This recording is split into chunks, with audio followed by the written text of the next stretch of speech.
Hello, hello, gamers. Hello, body enjoyers. Hello, Titus enjoyers. Hello.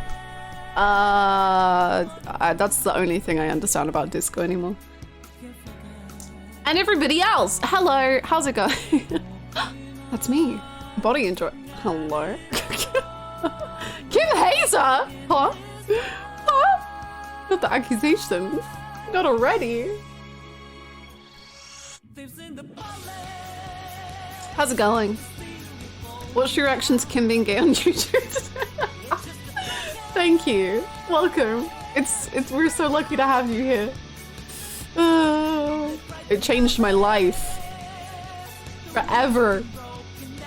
I am not a Kim hater. I am only a Kim lover. Oh my god, we can turn man in tree to man and bear. Hold on. Man in tree is now man and bear.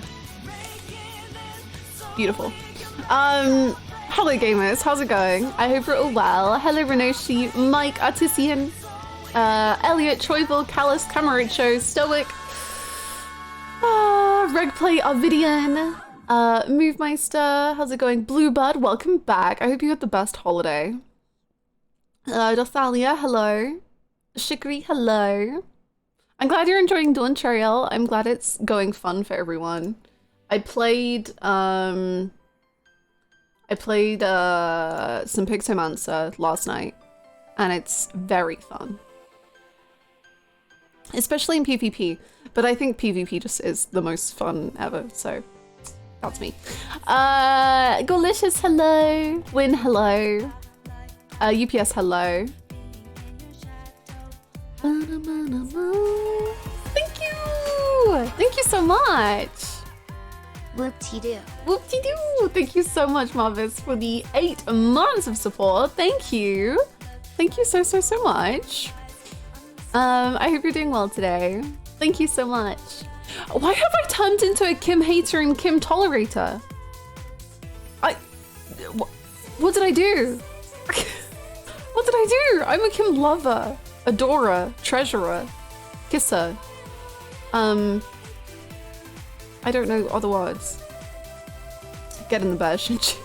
So I missed yesterday's stream. You put a body in a fridge. Yes. And then we pulled a bullet out of his brain. Or like the lower brain. I don't really know. It like somewhere. Put a what in a what? I put the body in the bear, and I put the bear on her. Pulling out the bullet is so cool. It is. It was very cool. I loved the descriptions they used. It was funky. Wait, that wasn't a joke? No. The body is in the bear fridge. We took the body off the tree and put the body in the bear fridge. Yeah. How? Kim suggested. Hannah, you're getting dangerously close to where I am in disco. Play slot. Last stream of the week. Last stream of the week. I'll do nothing today, and then you'll have like 3 days to lap me twice over. This sounds like a 999 escape room. It really does. What about bears? We put a body in a bear fridge. There's a fridge that looks like a bear, and we put a body in the bear fridge.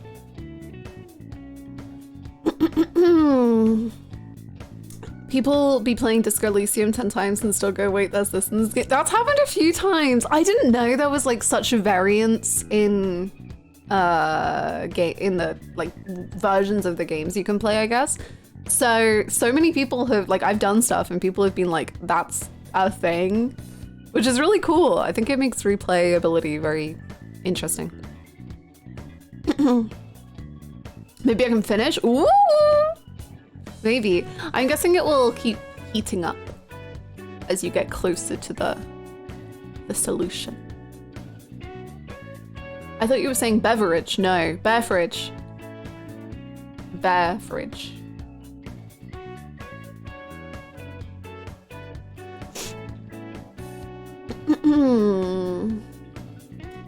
Beverage. Close enough. I'm so glad you had a good holiday. Just like Midsummer, true. My morning was good, thank you. My morning was nice. I watched Yu-Gi-Oh! That's my main thing. That's all I do on stream mornings is I watch Yu-Gi-Oh! And then I talk about Yu-Gi-Oh! And then I stream.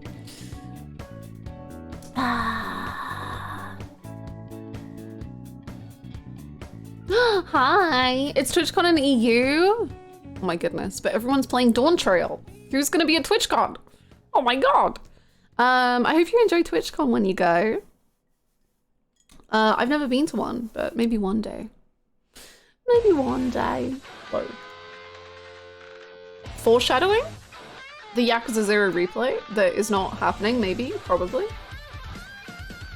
No, so today actually in Disco, I don't really know what the frick we're gonna do. Because I've been thinking about it and like how the game I think is gonna end. Or like mechanically how it's gonna end. And I'm scared I'm not gonna get to do the side stuff, so I don't know if we'll focus side stuff, but we'll see. Not that it really is side stuff, it feels like main stuff, but I'm actually surprised by how similar our playthroughs are, stat and choice-wise. Makes me feel super curious about what a dex and physical focus playthrough. Me too, because yesterday we got a thought that did we got a huge boost in our perception, and then we also got a boost in visual calculus. And suddenly I have all of these dots across the whole world that I can click on. Which is pretty cool. And then I got a whole new thing with the body, which was also cool. And yeah, there was a lot of stuff. It was neat. It's like, yeah, because this side stuff is part of the core experience. True. True. True. Sorry, I'm just thinking about Yakuza. No, I agree. I don't consider that to be side content in Disco Elysium, at least. Like, I think sub-stories are side content, but to me, the not solving the crime stuff is just as main plot as the solving the crime. Hi, Kevin. What's up? There could be clues anywhere. Rizal loves you, do they? You look like you're in pain. That happened to me too. It's cool to see the world open up on a whole different plane. Yeah, it's so neat. I'm such a non-physical build gamer.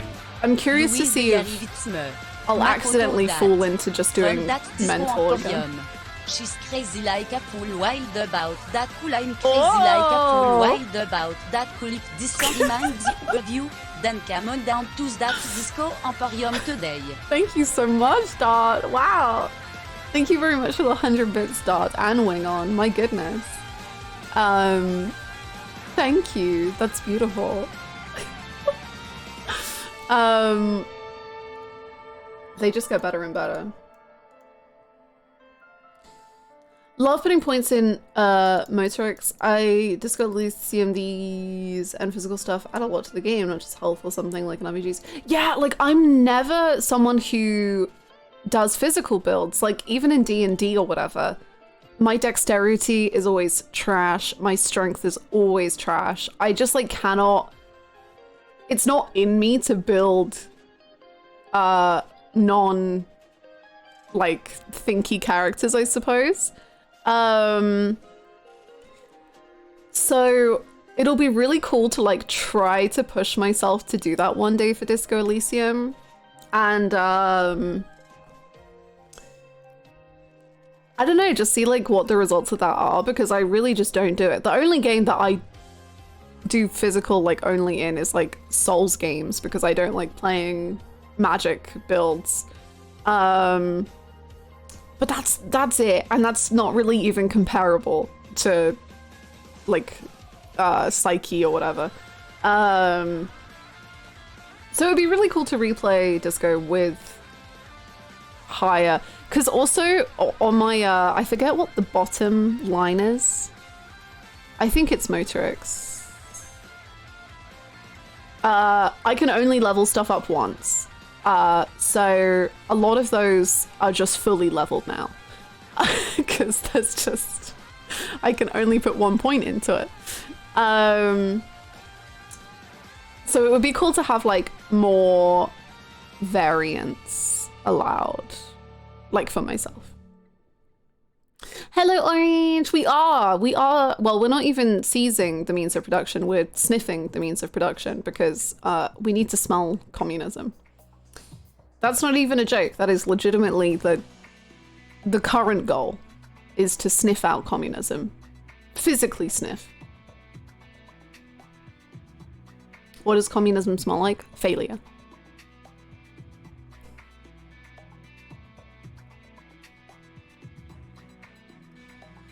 I'd like to explore different political alignments for subsequent runs, although I am a little afraid of potentially pissing Kim off. I was thinking about this last night, and I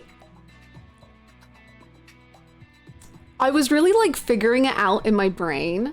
Because I was like, genuinely, I don't know if I would ever want to do a fascism playthrough.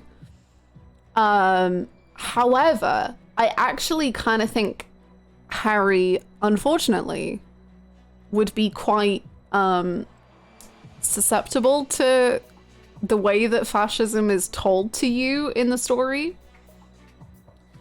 So I'm like, oh, maybe that would be such an interesting side to his character that would only be able to happen if you go down that route. But I don't want to go down that route. So, yeah. How are you feeling about your progression through your backlog list of games you're playing this year? I feel like you're on track. I've been playing so many little games that weren't on my list. Well, luckily I stream, so I don't tend to like have that problem because I don't play games much outside of streaming because I'm a very one-track mind kind of girl.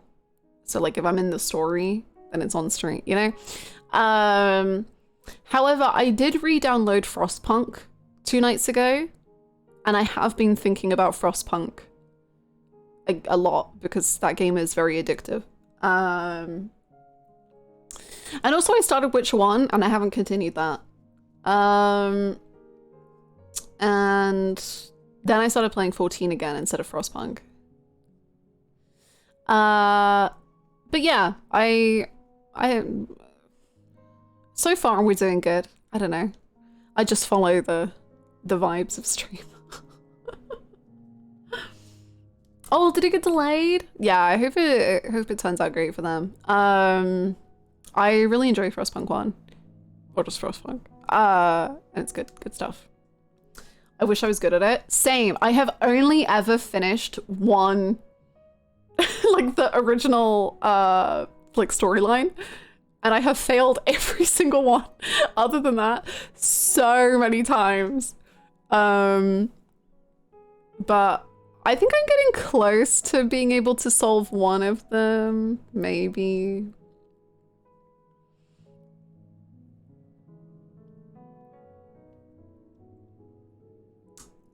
Have you gotten anything for the summer sale? I bought Dragon Age 2. And that's it. I might buy Trails in the Sky.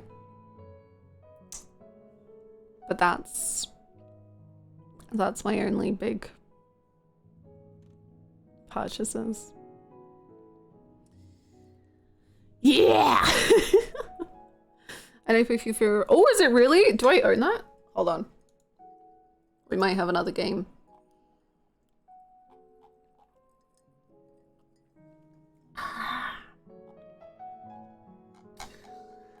I don't know how the alphabet works. Oh, I don't own it. Okay, there we go. Persona 4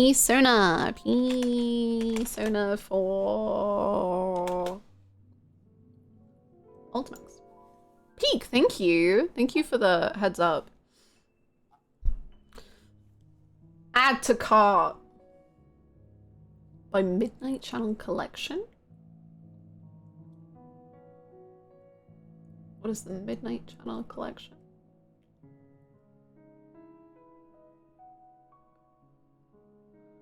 Why is that cheaper than just buying the game?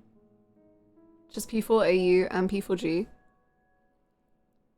Wait, so I can buy the Midnight Channel Collection bundle and get Persona 4 Ultimax 37p cheaper. I'll take it, let's go. Because it's minus 72% rather than minus 70%. Let's fucking go. That's what I call a deal, baby. Add that to cart. Boom. We're in. We take those. I'm normal about it. I trust. I trust. I think I own... Do I own it? Do I own Herbalight? No, I don't. Shocking. Actually, do I? No, I don't. I can't believe Yakuza 0 is not on sale. Really? The Yakuza is on sale more often than it's not. I swear. I'm shocked. That's wild.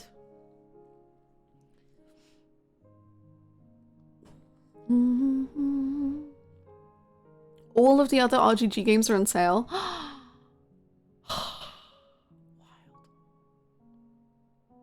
I didn't even know they made a third game. Whoa. I think they did. I remember there being 2 of Quick Serve Delicious.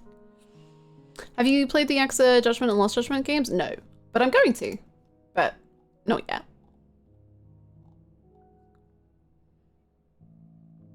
Yeah, Yakuza is on sale so often. I feel like every other day it's like get the entire Yakuza collection for like £10. It's wild.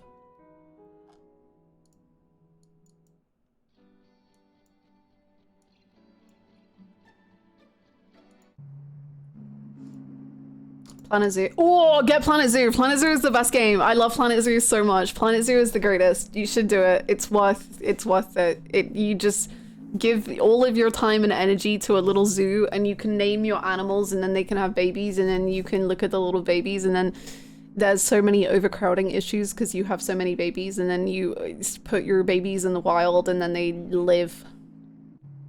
Do it.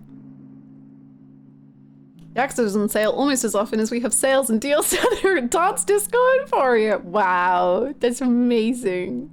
I really should go to the Emporium soon. Hi, Freemalink, how you doing? Also, hello, Tristan. I don't know if I said hello, but I say hello again because I think I didn't say hello. Hello. Have you ever played Night in the Woods? No, but there was a big, oh, what was it called? There was a small contingent in chat who called themselves like Night in the something something. And it was people who wanted me to play Night in the Woods and another game. I forgot what it's called. I'm letting the team down. But yes. I've heard of it and I need to play it. I just finished Elden Ring DLC yesterday, not sure what to play next. Ooh. Time to play all of Final Fantasy XIV.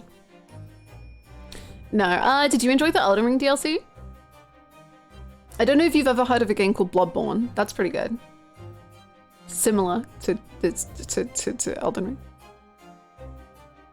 Hi AJ! Disco. Hello Wrist, how you doing? I saw you guys talking about Trails and the new one feels more text heavy. Oh, I've not played any of them. But I do know, I think it even advertised itself on the Steam page. I was like, I know that it's a long game.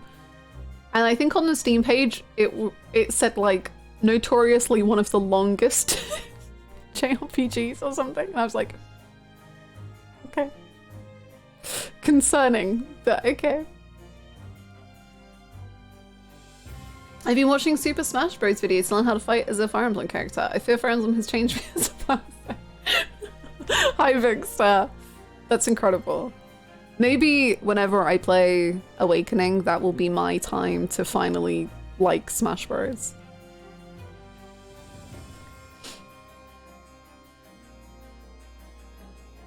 The lead translator of Sky, FC, and SC, I don't know what that means, but okay. Almost work themselves to death from the script being ridiculous long. Ooh. Ooh. Become me. Cheryl Games Master. That's such a scary, like, I'm scared. I spent 300 plus hours on Persona 3 FES last year. And the average time to beat was 80.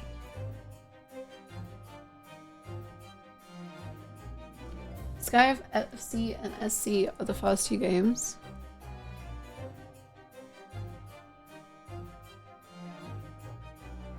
What's... Wait, I thought Trails in this... Sky... What? First chapter and second chapter. Oh, okay. Okay. I was gonna say, because I asked on Discord what the first one was, and I was given a different answer, and now I'm confused. But maybe they're all the same thing. This is why I really think numbers should be included in games. Because what? Trails in the Sky, first chapter and second chapter. Oh, but people just shorten it to Sky? Okay. Okay. I wish it was called Trails 1 in the Sky.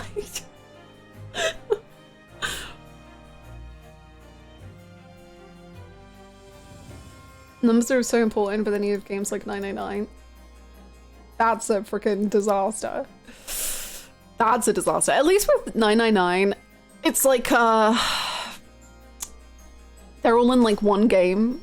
Like you just buy the one game and then I think all of them are in that game. And that, you know, that helps. But, geez. It's like when I got into Yakuza and I was like, okay, I understand that Yakuza 0 was first, but what comes next? Yakuza 3 or Kiwami? What's Kiwami? I don't know what Kiwami is. And I had to be instructed about what game was coming next. I wish they had released the first 998. Can't shorten it any other way because shortening it to sounds strange. I think that is literally the best solution here. It's a lot less confusing.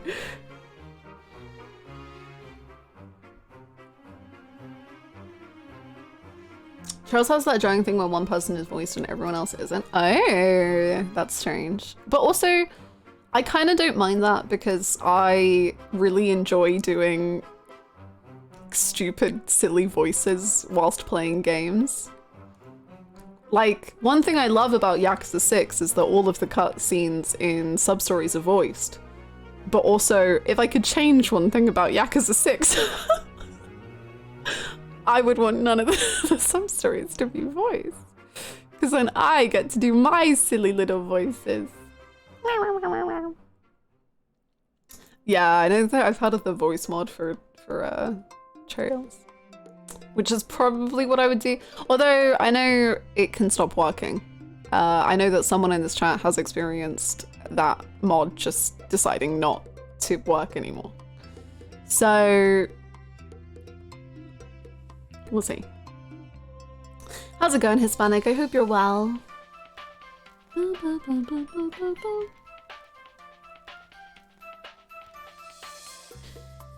I always take more hours to play a game than the average playtime, and I feel like that's normal. Like, I feel like playing longer than the average playtime is, like, very understandable, because the average is going to take into account much shorter playthroughs.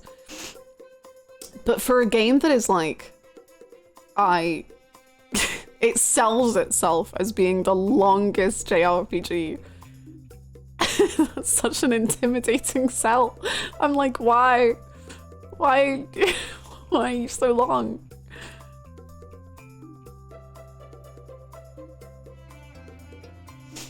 How's it going, Night Sings? There are so many characters in Trails that I want to chew out like pretzels. Yo. Maybe we need to stop playing Yakuza and just do a quick detour. It desperately needs a proper port. Eesh, that's sad. Year-long play. Oh my god, can you imagine? I mean, Persona 5 already took 6 months. What next? There's only like 13 games so far. There's 50, 100 hours each. Oh, see, that's not bad. I don't think that's bad. Yakuza is used to wait. See, when you say it like that, Wing On, I'm like, oh, that's entirely reasonable. I don't think that's bad at all. But then why is it selling itself as the longest JRPG? Maybe the series is the longest JRPG? I thought it meant like the individual game was the longest, which 50 hours isn't long. In my opinion, I'm a broken woman. I'm sorry. 50, 100 for everyone else. Whoa. There's one massive overarching story. Sure, sure. I always nearly double the average playtime because, oh, what is that? And hey, can you talk? I'm gonna talk to everyone. Awakening is a 40-hour game and I might have put 140 into it. Nice. Very good. And also relatable, especially in Fire Emblem. Like Fire Emblem, every single day you have to go talk to everyone, just in case their dialogue has changed. I don't know what it's like in Awakening, but that was my experience in Three Houses, was I must talk to every single character. So 1 and 2 is like 40 hours for my playtime each, and then Cold Steel is where you go for 100. I see, I see. Okay, yeah. I feel more chill about it now. I thought it was gonna be a lot longer. And supports, speaking of. Support music. I played 20 hours of Three Houses years back and never finished it. If I speak, I have nothing to add about that. Fire Emblem, yippee! I wish I played 20 hours. You don't have to say anything. I'm really excited for my Fire Emblem Awakening playthrough, and Echoes, and Fates, and Radiant, whatever it's called. Literally any other game. That's not what I was saying. That was actually not what I was saying. I was saying that I'm just really excited to get into other Fire Emblem. I really wasn't trying to put down Three Houses. I actually promise I really wasn't trying to.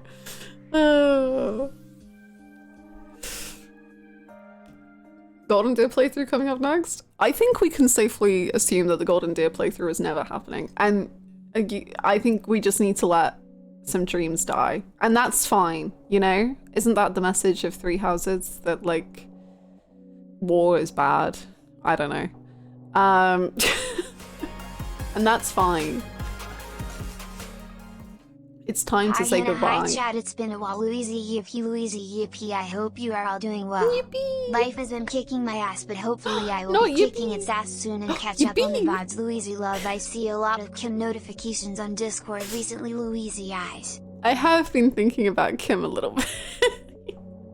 Thank you so much, CL. Thank you so much for the 23 months. I appreciate it. Thank you, thank you. I'm sorry that life has been doing its thing, but you got this. Kick it right back. And I hope you enjoyed the VODs. Kim has... I love Kim so much. Thank you so much. Thank you, thank you. I recently finished Golden Deer and I'm trying to prepare myself for Blue Lions and how I won't have Claude. Aww.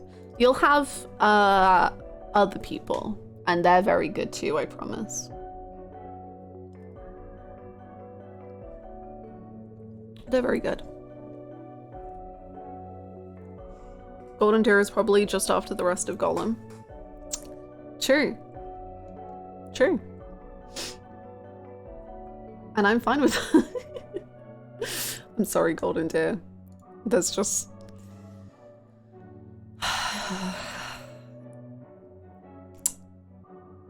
Anyway, Danganronpa V3. Anyone love that game? I think that game's probably gonna be good when we get around to it.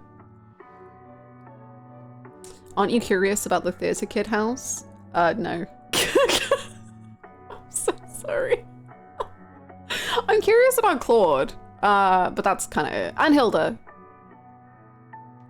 But the rest of the house doesn't interest me very much. What's your beef with Golden Deer?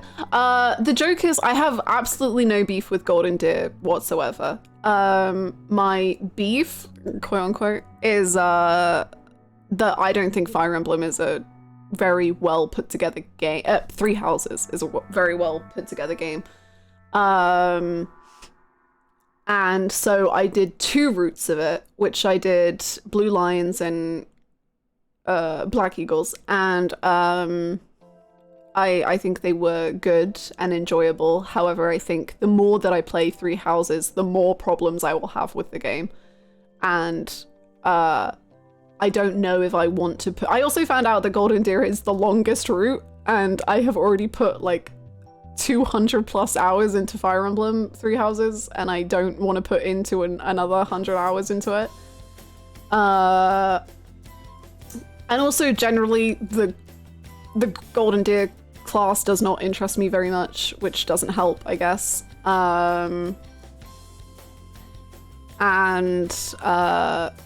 Yeah, that's the overall stuff, I guess. I was thinking maybe I could have it, like, I was genuinely thinking of playing Golden Deer off stream. So maybe that'll happen and I can update people with my thoughts, but as of right now, it's definitely not a stream game. Marianne, oh, of course I love Marianne. I don't even consider Marianne a Golden Deer is the problem, because I've had her with me all of Fire Emblem. So I'm just like, she's not even a Golden Deer, she's just mine. She's mine, she's on my party. Marianne doesn't feel like a Golden Deer to me at all. Yeah, a lot of people have said that. Lysithea is also Golden Deer. To be honest, I forgot she existed, but I liked her in Black Eagles. She was fun. Apart from my whole theory that I thought was so cool with Lysithea, and then nothing came of it at all, and I was like, oh. But that was fine. Golden Deer took you 60 hours. That's pretty good. That's not too bad. I think I also, like, I know you can, like, skip weeks or something in Fire Emblem Three Houses, but I just, like, cannot bring myself to do it. And maybe that's my own problem that I need to, like, move past. But, yeah. Yeah, a lot of people said that too. A lot of people consider Lysithea, like, essentially a Black Eagle, but I don't know. Taking notes when I play Three Houses. I would just, genuinely, my only recommendation for playing Three Houses would be, is just play whatever route seems most interesting to you. There is definitely, like, a best route to play first, in my opinion, or, like, there is a best way to play the game route-wise. However, I think it is even better to just play whatever route you want. Like, just do whatever feels right. And then if you don't play the other routes, then that's okay.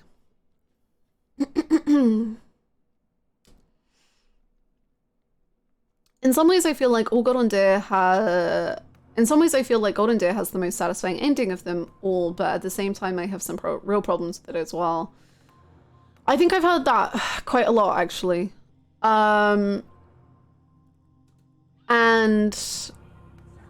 like that it altogether has the best kind of finale and clears the most up, but I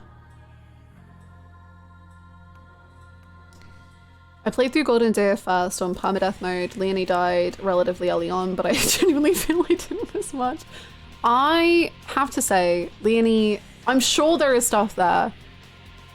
But from, like, most characters in Fire Emblem, I'm like, yeah, I get, like, a vibe of who they are very easily. And Leonie, just nothing. Just absolutely nothing at all. And I'm sure she's good, but just, she feels very empty. Hello, Sota, how you doing? Cynthia died for me early on. I don't know about in Golden Deer, but if you recruit her in Black Eagles, I think she's definitely worth keeping around.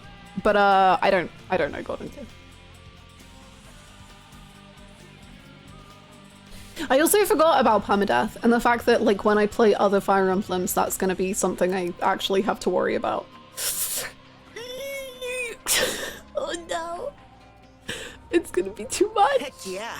Prime real estate much? Place is smack dab in the heart of Thank Tokyo. you. I heard 3 houses slander and I'm here. It's not slander. No. Thank you so much. Thank you for the Prime, Balzaga. I appreciate it. How you doing? Leonie is good when she's not talking about Geralt 70 to 80% of the time. That is the one character trait I could take away from her. Games from Awakening on would let you choose permadeath. Oh, okay, okay. I won't have to worry. Sick. Sick. I don't know the order of any of the releases, but I'm just going to trust that all of the games that I want to play in the Fire Emblem series are safe. Into your luck, Sam. You're good? Great. Amazing. I take it.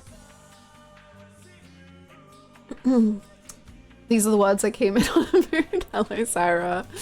Oh no. I could write a damn thesis on how every route provides some context to better the overall story, but inevitably the game suffers because of how dependent it is on playing all the separate routes. I think that's kind of my takeaway. And I think it was unfortunately finishing Black Eagles, which just like solidified so many problems I had with the game. Because,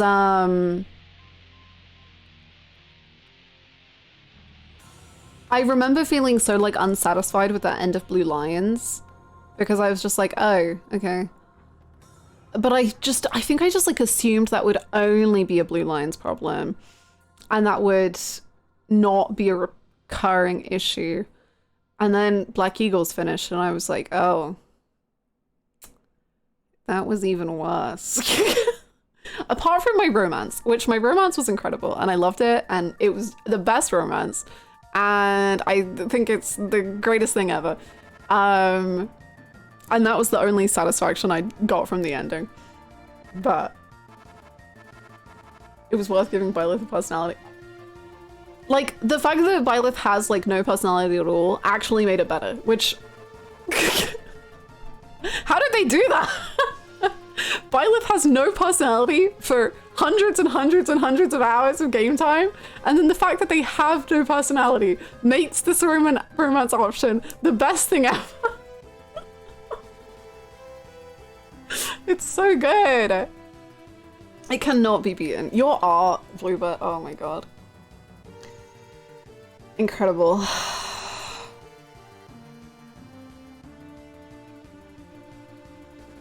I was playing Awakening on Classic permadeath and still reset whenever a character died, so please save yourself the joy. That was what I always had. I remember, Mark, whenever I would play, like whenever someone new would come in, they would always be like, oh, you're not playing on permadeath. And I would just be like, no, I want to like see the characters or whatever. And then like pretty much every time people would be like, oh yeah, I play on permadeath, but I just reload. And I'm like, so why are you playing on permadeath? just save yourself the trouble. It's just, you don't have to. Just be free. They don't have to die. You can just do that. And I never understood it, but maybe people like the challenge. I don't know. But no, I don't like the challenge. I just like having all of my friends alive.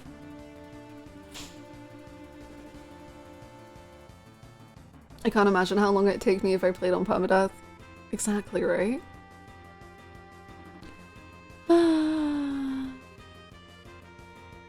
Permadeath makes me care about my little guys even more, so that's why I play it.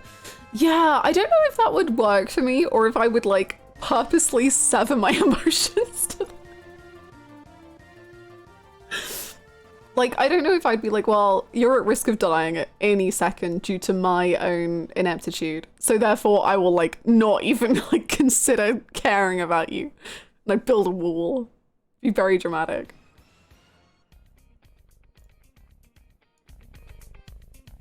Fire Emblem was designed to have people commit to characters dying, so a lot of characters in older games are quite replaceable, but the devs began to understand that there was a large audience of characters who got attacked. I see. But think of the angst no comfort. I do like that idea. I can't lie. I do like the idea of characters dying, but I'm not very good at games. I'm not very good at games, especially Fire Emblem. Someone, I don't remember the comment, but someone commented just the funniest thing of just like, I have been so patient watching this Fire Emblem playthrough, but I think I'm starting to lose it. She doesn't know what she's doing and she's at the end of the game. And I'm just like, yeah, you're right. I don't know what I'm doing. I don't know if I'll be able to find it. It was such a good comment. I think I tried to find it the other day and I couldn't. I am really trying not to lose my patience with this playthrough. She's learning a lot, but still comes short with certain things. You know what? That right.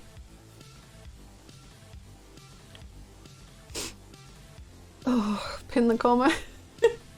She not only did not defeat the armor soldier carrying the ring, but also returned the lance? She's proven to not care or even dislike the church, but still, gave up the lance?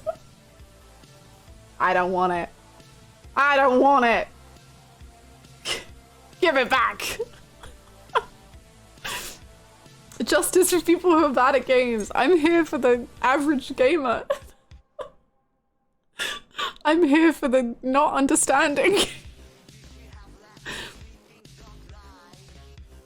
I think the craziest comments I saw in your video was in the original 7 playthrough. Oh yeah, there are some wild ones on the original 7 playthrough. Some great ones were like, so I, in the very finale of Final Fantasy VII, witnessed 8 supernovas and managed to survive them all. And it was a rough time. Like, I'm in no way was I saying that was like an achievement. It was more like I managed to do that.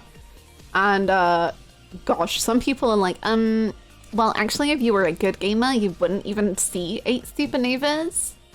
And I'm like, yeah, the whole point is that I'm not a good gamer. And I did do it.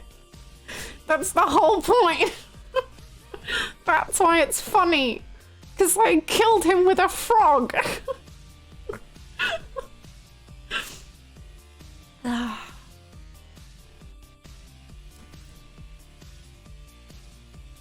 Watching you learn you could sprint after a redacted number of times. And have an article written about it. How fun. And also learning that I could swap my characters around. That was wild. That was wild. I was surprised how patient you were with difficult fights in Yakuza. I lost my mind 2 tries in whenever someone didn't just fall over. I think I just like generally am a very patient gamer. I remember getting that sort of thing a lot during whenever I would play a Souls game. People would be like, how are you not angry? You have been trying to beat this boss for 4 days. And I'm just like, yeah, it's fun. I love your dedication to games because after the smallest thing I quit the game. I don't know, I just think it's, I find it fun, and I understand like a lot of people get annoyed with the way I play games, and that's, you know, it sucks, but it is what it is. But I don't know, I just like learning and playing. I need to be super over-leveled in games to feel joy. And see, I need to be like under-leveled to feel joy. I really don't enjoy games where I feel over-leveled, unless it's like certain things. Like Yakuza 6, the finale boss in that, like, to me, you like need to feel over-leveled. Like, you need to feel powerful. But like the Persona 3 final boss, I want to be under-leveled for that.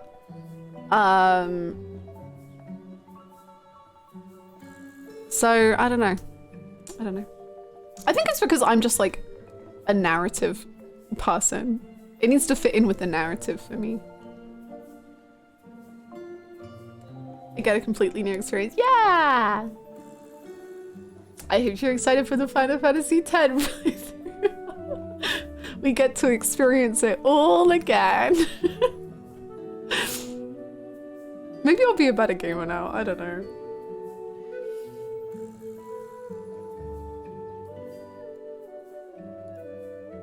I love how we can get both the Three Houses playthrough where she doesn't know what she's doing and a playthrough of Bloodborne DLC that is low level out of sheer persistence inside of either at all. True! I refused to level above 69 for Bloodborne. And I did it. And it took days and days, but I did it.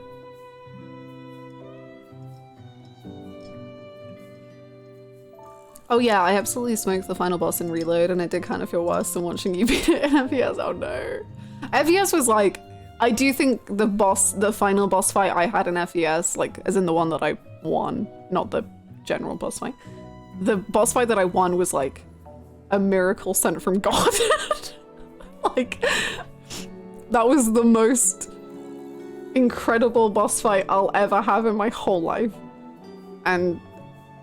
But that was because of so many factors that just happened to happen at the same time.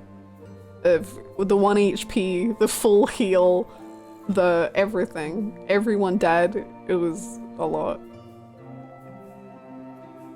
You effectively beat the boss twice. I did. I need to watch those VODs now. Oh my god, you do. Even if you don't watch all the VODs or whatever, just watch the final fight. Like, it's... You need to... Okay, here's the Persona 3 only final fight experience you need to have.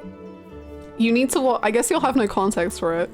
That's fine. You just need to watch the Arcana section of the fight. And then you need to watch the win. The Arcana section of the fight, I had the giggles so hard because chat was being absolutely hysterical. Because the women were killing me. And then the final fight was just immaculate. It was the best fight I've ever had in my life. Hey, Yukabitsu. Yes, they're only on YouTube, I'm afraid. I've only just started highlighting VODs again on Twitch with Rebirth. Chihiro really beat your ass. And is her name definitely Chihiro? Because people now call Chihiro different names to trip me up, and I don't know what her name is.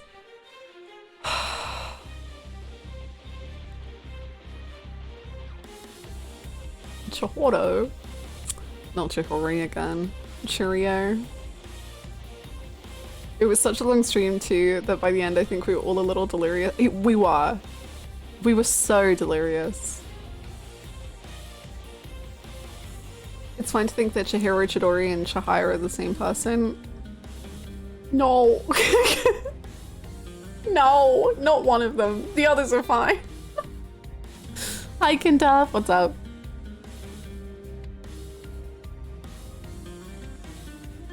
Now my grammar mistakes will be vodged. Well, there you go. Etched into VOD highlights. Or vodged into etch highlights? Great. Now this is saved forevermore. Excellent. Right, speaking of saving... yeah, vodged. Let's play Disco Elysium. What? What does any of this mean? What did we do? You're ready to get vodged? I hate it. Get vodged. Vodged. Vodged. Incredible.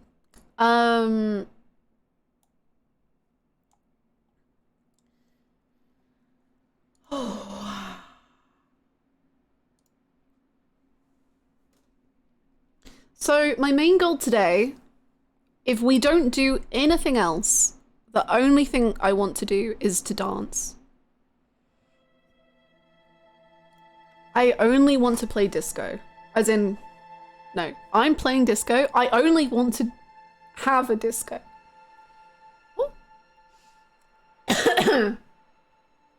Perfect timing, Chris. Welcome. Incredible, hang on. Very good. I want to have disco with you. I will disco for you. Thank you, Soda. Well, here we are again.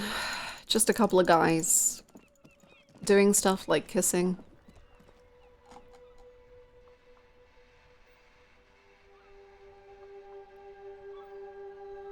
Beautiful. Right. We have to convince Gar to let us do karaoke. That's probably second top priority. Number 1 priority is dancing. 2 priority is karaoke. 3 priority is...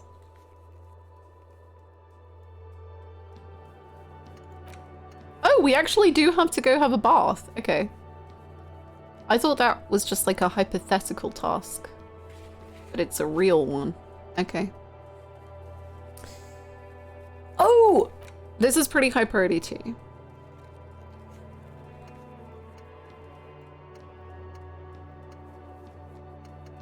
Sick. These parties sounding like Yakuza. True. Wait. Karaoke and disco? What is this? 1989? Please. Is this the Yakuza 0 replay? I gotta say the fit is actually very good. Thank you. Technically we shouldn't have this on, so ignore that. But I think it's pretty stylish. I'm quite happy about it. Oh, what's that glasses gone? There you go.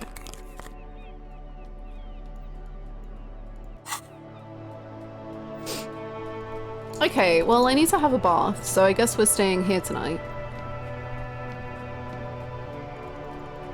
Which kind of meh, but whatever.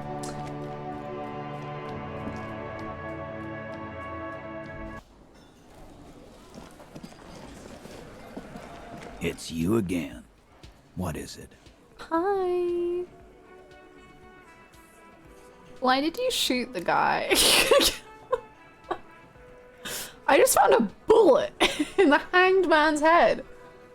What's that about? A bullet, you say? That's mighty curious. Indeed. Mighty. How did it get there? The lieutenant is fixed on Titus. Well, there are so many bullets in the world, and so many heads. Now, I guess it sounds a little logical. Logical? At some point, one of them bullets had to end up in one of them heads. How is his voice like this? Logical. Heads. It's bound to happen again, you know? Just I'm crazy. statistically speaking, of course. Don't worry, boy. Sire, it would be an event most dramatic if you were to produce the bullet and dangle it before their very eyes. That logical sold me on the Shinji dog talk comparison. Thank you. Thank you. Dog talk.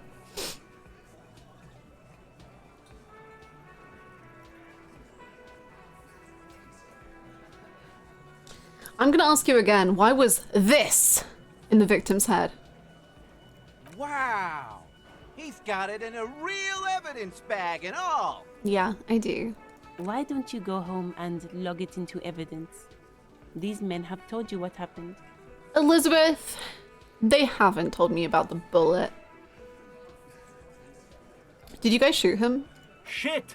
I probably did shoot him. I was drunk last night. You guys know me when I'm drunk. Glenn! Yeah, Glenn likes to shoot his guns when he's drunk. Better hope he stays sober. Glenn? No, he meant before he was hanged. Did Glenn you is shoot fucking him crazy. before you hanged him? Before? After? During? This is getting ridiculous. They told you what happened.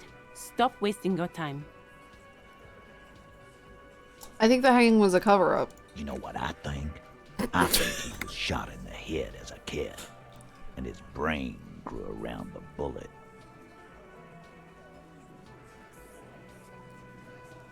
Sounds likely. Around the bullet, man. That's a good one. All the goofing around is to avoid lying. It's a technique.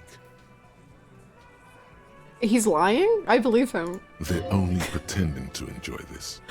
Beneath the act, they don't like you knowing this. Never been worried in my life, lawman. He crosses his hairy arms, having forgotten his beer for a moment. It's not like you blew it wide open, but there's a little crack in there, somewhere. Bye, Titus! Love you! Talk later!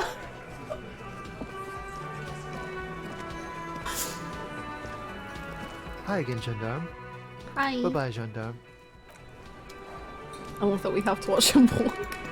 When you walk away, you don't hear me say. Buck, buck, buck, buck, buck, grrr, buck, grrr, buck, buck, buck. Again? I can't believe this shit. Again, he provides. Okay, I've already gotten distracted from our first priority. Whoops. We're back. We're focusing up.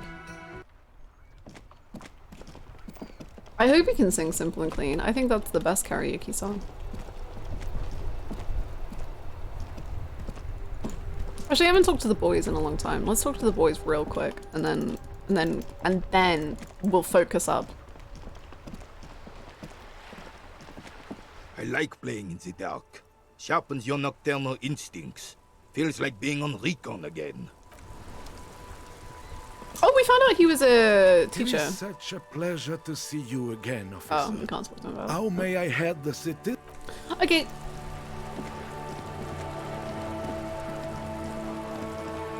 I thought we would be able to ask him about Leo, but alas.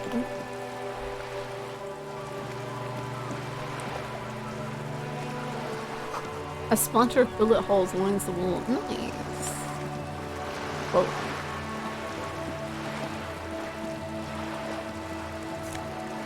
Whoa. Big money.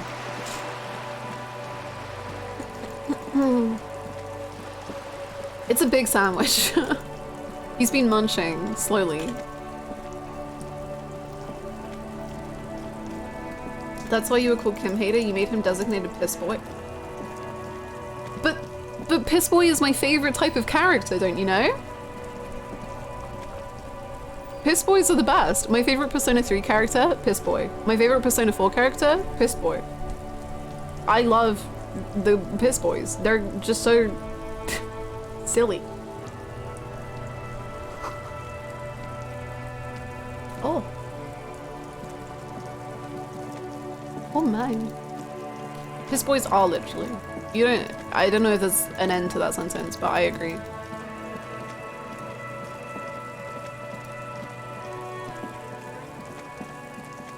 Kim himself said he was Piss Boy. He did. That's true as well.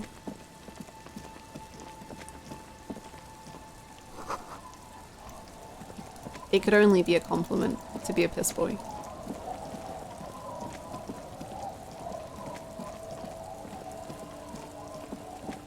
Manic Dream Pixie Belle meet Piss Boy.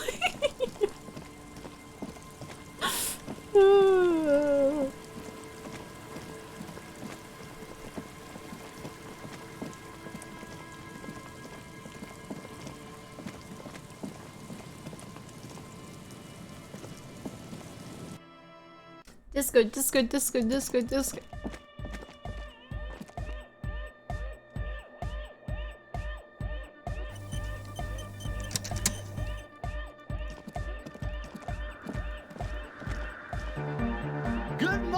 comrade! Yeah, comrade! Yeah.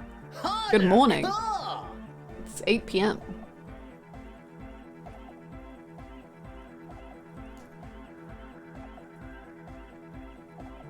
Whoa, that was a crazy sound we heard. Yeah! It was awesome! And scary! Yeah! Very hardcore! His voice booms through the chamber, then gets silent. Too hardcore, in fact! I couldn't control it! At all! It sucks up all the air in the mix until it's the only thing left! Starts compressing itself and everything around it! Completely fills up the headspace! Extreme! Inside your chest, the heart beats still with the after effects of the sound. Imagine if you could harness that power, making it pulse. What if this is the answer to Van Eyck's jam? We could use the sound for the bass? But how? What about the compressor? The one with the spiky hair was setting up to achieve some sort of parallel processing. Sick! 3%! The audio onslaught can be tamed. We are partying. We're gonna get to the bottom of this disco mystery. J'adore! God is close by, but maybe he doesn't have good enough ears. Let me turn it up so we can lure him here. We must lure God. Come here, God. Please. Oh, hey man, it's good to see you. Fuck. I love the very lows that constantly plague me. All I have is 3%. Yes, what is it? Could anyone else help me out? Noid. Yo, man, what's on your mind? What's with the clothes? They're hardcore. That's it? They're just clothes. I thought there would be more to it. Nah, it's just a vest of suspenders made to resemble a human ribcage. Plus some lady clothes to piss off the sex system. Woo! Now tell me about that hardcore necktie. It's fucking primal. Oh, thank you. It's my friend and accomplice. It makes me party harder. What's so hardcore about it? It looks like you're trying to hang yourself with it. So large, too. So many different patterns. It's crazy, man. I like it. You suddenly realize the patience and respect this speed freak has shown you is partly because of your style. He's probably not like that with everyone. Respect to the man! Great. Thanks, Noid. That was nice. Really good times. Welcome back. Okay, so we need to talk to. I think we need to. Okay. E. Thank you so much, Steve, for the 15 months. E. Thank you.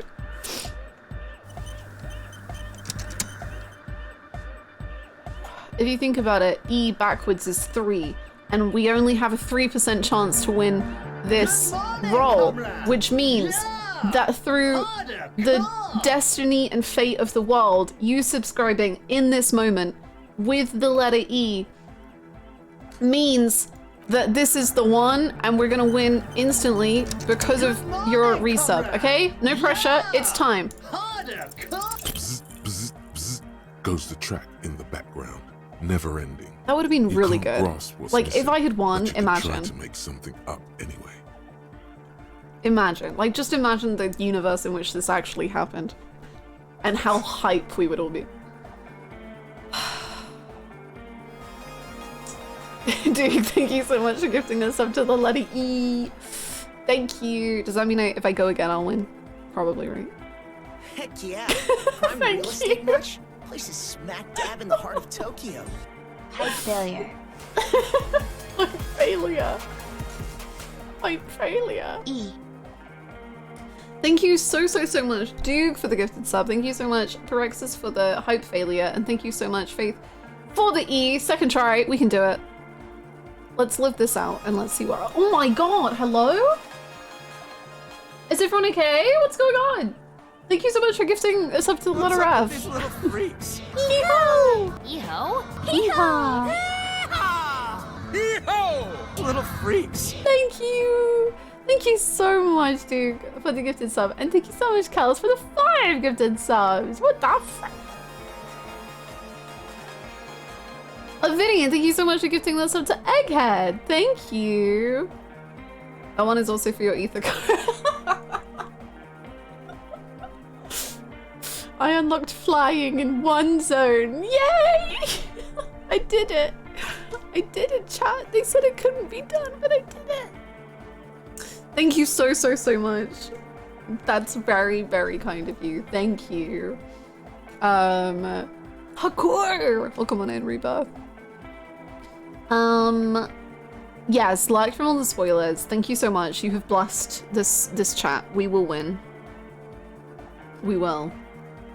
Thank you so much again, Arvidian, Callus, Duke, Faith, Versus, and Steve. Thank you. You're very kind. Thank you so much. Clothes? What about clothes?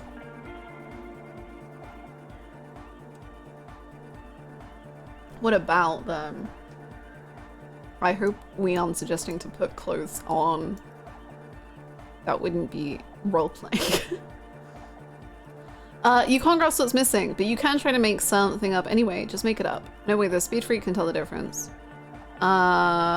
Whereof one cannot speak, one ought to remain silent. The young man bobs his head to the music, much as before.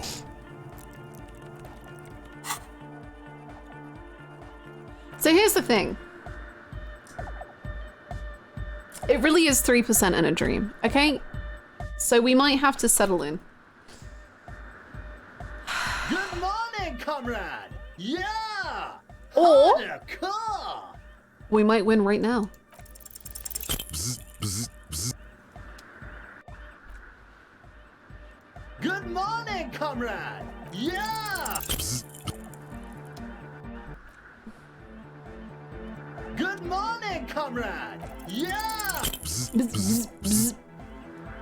Bzz, bzz, bzz. Bzz, Good bzz, morning, bzz. comrade! Yeah! Bzz, bzz, bzz. Double 5. Just add 1 to each of those. Comrade! Yeah! Bzz, bzz. Double 4. Goes the Okay, track I said in the add 1, background. not take 1 away. So let's try that one more time and you'll get it. Good morning, comrade! Yeah! Bzz, bzz, bzz. Okay, Goes the track in the background. 5 plus Never 1 end. times 2. You- Thank you! Thank you so much for getting yourself to Brazil. Good Thank morning, you! comrade! Yeah! Harder, Thank you, car! Ovidian. 3 is your favorite number? We need to believe in the power. 3 is my favorite number, this is true. I was born on the 3rd of the 3rd. And 3 has been my lucky number since the end of time. 6 went like that. But 3 plus 3 is 6. Go. Bzz, bzz, bzz. Go. Bzz, bzz, bzz. Bzz, bzz, bzz. Bzz, bzz, bzz. Good morning, comrade! Bzz, Bzz, Good morning, comrade! bzz. bzz. Good morning, comrade! Yeah! Bzz. Good morning, comrade! Yeah! Fuck you, not the snake eyes. Thank you so much, really trying to give yourself to good morning, comrade. Good morning, comrade. Yeah. Harder! Bzz, bzz, bzz. Goes the track in the back. Thank you so much for the gifted sub. Thank you. That's very, very kind. Good morning, comrade! Yeah! Bzz, bzz, bzz. Good morning, comrade! Bzz, bzz, bzz. The snake eyes always send me. We have had... I think that was our 16th or 15th snake eyes. Good morning, comrade! Yeah! Bzz, bzz, bzz. We are indeed waiting for a double 6. Good morning, comrade! Yeah! Bzz, bzz. Ooh, I got an emo. Aww. That's cute. personal best. Well, that kind of feels like it's rubbing my failures in my face, but whatever. Thank you for the hype train. Ovidian, thank you so much for gifting that sub to hardcore to the mega.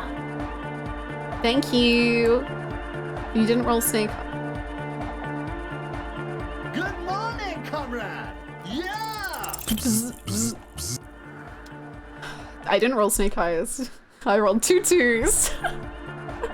Good morning, comrade. Yeah.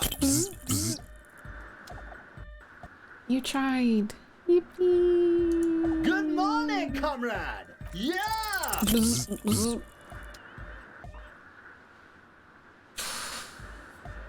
Good morning, comrade. Yeah. Sidechain Yes. beat. Sidechain. What does that mean? What does that? Yeah. What does it mean? Okay, so we've done this 3% and but we still have to solve the other 3%. Okay, so let's not get too excited.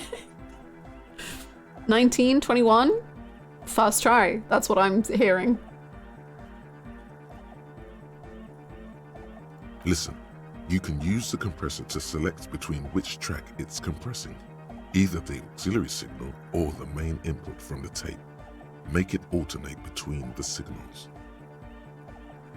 Yes. The compressor controls the gain based on the level of the signal on the aux sidechain input. It will allow maintaining a loud sound without peaks that fill up all the headspace. Sure. Okay, Egg. You need to start sidechaining it. Sidechaining it, you said? He turns down the music. His hands moving deftly across the mixer, setting up the necessary controls. Then he puts on his headphones and his eyes go wide, wider than they've ever gone on drugs. He starts jumping up and down with bliss in total silence, still listening to his headphones. Hey, what did you do to Egghead, Copman? Did you break him? Just wait and see. Are you ready, pussy? We are ready, Egghead! Noid straightens his back, ready for the beat. I was born ready, Egg. Oh, Trey's so cute.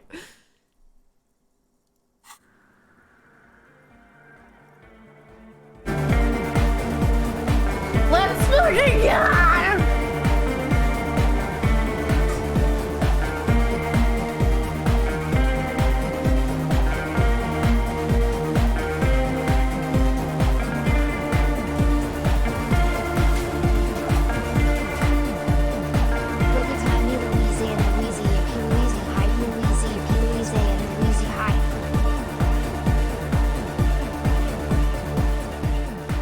The audio assault is glorious. The speed freak dances on the stage, intensely waving his hand in the air. Celestica, thank you so freaking much for the 13 months. Thank you! Boogie time, let's go! This is beauty! This is life! What in the world is going on? Cell looks The way on. melody and bass flow together. It's unnatural. This one is for the Anodic generation! Introducing the ultimate sound! We have tamed the sound, made it our own! God damn it! This dance club idea might just work out. Yeah! DeLorean Church! The place to be! Pump it! Pump it! Woo! Who will be the innocence of hardcore anodic dance music? I think Dolores Day would love hardcore anodic dance music. She seems like that kind of gal. Cleaning out the rooms. Is this gonna harsh the vibes? I feel like probably. What if you didn't lose your memory? What if something in Martinez came and stored it all away, for you to slowly open one box at a time, so you can choose which parts to keep? Keep almost none of it. Only the flowers on the windowsill. Only the distant sound of a radio. Lose all the actors, the dark shadows. Leave only the still lifes, the blissful distant wash of waves. If everybody knew, you never did, she'll be coming soon. That is all.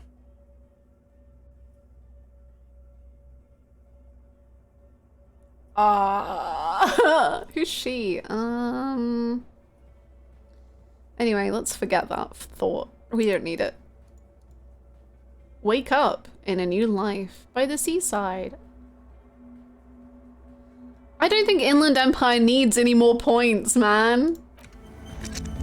He's chatty enough.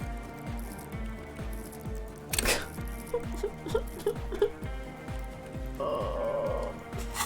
Thank you for the follow. Welcome. Having an existential breakdown at the dance club, a panic at the disco, if you will. Nice. Very good. I miss when we found out about gay people. Me too. Me too. Excellent pin. Oh, good show. Good show, good show. 69 points. I want to do a disco playthrough, but the only thing I ever put points into is Inland Empire. And I don't put any clothes on unless they are flosses to Inland Empire.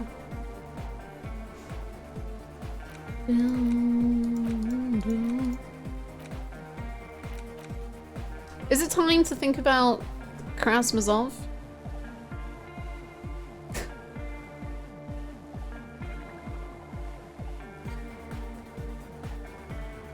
It's always time. Oh, Bumpty Dumpty Dum.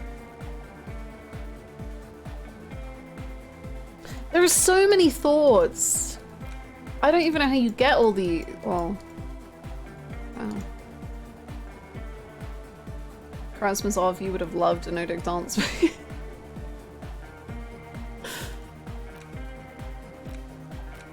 But I am Krasmazov. So, really, if you think about it, he does love a no-dig dance music. Wow.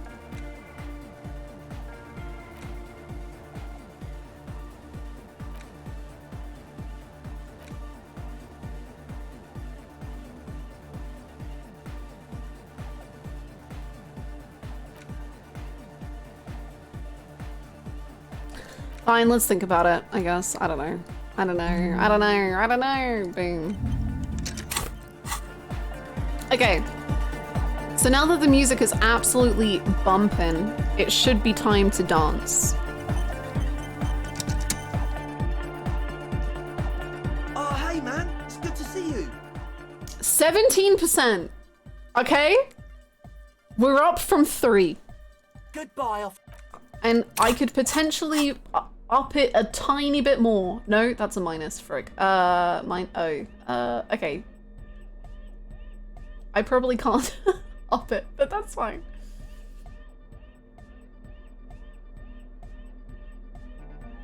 I need to play this game. It's so good. I hope you get to enjoy it. It's on sale right now, I think. It's so good.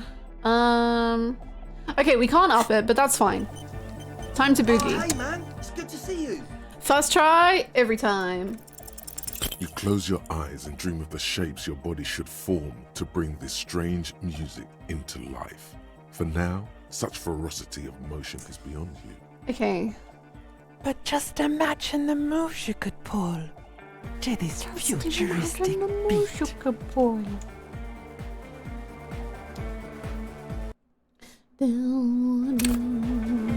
Oh, hey man, it's good to see you.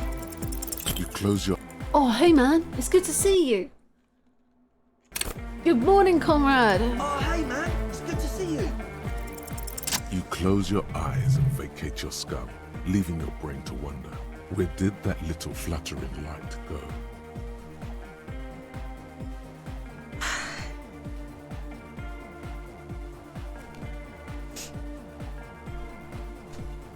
Third try. 3 is my lucky number. Whoa. It all comes back to 3.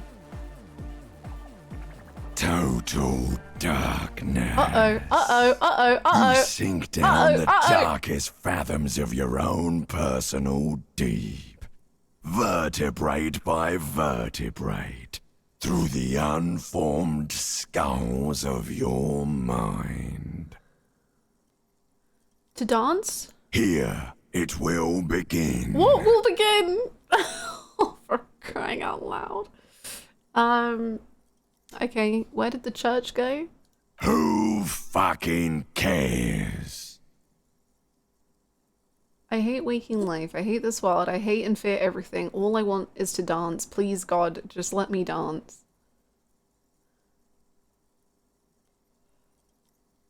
God.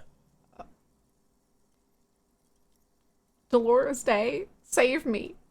Oh my God, Dolores Day is an ancient reptilian.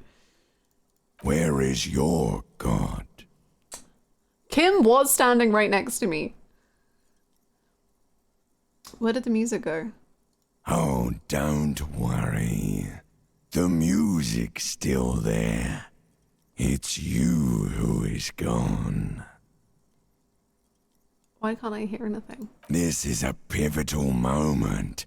Try not to piss yourself. Nothing. Just the immaculate silence of your spinal fluid. Electrified.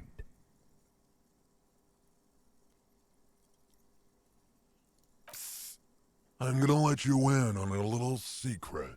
Every vertebrae in your spine is an unformed skull ready to pop up and replace the old one.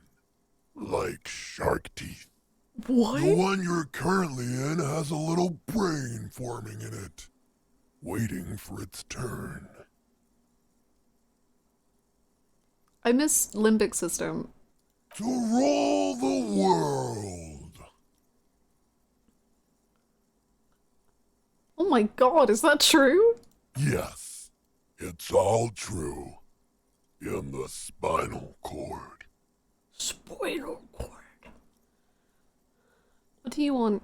From what I can see, it's about to bust a move. It's time? Bust a move. Foolhardy, do you even know what's happening on the surface? Maybe 1,000 years have passed. Or maybe you started spazzing out like 2 seconds ago. Spinal cord. With your eyes still closed, the first thing you feel, all the way back in the pivoting darkness of your own torso, is warmth. You have become a triumph of rhythmoplastics, somewhere in a smelly wooden church on the coast of Revachol. The wounds from the war you waged on your body are healing, twist by twist, turn by turn.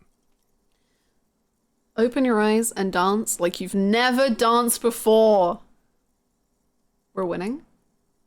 We're winning?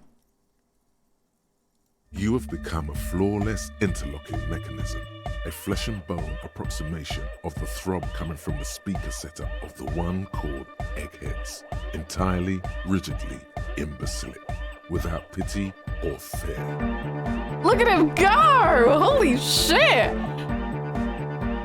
Could we do this if we were on drugs? I don't think so.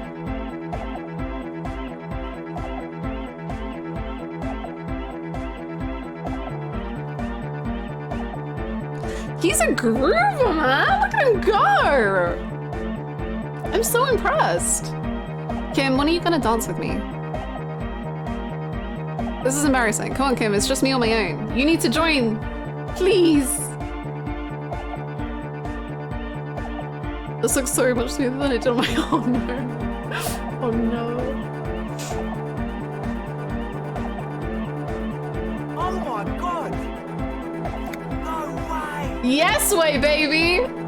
It's happening!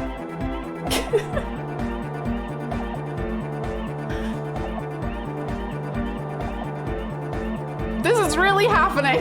With his reel-to-reel mixer blasting the anthem of a future that will never come, the young man observes your moves for a second. Egghead, are you gonna join in? He throws a screwdriver and a bunch of drill chucks into the corner and explodes into dust. Please, Kim! What he lacks in sharpness, he more than makes up for in violent enthusiasm. Kim, please. Kim. Kim, please. I've been waiting for this moment my whole life and I didn't know until right now. Please, Kim. Please dance with me, Kim. Kim, please. What's going on here? Delinquents, Yeah, we are. Come on, Kim, please. The lieutenant looks at you and the speed freaks grinding around in the church. A group of unhinged lunatics. Kim, please, please, please. This is clearly a Code 31 emergency. What's Code 31? I don't know. Code 31! The lieutenant squeezes the bridge of his nose. The lights reflect off his glasses. Kim! He's obviously having trouble adjusting to this new reality. Kim? Code 31 emergency? Really? Yes, officer. Oh, yes. Officer in need of assistance. On the dance floor! Kim! I'm reeling you in, Kim! Come on, Kim!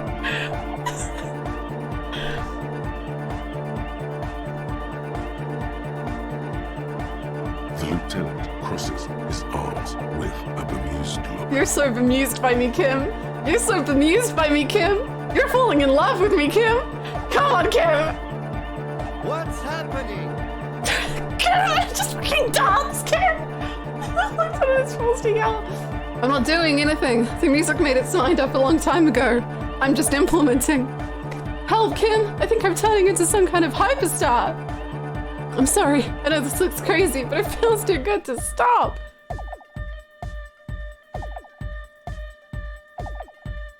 I don't know what to say, Kim. Kim, just dance with me, please. I'm scared.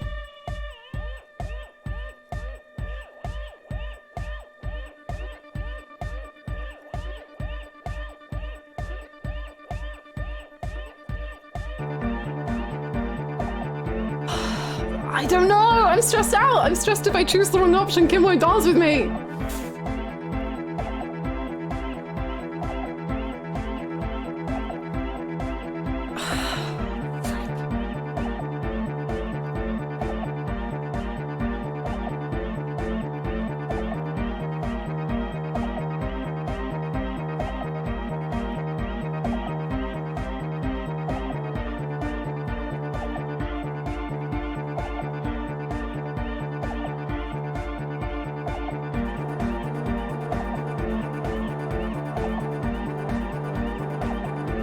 I'm so stressed out, Kim.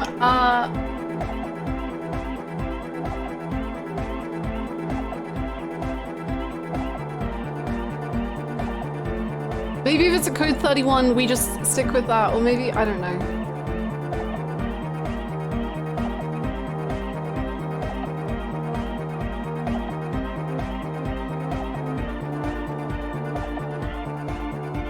Fine! This is the most stressful decision we've made in this whole game.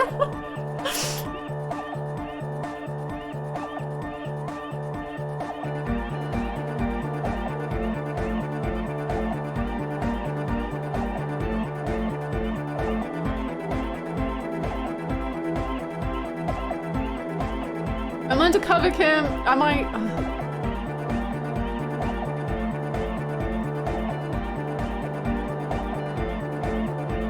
I don't know.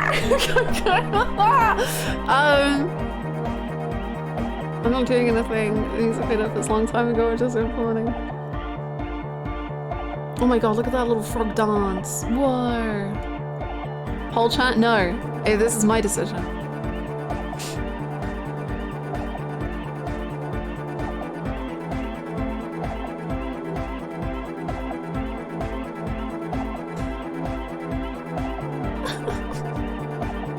I want him to dance so bad.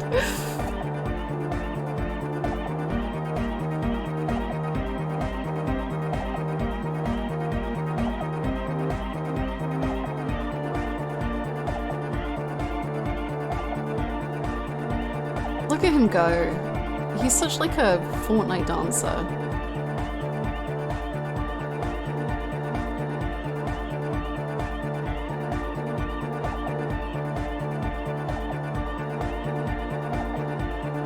I hate that you said that.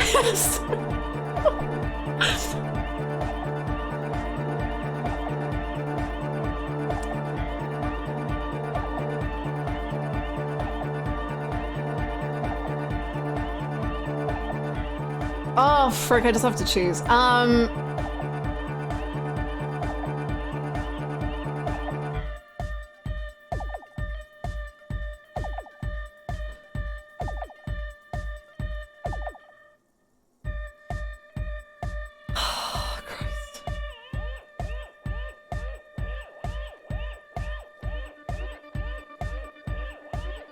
choosing to move across the world was an easier decision than this.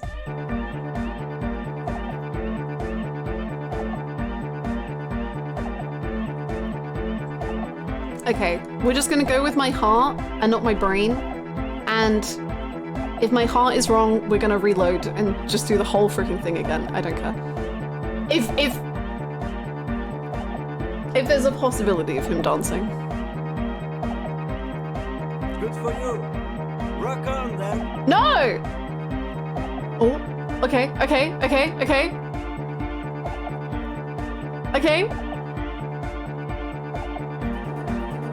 I called you to dance, Kim. What?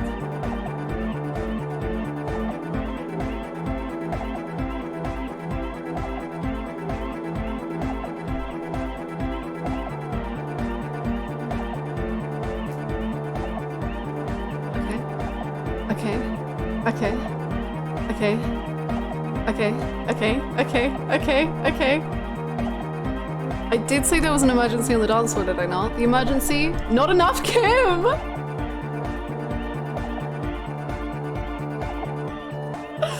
Not enough, Kim!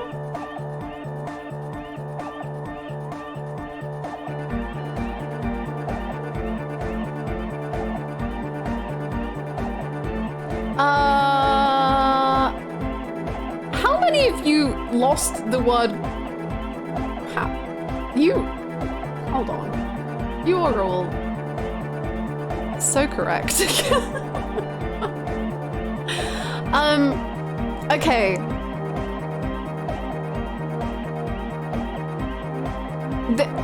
You can tell me yes or no on this one, like shoulder, like you can tell me. Am I allowed to do both of these options? Like, can I do one and then two, or is it either or? Like, you have to do one.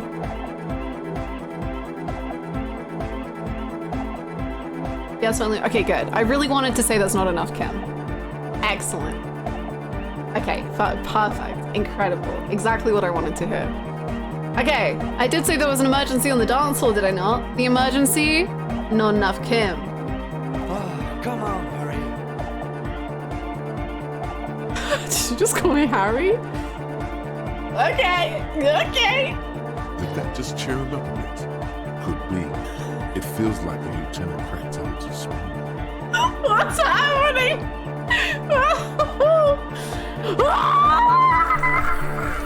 97%. Just give me everything I've ever needed, please. Who's the one in charge? You are. Double six? It was meant to be!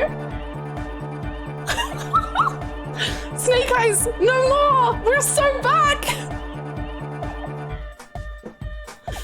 Lieutenant, I'm gonna pull rank on you one time, and that time is now! Are you kidding me? I assure you I am not. Now get your groove on, Lieutenant.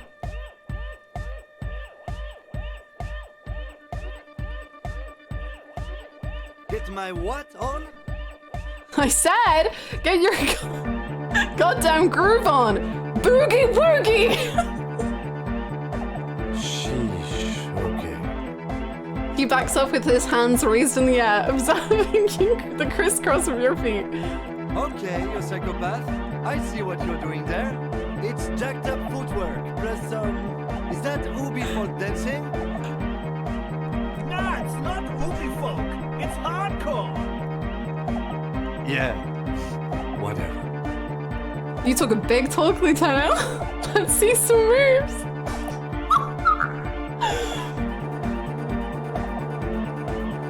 Oh yeah? I did 15 years in the juvenile crime unit. I can do age inappropriate. Now, check this shit out. The lieutenant begins to heel kick the church floor with such intensity, it's reasonable to fear he'll Let's kick fucking go, Lieutenant! causing the floor to crack and the pillars to collapse, bringing the church roof down on all of you. Oh, okay, don't do that, Kim. Look at him go!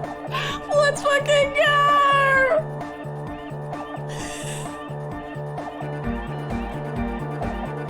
doesn't look like you give a shit either.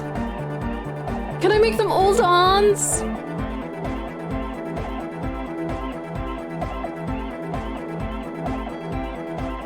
Dance. It's the law. The young man immediately bounces up and down, then assumes the same dance pattern, embellishing it with some sort of waving motion. The authority of the law is clearly unquestionable. Sal, get up here. The young woman Come on. her headphones up slightly and raises her chin, looking at you expectantly. Asil, aren't you going to? Yeah. Yo, that's kind of a chirp. I'm just saying. Anyway. No, recording. She turns to Suna, then back at you. She briskly shakes her head and puts her headphones back on. Asal! The lead programmer throws the other young woman a knowing glance before turning her attention back to her own body. Is there anything more we can do? I want to break the limit. The dynamic motion of your flailing body is bordering on the extreme. You're going off the charts. You feel as if turning on the hyperdrive would be a point of no return. Feels almost memorable. Are you sure you have the entire puzzle in for this?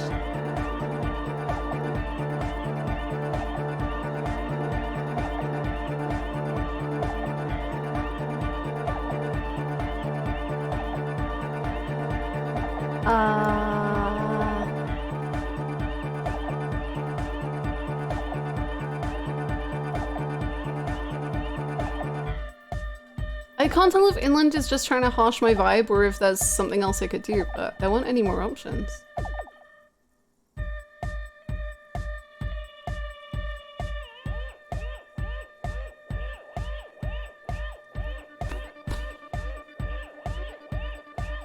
No time to wait.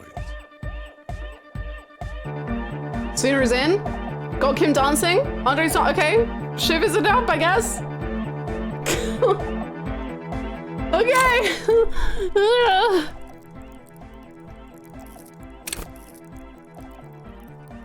Sure. It's important.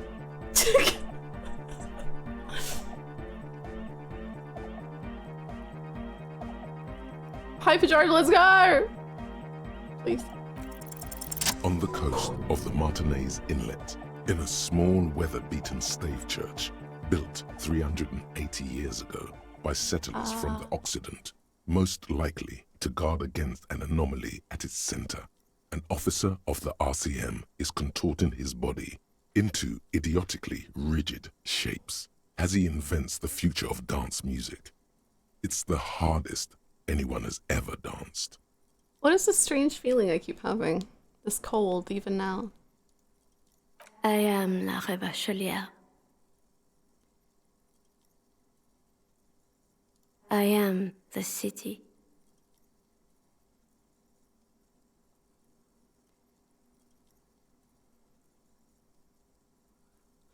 You are the city? I am a fragment of the world spirit, the genius Loki of Revachol. This game is so... game. My heart is the wind corridor. The bottom of my air is red. I have 100,000 luminous arms. Come morning, I carry industrial dust and let it settle on tree leaves. I shake the dust from those leaves and onto your coat. I've seen you. I've seen you. I've seen you with her. And I've seen you without her. I've seen you on the crescent of the hill. The modulations of my voice are noted down with thermometers and barometers. You feel me in your nostrils, on the little hairs on the back of your neck. I also reside in your lungs and vestigial organs. Everywhere there is space. But who am I? Why are you talking to me? You are an officer of the citizens' militia, Jean in Rebut. When you wear your coat, you wear my soul. You move through my streets freely, in motor carriages and on foot. You have access to the hidden places. You also circulate among those who are hidden. I need you. You can keep me on this earth. Be vigilant. I love you. Scary. An officer of the RCM is lying on the floor of a small church with his eyes rolled back and his tongue lolling out. Several others are standing around him. He slowly comes to. Hit my body too hard. Had a good rest there? I spoke to the city of Revachol. Fuck yeah! Yeah. I bet you did. Those were some advanced moves, man. That's all great, but we should really get going. We spent enough time doing aerobic exercise for today. Well, it was fun, right, Kim? You might be imagining it, but it feels like Egghead turned the volume down. Such is his respect. I thought the volume was stuck. Man! Now, man! Now... The would-be leader stutters with excitement. Now imagine if we could do that, right? But with like 1,000 people. Make them talk to the city of Revachol. End of human development. Mission complete. Right. Ecstatic. Right, ecstatic. All right. All right. You're absolutely beat. Muscles relaxed and feet like noodles underneath. That's all for now, lads. Goodbye, officer. Goodbye. Kim, hold my hand. I'm full. Where did my boy go? My boy? What? My boy?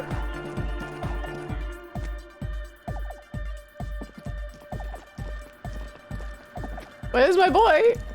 Is my boy okay? Yeah, scary.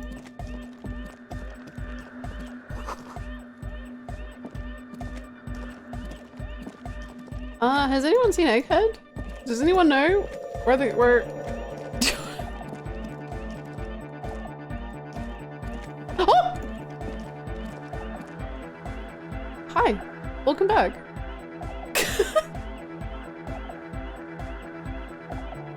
That was my favorite part of the game when I played it. That was incredible. That was so good. And I love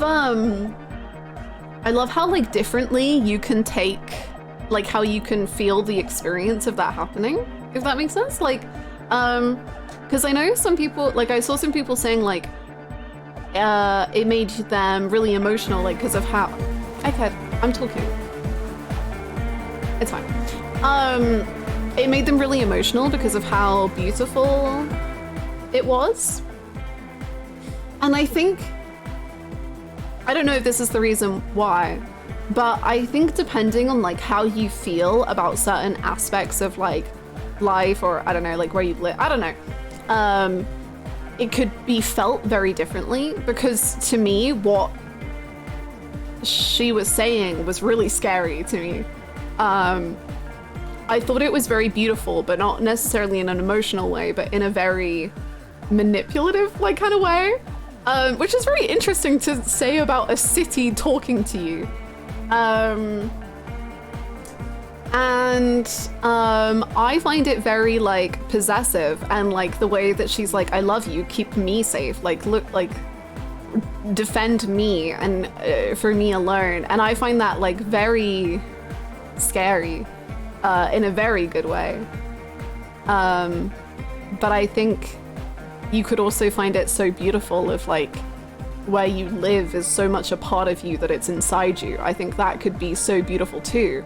But to me, I'm like, no, my lungs are mine. They are not yours.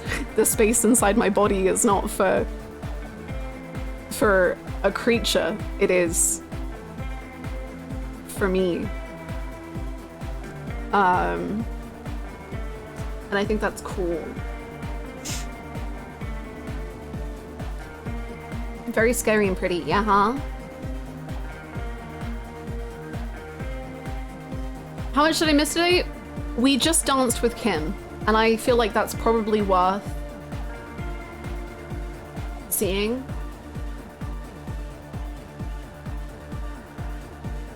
We also now have Kim dance. He's so small. You can barely see that poor little guy.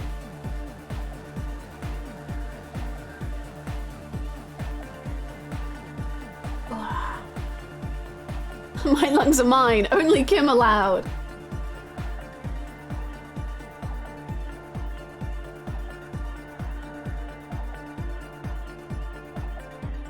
Stream's we're done. Kim's danced. Stream is dead.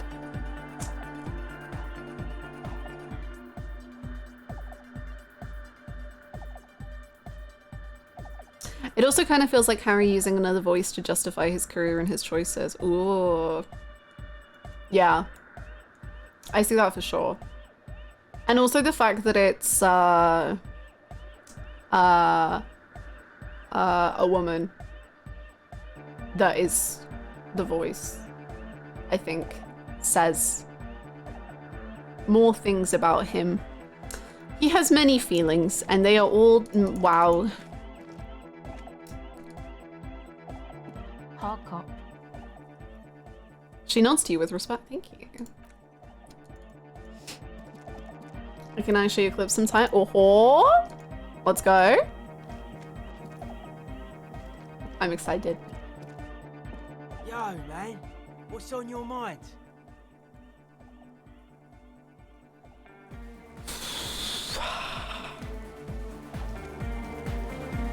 What do we do now? That's all I've ever needed. Like, where do we go from here? Also, Acel and Suna is an amazing ship. The way that they like both like really understand each other, but also like keep a little distance from each other, it's peak. Great ship. So true, Megan, so true! Yo,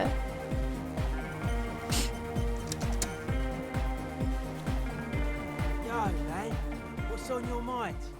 Kim, where are you going, honey bunny? Those knowing glances were 100% underground.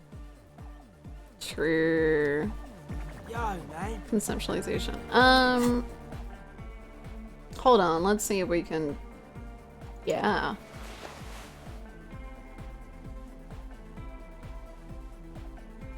Ladies, have you heard of the homosexual underground? Well, if you go talk to a man in the whirling... He's gonna say things to you that are gonna be so confusing, and then you're gonna really understand very quickly.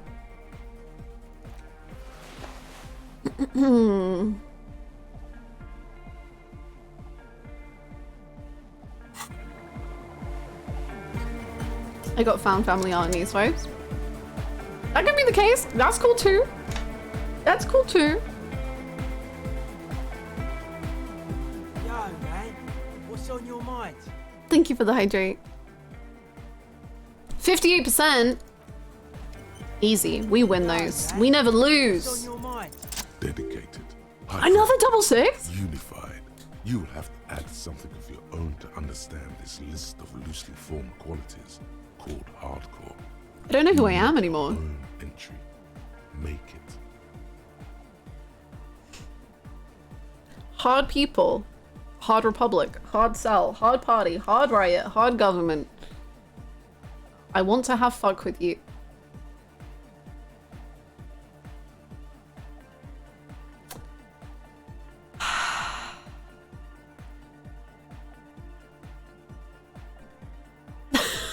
Well, now I feel like that's the answer.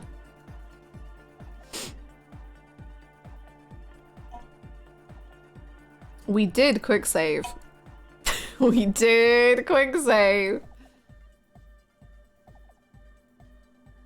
That's a heck of a callback. Also, now having far more context for that callback, it's like, uh-oh, man, Jesus Christ.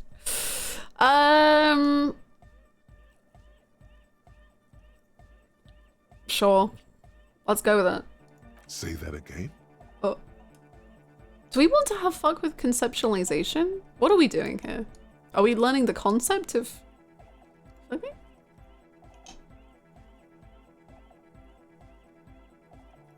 You know it, baby.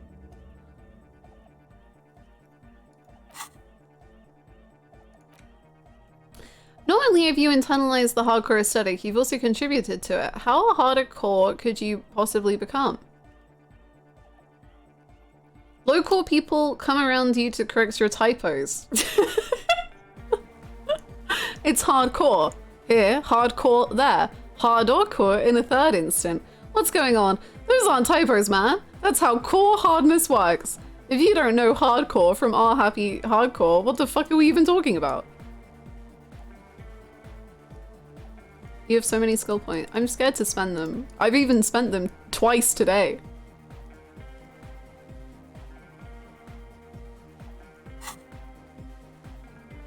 Okay, well I wasn't expecting that, but that was fun. Thank you so much, Noid. The real message is that we needed to learn to have fuck with ourselves. Well, from another thought that we had,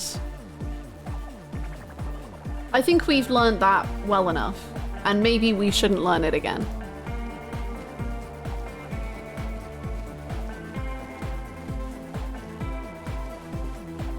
Have fuck the what? Oh, hold on. Yeah. Yeah. Well, what do we even do now? Where does our life go after this? I don't know. Oh, I did that whole dancing with the smell of death on me. Okay.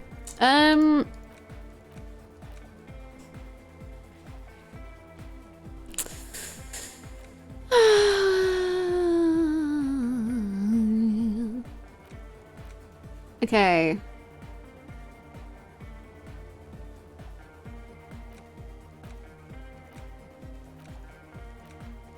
We need to find communists. We need to find phasmids. We need to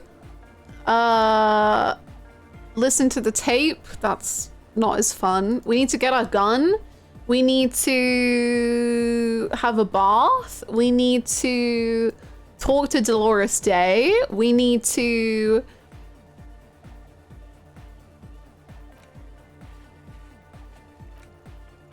do some other stuff. Forget Tequila Sunset. You're deaf on the dance floor now. Oh, thank you so much. What's harder core than Viscera? Nice. Oh. You should come back here when it snows. A strange feeling. It passes quickly.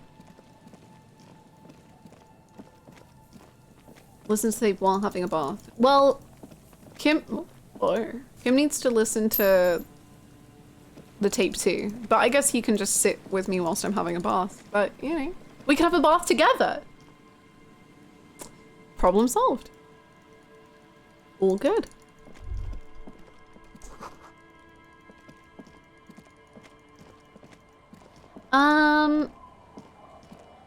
Oh no, the kid's asleep, Frank. I think we talked to Lily anyway, that's fine.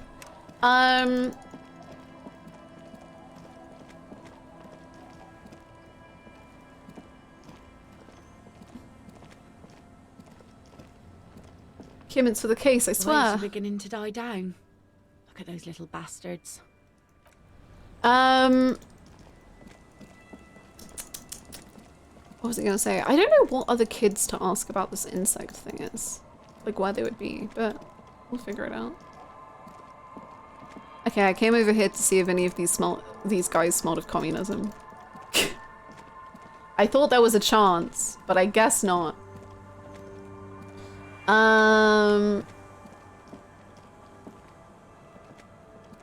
Yes?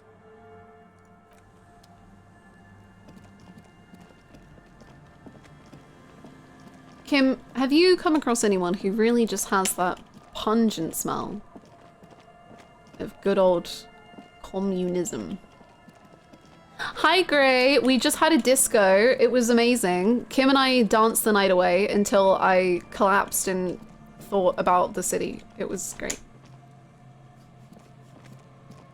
Do you ever have a conversation with the city that you're in? It's wow. Kim would just say, of course, officer, you.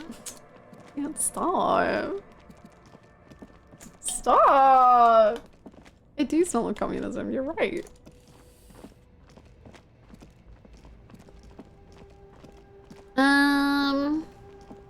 I'd like to have a conversation with my city about rent.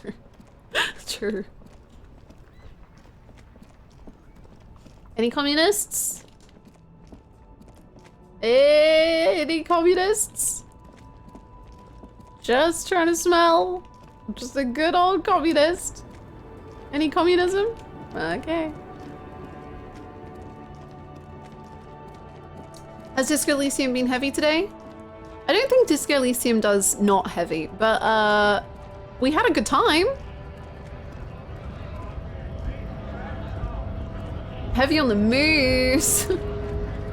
Heavy with the party spirit.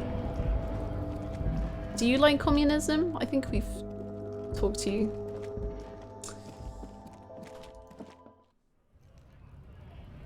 I need to ask, what's the joke about smelling communism? The joke is it's not a joke, and genuinely a task I currently have in this game is to smell people to find out if they're communists. Oh my gosh, sorry, alerts were muted during the dance scene. Detective, you are not ascending to godhood, you are just dehydrated. Out of my way! I'm about to liberate my divine self from this mortal shut. No! No! No! Thank you so much for the 100 bits, Megan. Thank you. Tis appreciated. Oh, I can talk to the fence. You see a set of tire tracks in the brown slush that covers the plaza mosaic. Why am I looking at this? Cop habit. You look at everything. So true. This isn't case related, you think? Oh. Hard to say. Ah, good.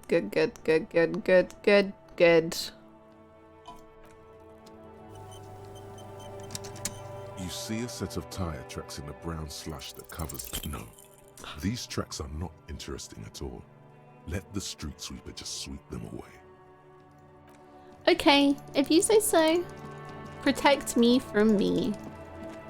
Hello, Kuno. I can't protect me. No, I can protect me from me, but I can't protect me from you. Fuck does Kuno care? The fuck about it?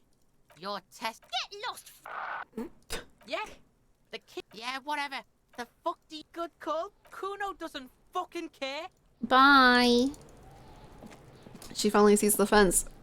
We have perception skills now. Life has literally changed forever. It's wild. I'll die before I squeal, pig. Child, converse with me. I wish to talk about bugs. Do bugs not interest you? Boring. Okay. I just want to talk about bugs.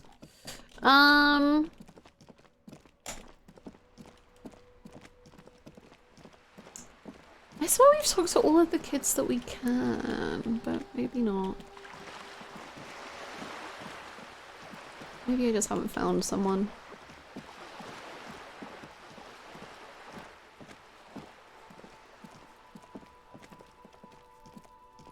Just an ordinary wall. Nothing to see here.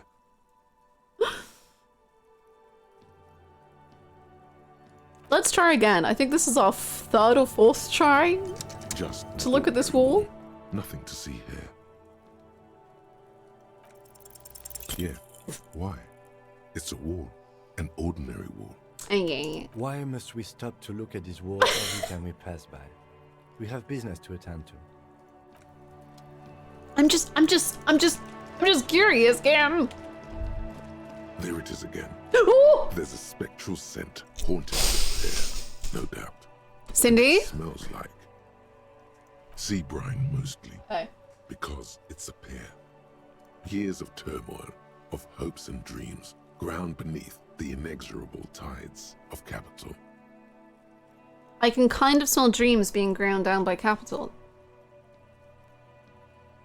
What do you smell? The first thing that strikes you is the overwhelming brine. You imagine yourself. Ooh, it looks so cool. 100-legged arthropod scuttling along the murky silt at the bottom of the sea. But then, the unmistakable reek of seagull shit hits you, buoyed along on the air currents.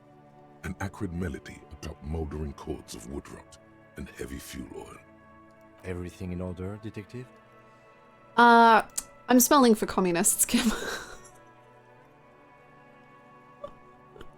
It's kind of a personal errand. I'm working on developing my political consciousness. I am smelling for communists, Kim. You're smelling for... communists. You know what? I just leave you to it. Carry on, detective. The lieutenant He loves lacks it! Your highly developed politico-olfactory cortex. He loves it! The smell is undeniable, and it's coming from that balcony up there. Certainement. A precocious communist youth. A symbol of a kinder, more hopeful future. Now's your chance to establish contact with your revolutionary brothers and sisters. A chance to establish contact with the future. What a beautiful, terrible thought.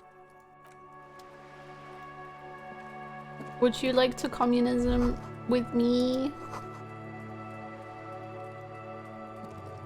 Hello again, officers.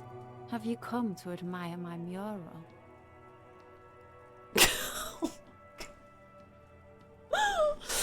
Wow. Crawls out of Dawn Trail Hell. Hey, how much have we disappointed Kim since last stream? Yo. I hope Dawn Trail's going well. But also, we danced with Kim. We grooved at a disco with Kim and convinced him to dance with us. And it was beautiful, and it was everything I've ever wanted. And then I passed out and I talked to the city.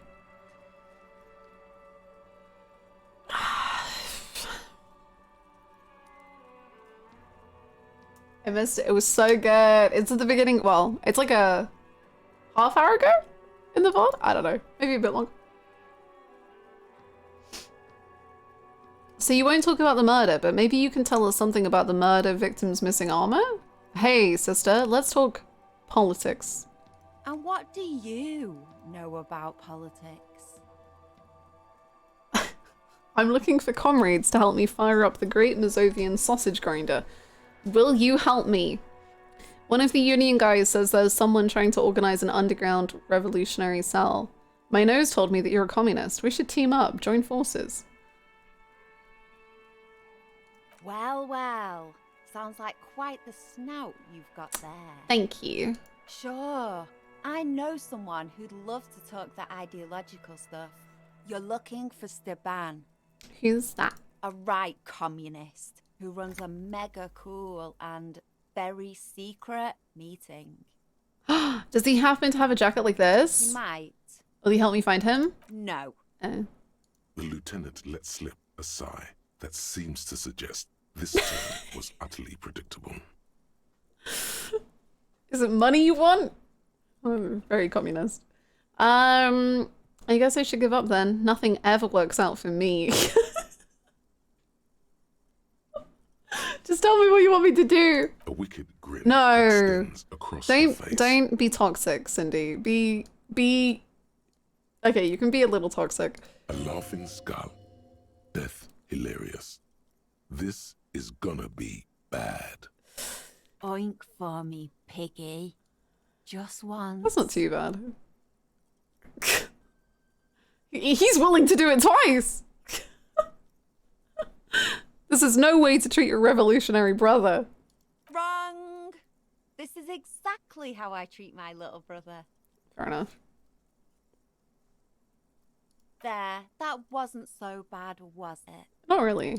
It's not the worst indignity you've suffered the last several days, but it is up there.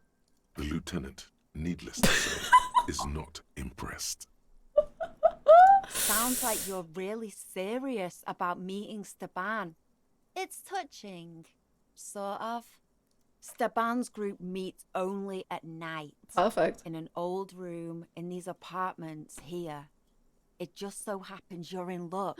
Their weekly meeting is tonight. Oh my gosh, it's fate. Poke your snout around sometime after 10 p.m. Okay. And you might just find them. I feel like I'm gonna be like something tells me this isn't gonna go very well. I don't really know what.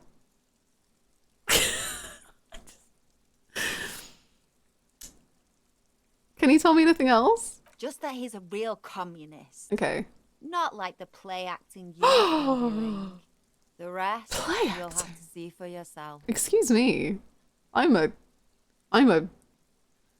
a communist my entire life. I think. Thank you, Cindy. Hold on. You didn't think it would be that easy, did you?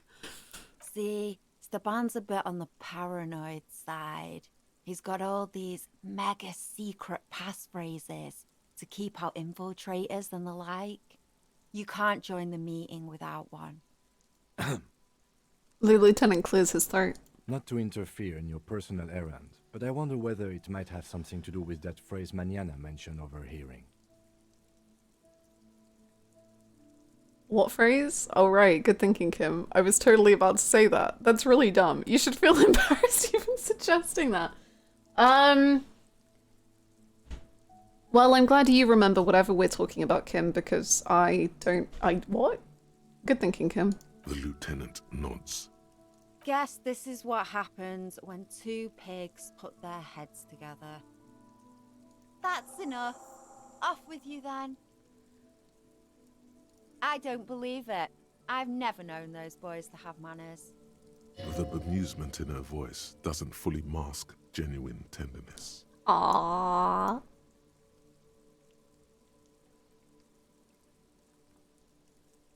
They seem to hold you in high esteem. They'll never be skulls, but their hearts are in the right place. What are you trying to achieve? She throws you a conspiratorial glance, then presses her finger to her lips and squints up at the sky, as though straining to hear something in the distance. Have you noticed the quiet? Every so often, you might hear a gunshot pierce the air somewhere in Jamrock. But in Martinez, no gunshots, no sirens. The people are languishing in boredom and complacency. This place is a sepulchre. We'll paint it red. We bring the raucous. You bring the sirens. What? Why? Okay. What do I care about some fucking tin eggshells? Isn't armor art for the body? Ugh, alright. Sad piggy. I'll give you this one. I saw a little girl in the fishing village running around with military grade handwear. Looked cute as hell. Could that girl have been little Lily? Lily? It's not a bad place to start. I do know a little girl in the village. Could have been her. Small kid with giant white armored hands. If you've seen one of them, you've seen them all. Okay, thank you. You're great, Cindy. You're very enjoyable. Thank you very much for the hydrate.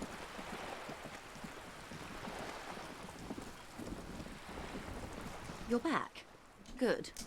What can I help you with? Honestly, nothing, Joyce. I just missed you a lot. Oh? I helped him turn up the heat on the borscht. Did you now? What sort of borscht is he making? One with a lot of alcohol. The strike brew. That's a classic. And by turn up the heat, I presume you mean put more alcohol in it? Yes. Why, if I may ask? Why make them more drunk? I don't know. Already? I don't know, Joyce. Yes, detective. What were you hoping to accomplish with this strange thing? To be fair to both of you, I just didn't think I could progress the quest without doing that. So, you know, it was just my own internal monologue taking control. Enact Borner's sympathy for the working man. I set fire to the fumes of struggle.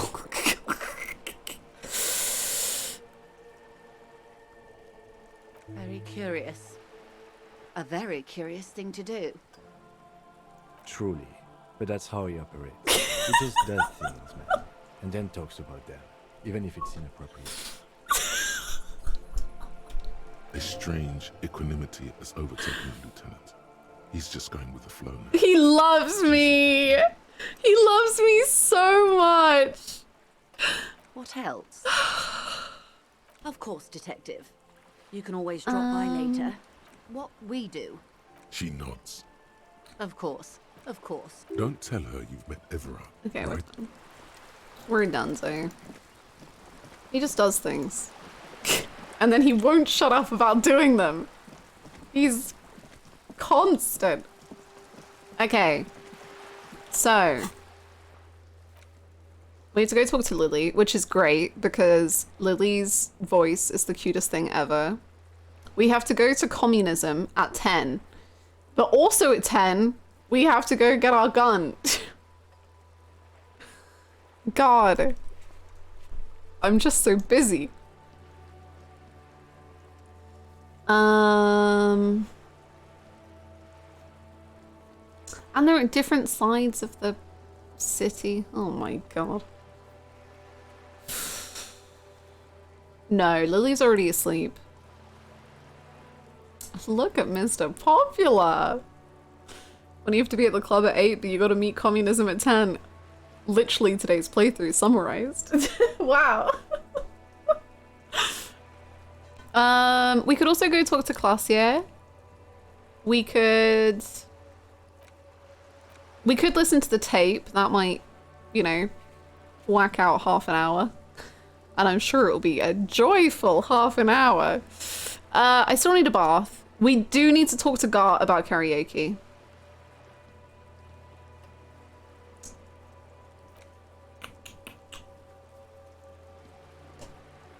Oh, actually, let's really quickly call up Alice. Because she might have the information on the armor, because we've been waiting for that like all day. Because I think we phoned it in pretty late.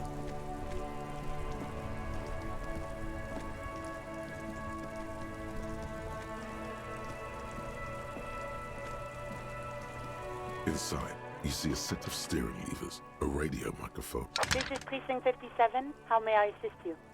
Still no word, I'm afraid. No! Sir. I know it must be frustrating. Was there anything else you wanted to ask?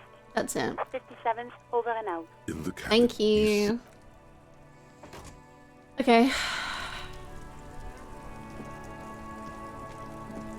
Okay, we need a plan of action. I need to figure out this strategy here.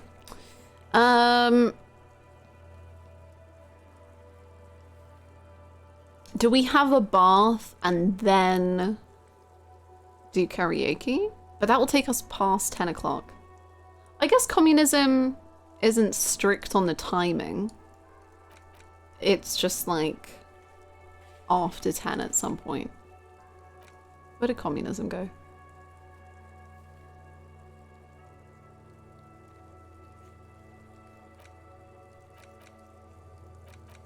That's communism. Okay. How much does taking a bath take? I don't know. As someone who enjoys baths, I can be in there for like 15 minutes or I could be in there for like an hour. Kind of depends on the fan fiction. You know, like sometimes you just lose time and space. How strict is communism on hygiene? So I'm thinking that communism wouldn't mind me having a lot of blood all over my hands, but for the karaoke, I feel like we should be clean.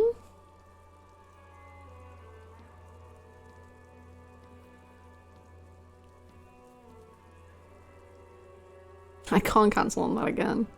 What will Harry be reading? The Communist Manifesto. Naturally. I feel Harry is the type to take a 10-minute shower with a 3-in-1 shampoo. That's probably true. I want him to take a bath, but I feel like it's gonna be like he washes his hands. Like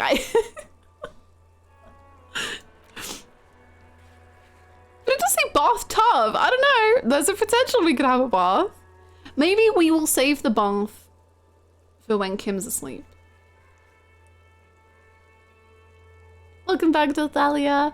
We danced with Kim, and it was the best thing ever. He's definitely a 30-minute shower and forgets to wash up. Ooh, I definitely see that. He gets in the shower and then disassociates for 30 minutes, and then it's like, oh. And then gets out. And he's not done anything. He's just stood there. And he's just like...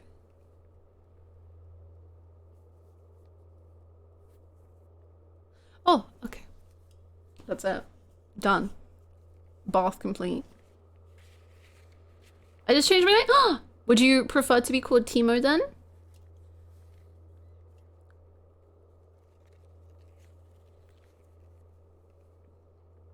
And also beautiful name change.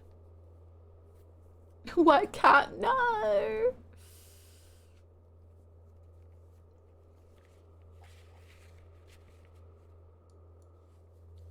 Dark shower with a beer. I never thought about taking a drink into the shower, but I guess that makes sense. You know, does it? I don't know.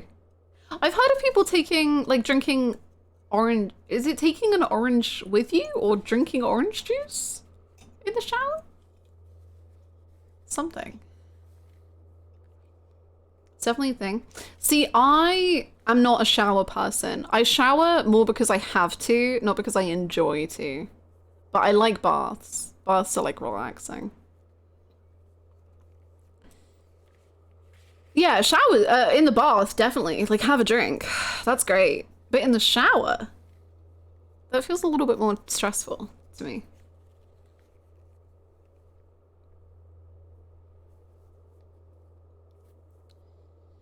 Not for me, but I've heard of it. Okay. Just get the hose, Kim. It's what I deserve. The watering down of the beer is a feature. Oh, I see. So it like prolongs like the beer experience. Do you know a lot about shower beer? Can you tell us of the wonders? Soda sensory health. Really? I find it the opposite, where like if I ever am like getting really like way too sensory, I have a bath because it makes my skin feel like calm again.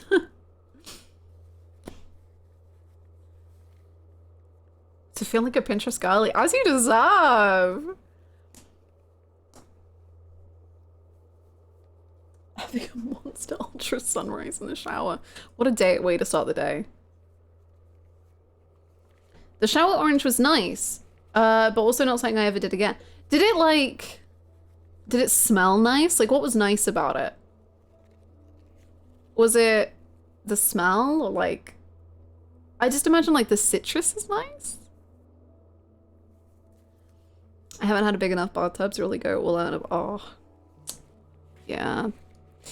That is unfortunate. I've been there. I've been there.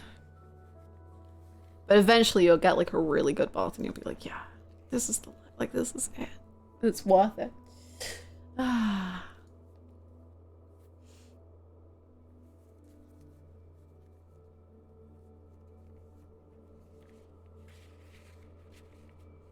Wednesday's tasks are so bizarre. We have Wednesday's tasks are find out something, and Kuno's getting a lawyer. The second thing is find Dolores Day, and the third thing is hold on to the spirits and wait for the signal. So, dear God.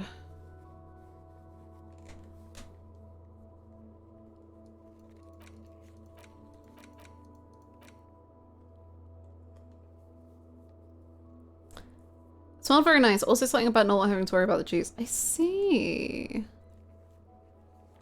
I guess that makes sense. Okay, okay. Sure. To be fair, Wednesday is the day we figured out gay people and cryptids. It certainly is.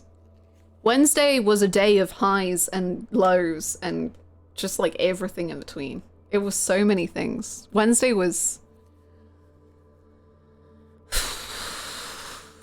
bloody hell, you know? I still somehow got the quest. Whoa, that's weird. The tie was talking from your pockets, begging to be listened to.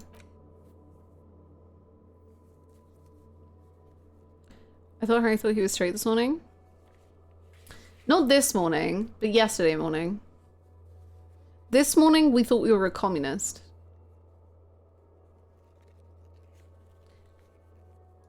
I think we now...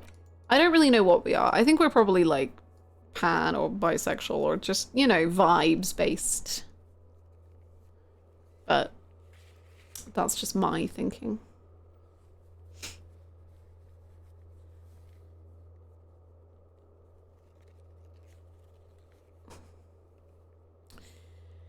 Do we just rip the tape off and listen to the freaking... Rip the tape off? Rip the band-aid off and listen to the tape. Rip the tape off and listen to the band-aid? Was that what I was gonna say? With any consenting adult? Yeah, honestly, that isn't that far out of the question.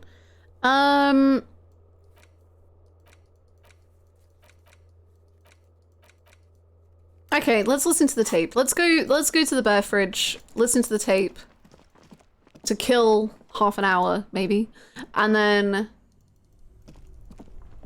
then we can proceed with whatever the next plan is.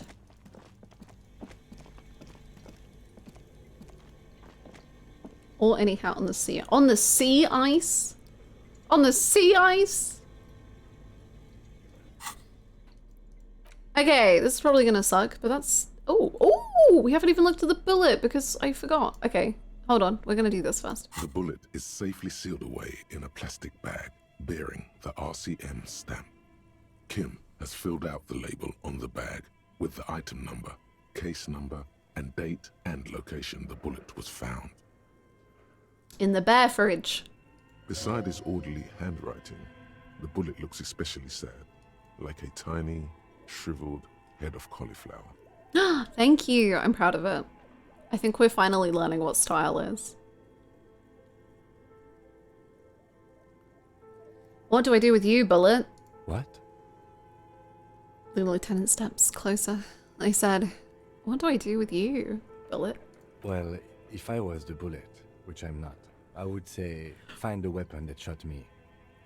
Damn, good idea. If we find who owns it, we will have likely found who used it, possibly to kill our victim. In conclusion, the more we know about this bullet of yours, the better. Amazing. I'm gonna feel the bullet now. The squashed bullet has some sharp edges where I was the getting jacket worried. is split open. It feels cold, even through the bag. I agree. The jacket of the bullet is made of a yellowish metal. It has blossomed out to reveal a dark grey core. The base of the bullet is close to 5 millimeters in diameter. You can just about make out a few striations near the base of the bullet. Little hairlines, linear. It feels standard. It's quite destroyed. Some of the fragments are still lodged in the wound. What can you say about the bullet so far? Wow, I actually know this. Yes, it's as if you've seen bullets before, officer. Don't sass me, bullet. It's a jacketed bullet close to 5 millimeter in diameter. A jacketed bullet. Okay. It would have been shot from a military-grade breech-loading rifle, not from a muzzleloader like those typically found on the streets of Martinez. Didn't one of the mercenaries have a gun? Even the RCM uses ordinary unjacketed conical bullets. This is strange. Very strange. I like this, officer. Strange means unique, and it means incriminating. We need to find the gun that shot it. Something tells you that won't be anytime soon. Oh. This'll have to be one of those epic files that's open for a while. Okay. Trying to determine what type of weapon shot this? Yeah.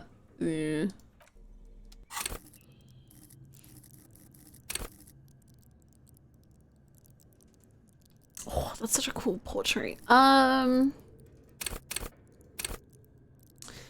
You know, we have a few points that we can spend, so what's the point? What would be the point of not doing it? You know, we got all the points to spend in the wild. What weapon? It came from a gun. Come on, Kim, keep up. The bullet is still safely sealed in a plastic bag bearing the RCM stamp. Okay, well, that was a waste of a point. It didn't even matter.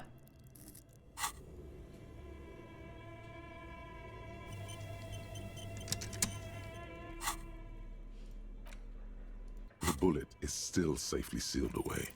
You can't remember what happened last week. What makes you think you're going to remember arcane firearm models? True. You got me there. You got me there. I'm gonna turn on the torch because listening to this tape in the pitch black just feels like a bad vibe. You know? Tosses the bullet into his mouth, gives it a swish and spits it back out. I can give you make, model, and serial number. Kim, you're gonna have to trust me on this one. Oh, great. Okay, it supposedly holds a recording of the Mercenary Task Force radio communications recorded via a de-encryption station. Not a good omen, requires a boombox. The porter reel is just what you needed. The reels attach to the apparatus with a satisfying click. The tape is routed behind the magnetic reader. You push Command Set, and the tape starts spinning. Violent static and machine sounds fill the air. This isn't Revachol. This is a fucking village. I can almost see the elephants. The harbor. That's the son of a Kvalson crane. Damn. When this shit is done, I'm gonna tear that place up. Soldier of the Apocalypse style. Kill shit. Dogs and chickens too. Gonna run a room, Cordy. A real nice room. I don't give a shit. I'm fucking done. I'm done mentally. I'll fucking do them all in. Rape that disco cunt on the counter. You know, the dance a whore upstairs. Do it Kohoi style. Never did get that taste out of my mouth. Oh. The lieutenant presses the button marked anecdotes on your portal reel. The tape stops spinning. Well. What do you think, Kim? It seemed authentic enough. Probably recorded off the shortwave, then edited to seem more incriminating. He sounded like he was on patrol around the harbor walls.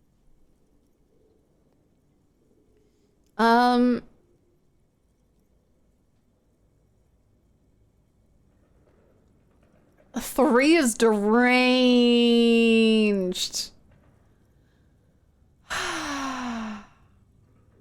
He sounded inebriated. I think he did. Still. The lieutenant looks at the tape. You are familiar with this look now. It's his look of suspicion. There's more going on here than we know. What was that at the very end? End of recording. Oh. Corty could be short for Cortenard, one of the other mercenaries, the one he was talking to. Probably the mountain at the harbor gates. Mr. Right to Work. A village on the Samaran Isola, in South Safre. Grad committed war crimes there, the kind of thing he talks about.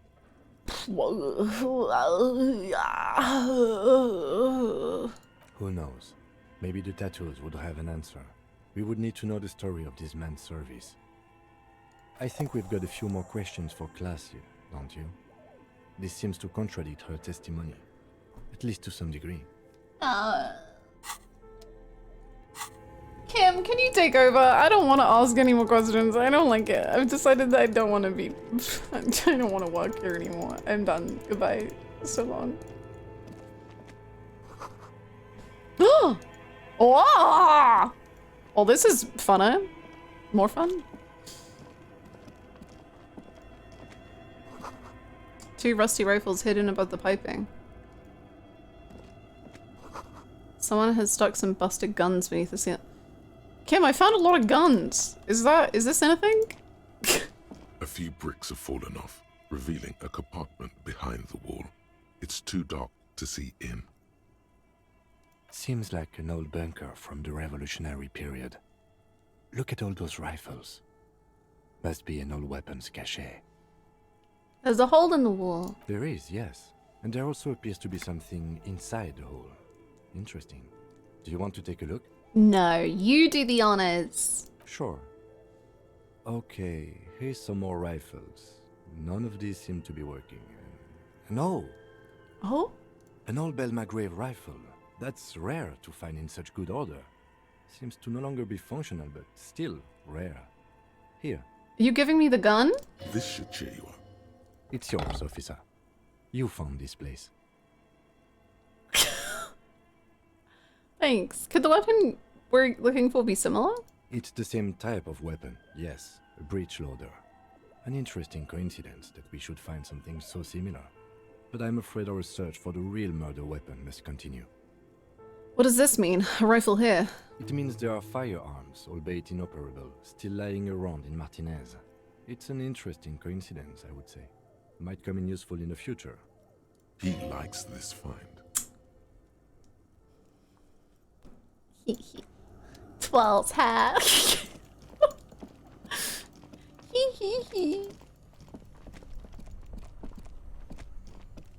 Love language, acts of service, and gift giving were made for each other.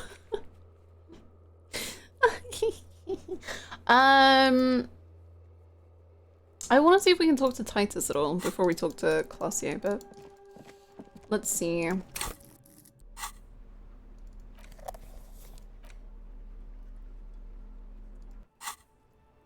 Thanks, Kim. I know the last time you gave us a gun, it wasn't a fun time.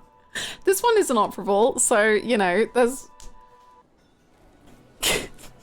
more chance of fun. It's you again. Hello. What is it? Did you edit the tape? Are we allowed to ask that? I've listened to the tape and I'm going to confront Classio with it. Ooh. I don't think he's gonna like that. Smart boy. Oh. You go do that. Oh. Thank you. Wow, I really feel like we're getting to know each other. Okay, okay. You see a heavy steel door with a prominent dimple lock. Pontus. It's painted blue.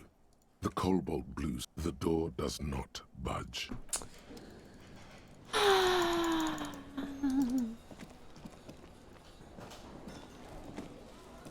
Hey, hello? Was there something you needed? Well, well. Bringing in that new bird sure made a difference in his attitude. About my bill for tonight. Got the 20 real? I thought you were gonna cut costs, Gar, because you liked me now. Then why are you wasting my time and yours? I need to sing karaoke now. Do I need to sing karaoke right now? Maybe. Thank you for the hydrate.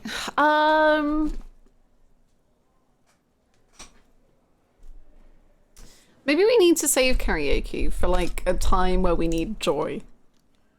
Well, it's a sad song though.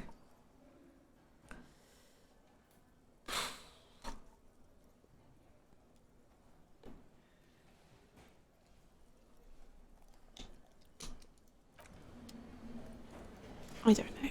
Oh no, my friends are gone.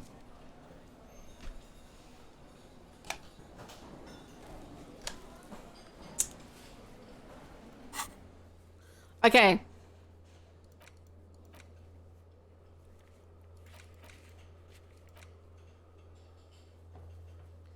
Hannah has famously shown a great deal of restraint with karaoke in the past.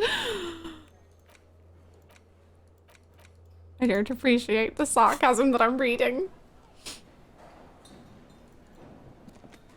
Okay, let's go talk to class here.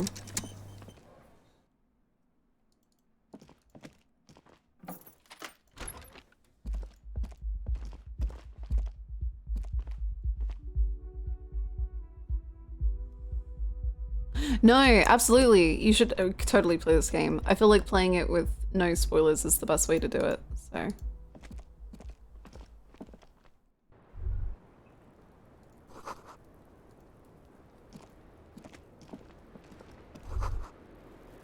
Just as you look at the flowers, a gust of wind raises them from the roof, picking them up in the air. Well, we're gonna fail this. Unless... The wind brushes them off the roof. They're gone. Great. Sorry about that, Cassie.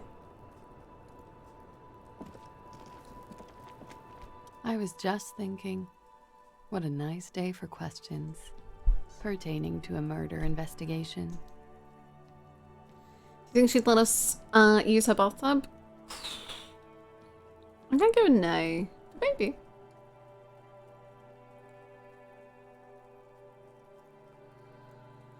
Oh boy. Not so much as a hello, just let's get right on into it. Titus Hardy gave us a recording. She puts her coffee cup down with a soft ring as the porcelain meets the metal table. This does not surprise her. Did he? I never said he was a good man, or that he had good intentions. Only that he was never bad to me.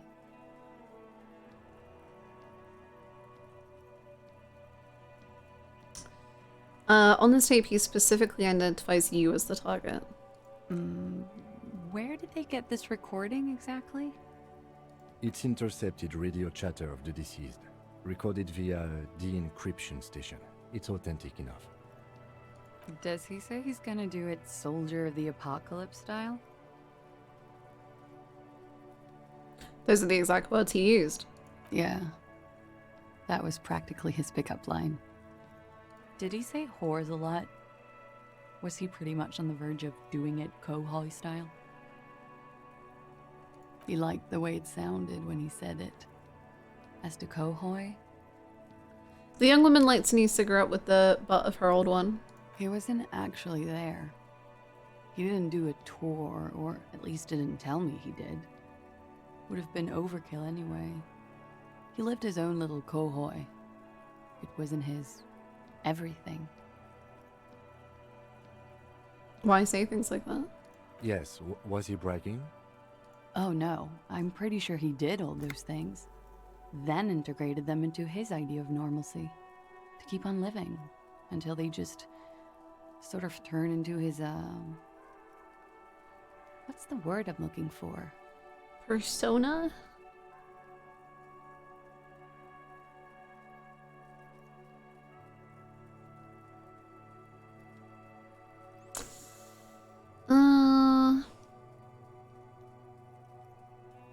Coping? Running joke. I was gonna say running joke. And it sounds like you didn't even get the good bits. Lely's punchlines got way, way funkier than that. I don't think I want to hear what his punchlines were. He was like the Seminoles conflict, the Kohoi massacre, and the 36 famine in Yezut all rolled into one person, then cast in Orani ceramic armor, which he wore in bed and in the shower.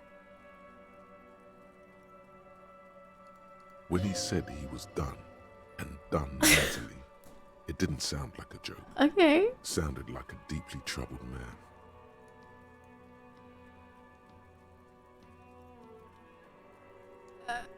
And you spent time with this person romantically? You like this kind of stuff when you're afraid?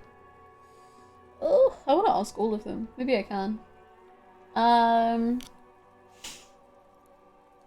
Well, Maybe I pieced him back together with my magical personality. Weren't you afraid? Afraid of what? That tape the Hardy Boys recorded? Your mother probably never told you this, but girls are evil.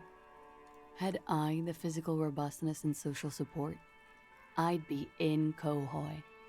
I would be tearing it up Soldier of the Apocalypse style. She wouldn't. She doesn't have the full Hoi in her. Did he tell you he had actually done any of those things? He and Martinez, I mean? No. We were too busy laying waste to our own nervous systems to direct any of the fury outward. He seemed happy, I guess. At ease. As much as a man like him could be. There is a small measure of pride in her, that she could quell the rage in such a being. What kind of man was he? Before you go, ask for details. She seems okay to talk about it. Just look upon true. She told a man that she was going to change his contract, and then when she changed his contracts, he got upset, which is pretty evil. Thank you for clearing that up, miss. Whenever you're ready. I'm interested to hear what Titus Hardy has to say now. She takes a very small sip of her coffee and smiles. Like, for example, his name? Actually, officer, I didn't know his name. I just called him Lely. A nickname? I guess. He came from Lelystad. It's short for that. And it was his army name, apparently. He said his real name wasn't his. I tried to pry it out of him, but it was no use. Lelystad. That's a good start. We have a few questions you can help us with. A few things a field autopsy alone can't answer. The young woman cranes her neck, trying to catch a glimpse of the page the lieutenant passed to you. On it is a list of autopsy observations recorded neatly in blue ink. The last missing pieces of a puzzle. Oh boy. That's a lot. Thank you for the follow. Where is the place? In Oranje, officer. It's, I think municipality is the term. A nowhere town there. You were almost right, officer. That means his race was Occidental, not Mondial. I'll update the form.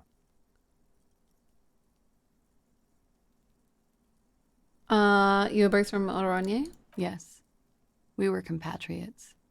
Did that bring you together? No. He was too old for that. And from another part of Oranjenrijk. I didn't even understand his accent. What brought us together wasn't Oranje. It was bad habits. How old was he? He was 42. 42? Are you sure? I would have had him above 50. He had many scars that made him appear older. But no. The memory makes us smile. We even celebrated his birthday, like, some weeks ago. It was a funny 2 days. He had little reason to lie to me. We were slightly off then. Thank you for clearing it up. The adversary one. His eye color? Blue. Light blue. They were like little blue galaxies, you know? It was strange, seeing those eyes in his fucked up face. Pardon the swearing. I do him an injustice. He wasn't ugly. And he had a beautiful, soft voice. Very surprising, what with all the scarring. It was quite something, watching him speak. He had a combat wound on his chin and mouth? Yes. Severe. It made him look like half his face was cracking away in some strange smile. That and those eyes. Ah, yes. His hair, if you can remember? It was light brown, almost blonde. He darkened it with brilliantine, made it oily. Not nice to stroke. I couldn't convince him to leave it alone. Interesting. I too have stroked his hair. Christ. No, I completely agree. I think it's so cool, or like, it's so interesting to hear Classier talk about him because it's so completely the opposite of like everything I think you take away from him. Because like he on the recording sounds absolutely terrifying and awful and bad, and she's just like, yeah, that was his jokes. And also he sounded so soft and nice, and it really just like muddies the waters about the whole thing and about how like why Titus and crew see him one way and why Classier sees him another way, and how we are constantly having our perception of him altered.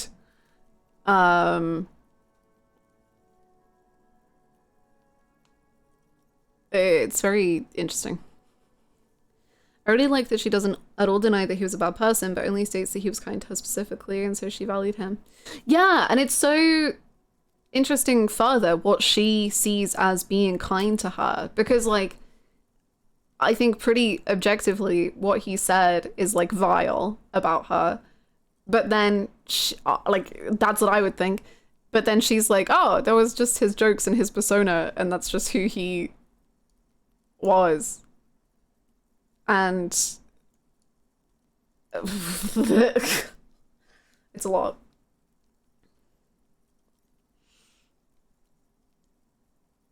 It's just fascinating how differently you think about the players in the story, the more you learn about what happened from them and through it. Yeah, absolutely. It's really well done.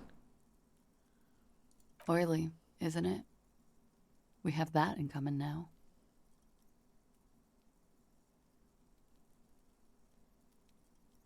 A man talking like that, presumably around other men, versus how he apparently talks around her, what she sees in him. Yeah.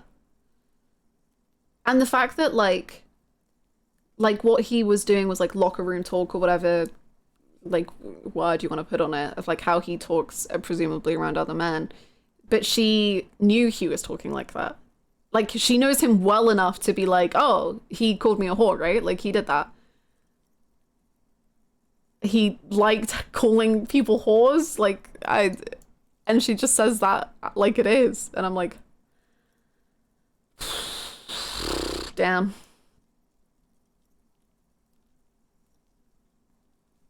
Hi Raven, we had an actual disco, and we danced with Kim, and it was the best thing I've ever experienced. Oh, that.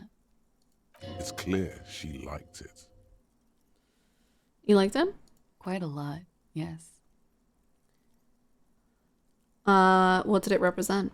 It was a map of his life and the places he visited as a soldier. It was mostly for showing off to chicks, though. How so? How? Imagine him lying in bed. Freakish musculature laid out on the sheets. Scarred, of course. Tattooed. The sheets are dirty for some reason. Is this Orani's lit? Hold on. With my training in the homosexual underground, and my training as an art cop, and as my training as being sorry about everything. Is this? He's smoking and drinking, of course. And his chest and shoulders and arms are studded with stars. Tens, hundreds of them.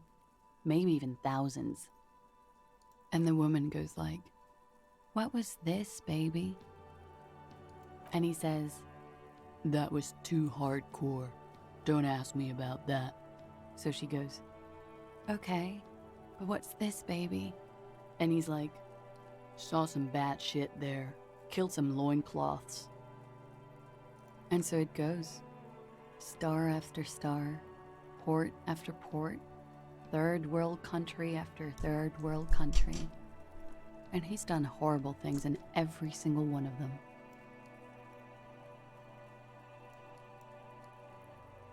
Yeah, showing off. Nice. Oh, yeah. Can you tell us precisely what these mean? Oh, why do we have to show her the photo? I don't want to do that. Okay. No, thank you. Yeah, okay, I've seen good. enough of him dead.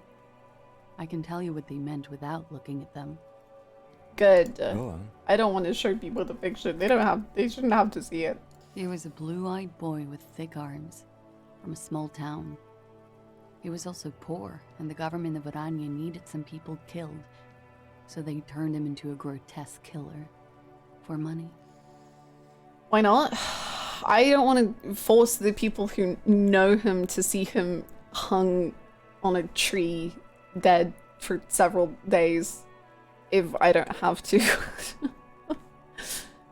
He went to Killer Academy in Vredefort.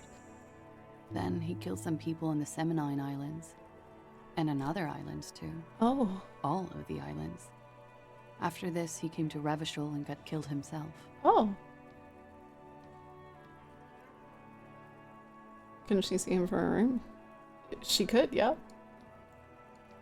Does that mean I should show her the picture too?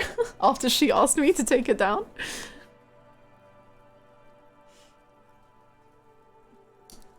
Not a very fun story. It is when you're high.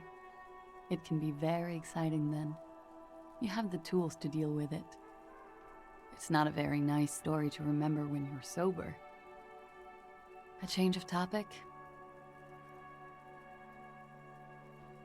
Same. We were just talking about it, Champ, but we were saying about like how it's so interesting that obviously because he's dead this whole time, we're only learning about him through all the different people who met him over this short period of time, and like how some of them like despise him and some of them have feelings or care deeply for him, and like how things can seem really like objective, but then the more you dig into them, the more they just aren't at all, and it's really good.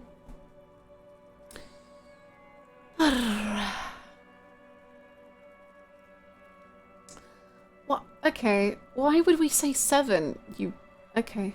Well, why would we say any of these things? That's actually a good point, but 7 especially. Why do you ask?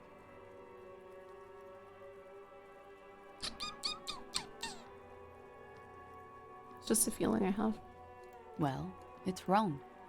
He had too many drinks to down and too many bad things to do. Couldn't tap out just yet. Everything checks out here. It's all A-OK. Good answer. Okay, drama, if you say so.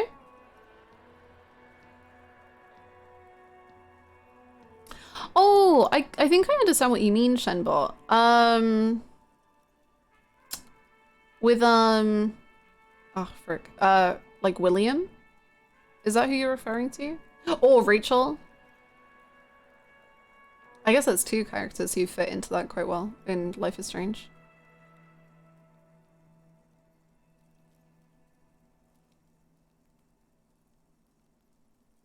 It very well could be, yes.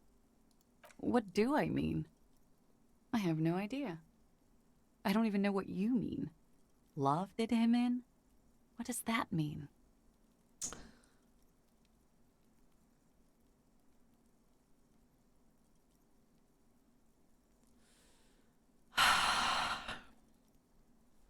I wouldn't make that comparison under most circumstances though, because one is a teenage girl victim and one other does war crime. Well, if you ask some people, Chloe from Life is Strange essentially did war crimes too, so, you know, people are normal on the internet and it's cool.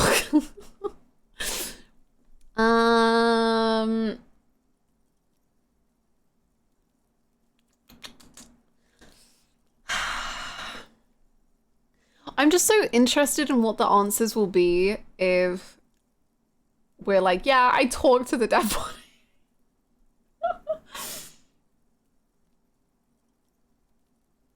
For some reason, I feel like she's gonna be like weirdly like chillish with it, but it just feels wrong. But my brain told me to do it.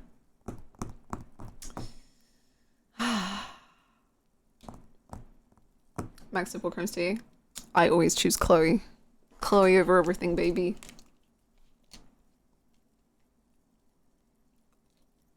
She did start that forest fire, but don't worry, it stopped.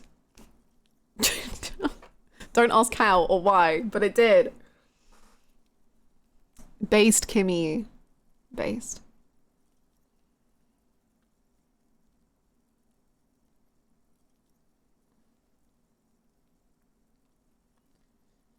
Is the new Life is Strange game also Deck 9?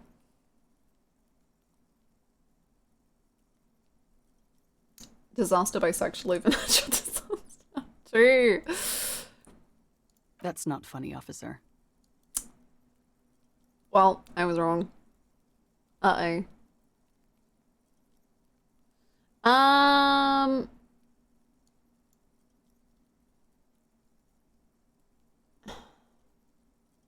think we'll leave the other two. All right. The lieutenant puts the slip back in his notes and observes the young woman for a moment. Coolly, gracefully, she pours herself more coffee. Not my favorite topic, but okay. What kind of a question is why was there a bullet in his head? I don't know, officer, because he got shot? I didn't know he got shot. Great. Good conversation. Unless she just goes, I shot him. And I go, oh, okay. Okay, solved. Thank you. I was actually thinking that. Thing is, I don't know. Because of the way that Classier talks about him with so much care, before this conversation, I was thinking, like after we listened to the tape, I think it was, I briefly was thinking, what if Classier did shoot him and then Titus and the Hardy Boys are trying to protect her by just being like, we all did it, and coming up with like this version of events. But I don't know.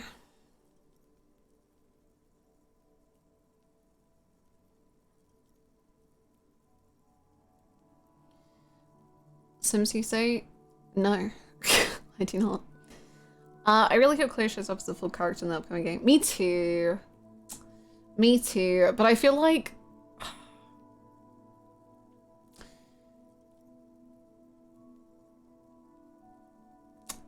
part of me just thinks that if she was, she would have been in the trailers. And therefore I'm really... I don't think it's gonna happen. But I really wish. I think she might show up as like, someone who like Max can like talk to or something, but not as like a real being. Bullet? They shot him too? I'm not picking up on any theatrecraft here, sir. The pause is sincere. They stripped his clothes and they shot him? You mean after they hanged him? I'm confused, sorry. Me too. So am I. Were you aware that he had also been shot, miss? Things are starting to go a little over my head here. I thought he was hanged. I was not present when they did it. I don't know what happened. I just know what they told me. And Sylvie, the bartender. Yeah, that's exactly what I was thinking, Mark. That was exactly what I was thinking. This is beginning to get confusing for you too, and we don't like that. Where was she last Sunday night? Cowering. I was cowering downstairs with Sylvie.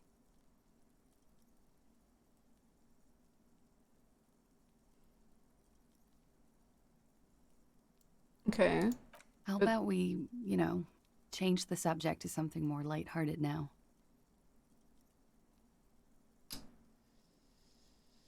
Okay, I don't think we have anything to talk about, but... Sure. The record. So official.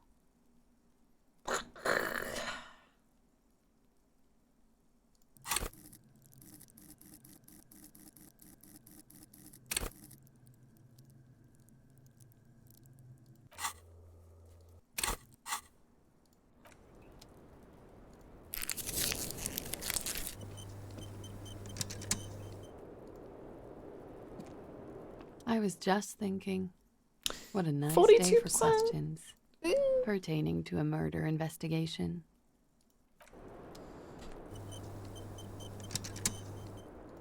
I was just thinking. Soft, light brown eyes look back at you, Okay. directly into I the wasn't space expecting the behind win. her eye sockets. You see the smoke rise from between her painted red lips. She's beautiful. I have bad news for you. have you ever had good news? Go on then. What? You know these guys? What guys? Who? Me? Oh, are we all chiming in? Yes, you.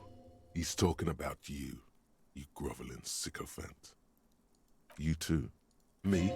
Get out of here. I'm solid. These guys are compromised. She's got them singing along to her tune. Oh. The little bleeps and bloops you trust for Oh. You can't trust them anymore. Whoa, that's cool. That's really cool. So like everything we've done that had powerful, now I'm like, oh. Frick. Damn, holy moly. That's really good. Oh my god. Believe it. Which ones exactly? All of them. I've been talking to myself long enough. Which ones? There's no way of knowing. At the moment, I'm afraid it's best to assume. Every single one. All of them. Yippee! Bullshit, man. I ain't compromised. You are the most compromised of us all. You shut up. You're the worst. Especially that guy. Thank you. That guy's the most compromised one in... That's exactly what I said, Felicia. No fucking way, man. I just want a drag of that sweet menthol Ziggy. Really? Quick. Tell me what's under her jumpsuit. Don't. Glory. Oh. Truth. Oh. Softness. Protect her. She wants you. Okay. I take it back. He's got it pretty bad. But this next guy's on another level entirely. Who? Inland Empire.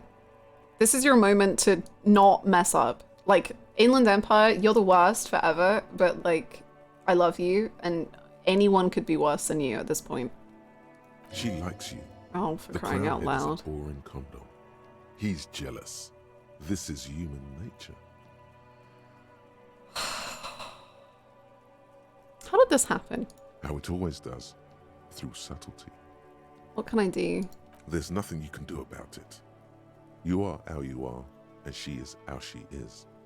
Things will go as they do. That does what it do, Yugs. No. What use is this then? It's better to know you're being played than to be played without knowing it, is it not? Does this mean she's been lying to me? You don't know. Yes. Oh.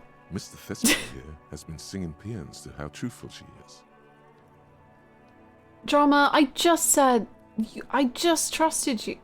She is a lady, most fair and just. Not 5 minutes ago I was trusting you, Drama. Cause she, about the bullet! And I was just like, oh, I guess I was wrong. So now I don't know if I was wrong. Even a pretty woman can shoot a gun, Drama. For Christ's sakes. In his defense, to reduce him to such inadequacy, she probably had to employ half-truths more often than outright lies. Okay. That is correct. And omissions. Well, I don't... A little. They're all still of limited use, interpreting things to the best of their ability. Maybe they add flair or something. I wouldn't know. I don't add flair. But when it comes to assessments of character and factual accuracy, they are not to be trusted. Not with her. Can I trust any of them ever again? Don't be melodramatic. You can trust them. Just not with her. Me? Melodramatic? And Drama, who was your main skill, right? Drama was the first skill I picked, and yet. What is her plan? You can't draw a sound conclusion. The one he usually does says, she may want to control the information rollout, not to become a suspect. She may have a past she's escaping, unrelated to this case. You doubt it's something truly insidious. But can I See? It's oddly moderate. Probably compromised. Okay, well, this is great. Don't worry. It's only been 4 or 5 seconds. You've got this. Mister, you manipulating me. Christ above.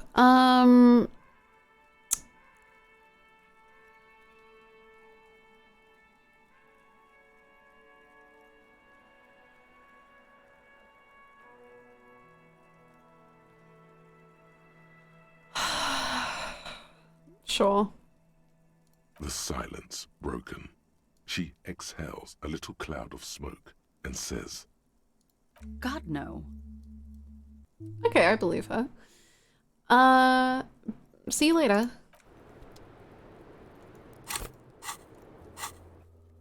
Titus!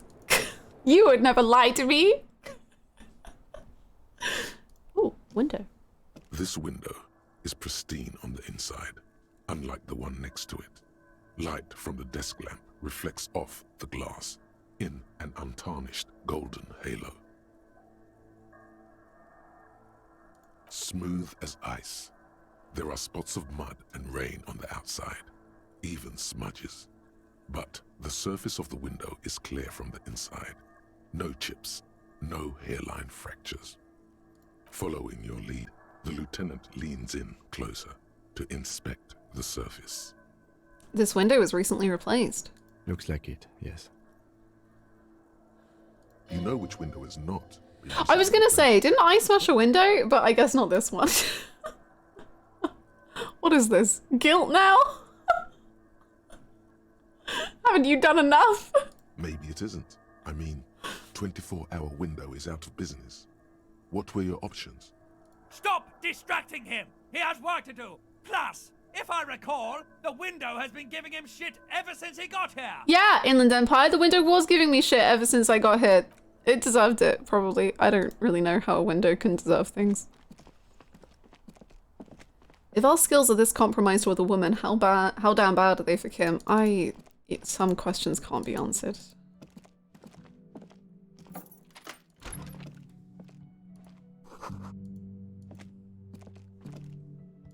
This medicine cabinet is full of wares.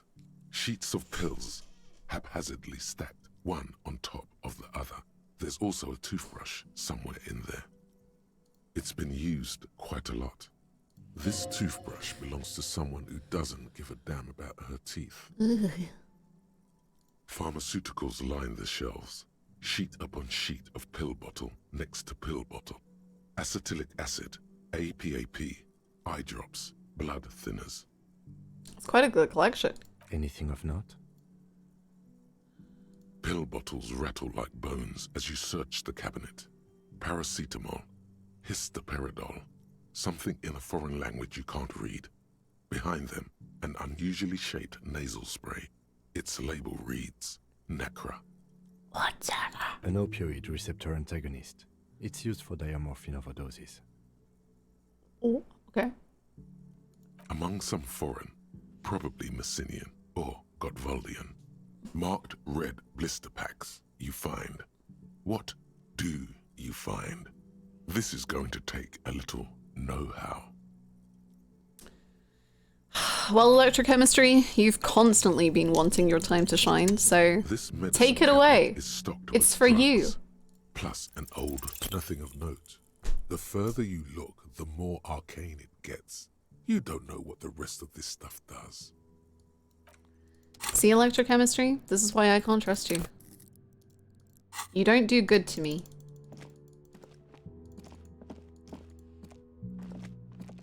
You don't do good.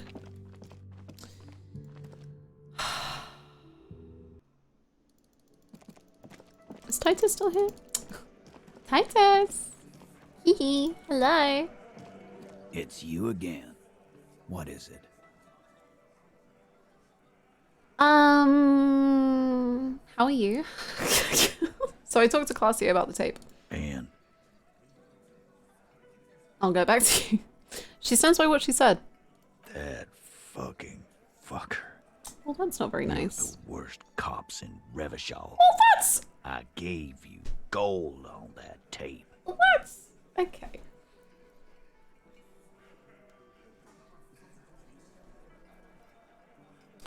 God, it was just locker room talk, it's not evidence. It was dark stuff, but it didn't prove anything and it didn't change her mind. Yeah, it was bad. Honestly, I expected it to have more effect. She pretty much laughed it off, Titus.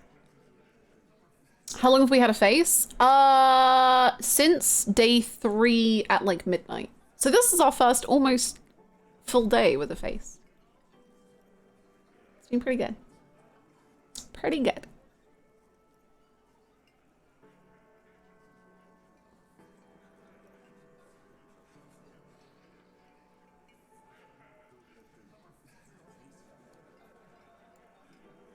Dark. Dark is when you start a goddamn death rock band. He said he'd rape her. He shakes his head in disbelief. Sounds like he wanted it to change her mind about the hanged man.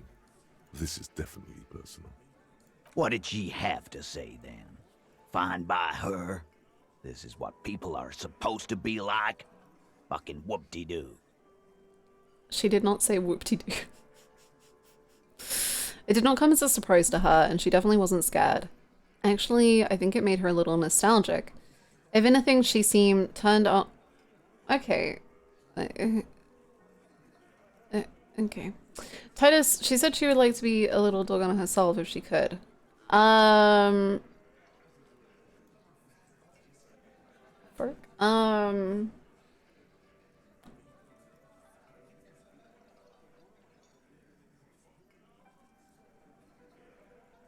Do we antagonize him? It's kind of fun when he's antagonized. She didn't say where today, Titus. Come on now. Be serious about this. I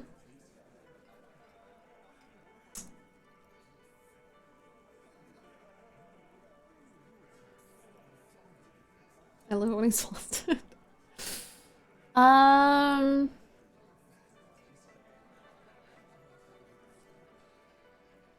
I think if I say one, I'll be able to say the others, so let's just go for it, I guess. I can confirm that. Kim, you're toxic. I'm not surprised when I'm toxic because I make the decision, but you, Kim, you surprise me every time with your absolute cheeky behavior. I see what you're doing there. Listen to shit. She didn't? Well, whoop-de-doo then. He's too angry to drink his beer. Oh no, we've broken the poor man. It didn't come as a surprise, and she definitely wasn't scared. Yes. In fact, I think she thought it was a little funny. Funny. Funny. Oh, good goddamn psycho whore. Titus? Titus? Come on now. Alright. All fucking righty then. I guess it's good then. That fucking... What? Titus? Please try to control yourself in the presence of visitors, Titus. Her voice is a bit softer than earlier. This is just perfect. Just fucking perfect. Any thoughts on this, lawman? Ooh.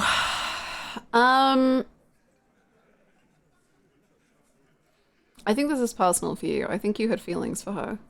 Yeah, they're all queers. Can't bump, hard fist, or anything. Glenn? That's not what you said, Glenn! Glenn?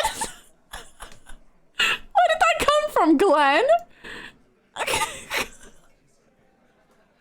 Glenn is freaking crazy! He's breaking out of the game! Glenn, bro! Wow, okay. Everyone's got feelings for each other. It's alright, Glenn.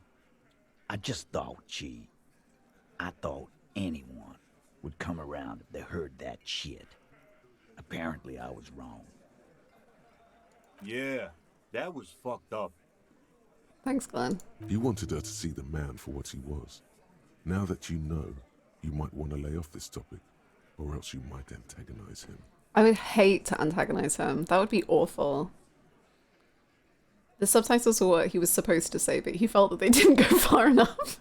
I just got too worked up. Big man lost his shit. It's Shit. cool now. Big man. Oh, God. If I could talk like this, man, I would love to. I would love to be able to talk in such a deep, like, big man.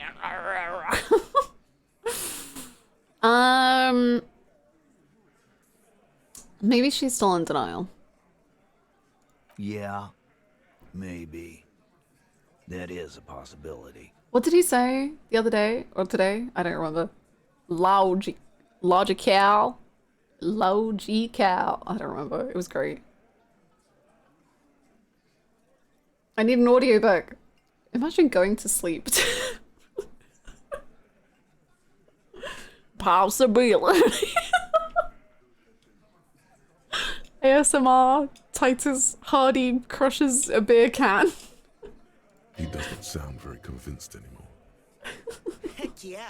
Thank Prime you. real estate much? Place is smack dab in the heart of Tokyo. Thank you so much. Thank you. I hope you're doing well too. Thank you very, very much for the Prime and for the 4 months. Thank you so very much. Heck yeah. I hope you're doing good. You seem more.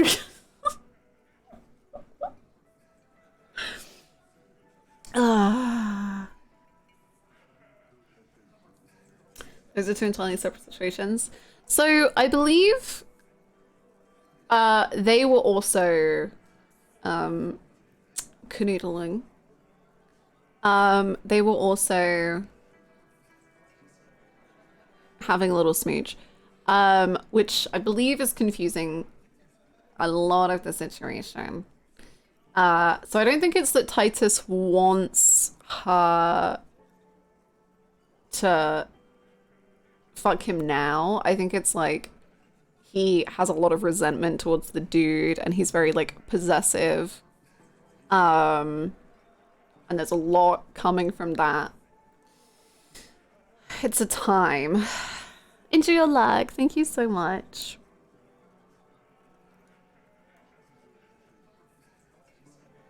Maybe she isn't who you thought she was. Nah, I know her. She's just a girl. In over her head. Girl. Titus, she has my whole skill set compromised. She's some kind of a pro. You don't understand, Titus. All of the brain voices started talking.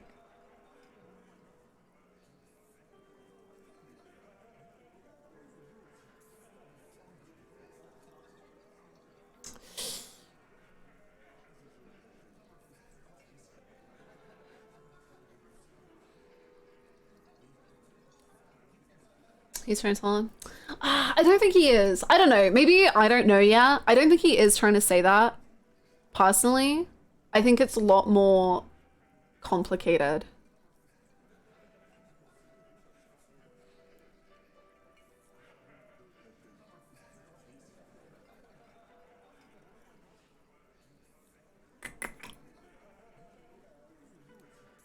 Titus, the voices. They won't stop talking, Titus.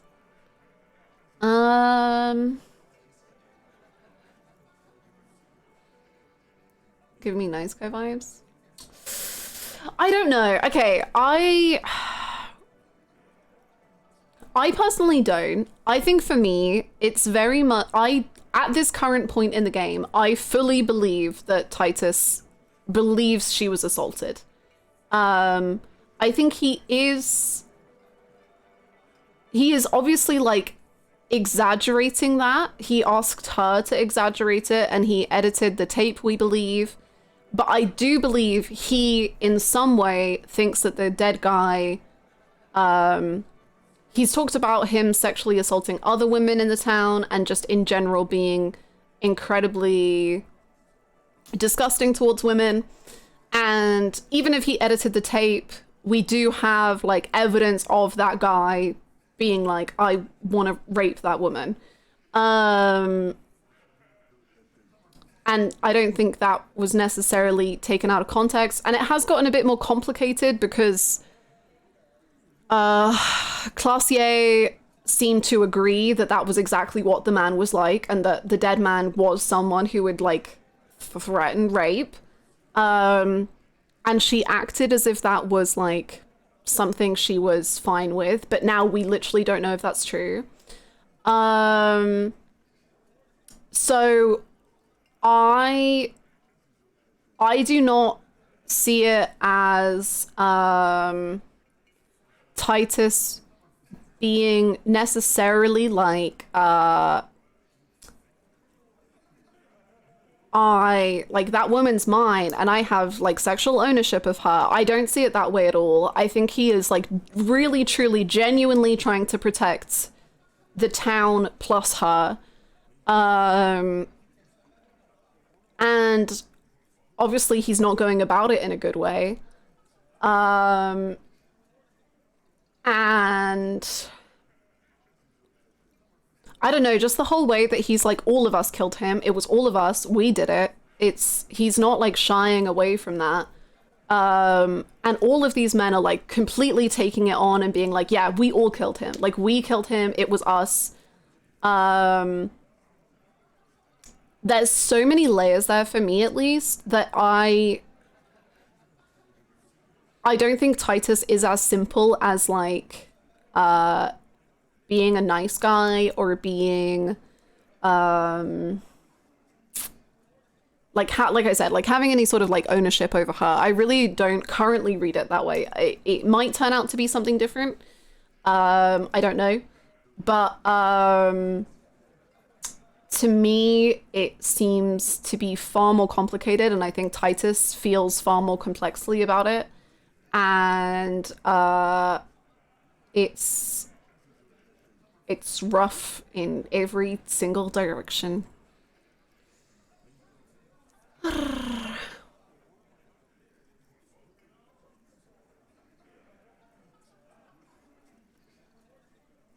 To me, at this point in the game, when I played it, someone who was owning up so hard to murdering someone when that doesn't actually seem like that's the case, I figured there was way more, and I just had to see what was going on. Yeah.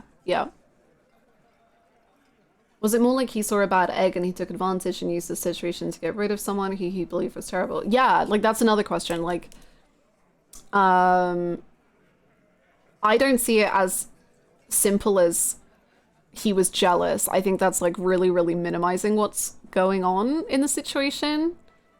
But like, could his jealousy have encouraged him to be like, tensions are really bad, let's poke this fire?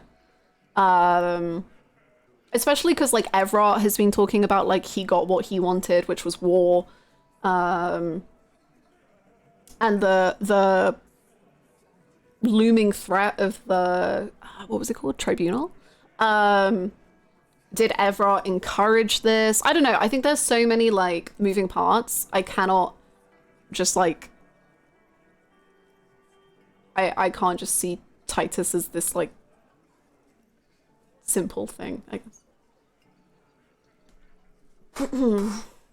It's definitely flavoring things.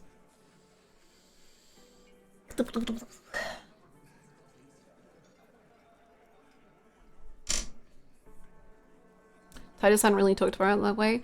Oh, we had, at least from what I remember, and I might be like muddling things now, because it's been a while, but I remember him saying like he's quite possessive over her, and then like it either very much alluded to or he straight up said that they had been having sex.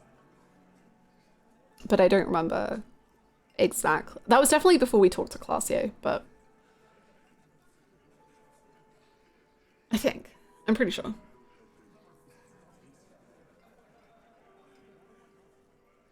Oh no, not hardcore. I'm so sorry, Elliot. I hope you feel better soon and that you can cool down.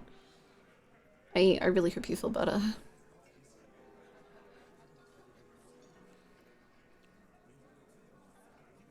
Like when someone like Evrart has some nuance to him, to me Titus is very grey at this point in time. Yeah. Yeah, big time.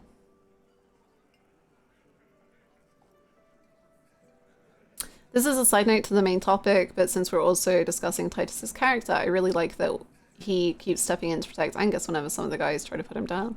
Ooh, I don't know if I fully thought of, like, noticed that happening. I think I've just seen him as like caring of the lads, but I'll try to look out for that. Just remind us to take a break. I'll probably take a break soon. Thank you. I know! I thought this was an open and shut case, and now all of my jokes about being like, we solved the crime are crumbling.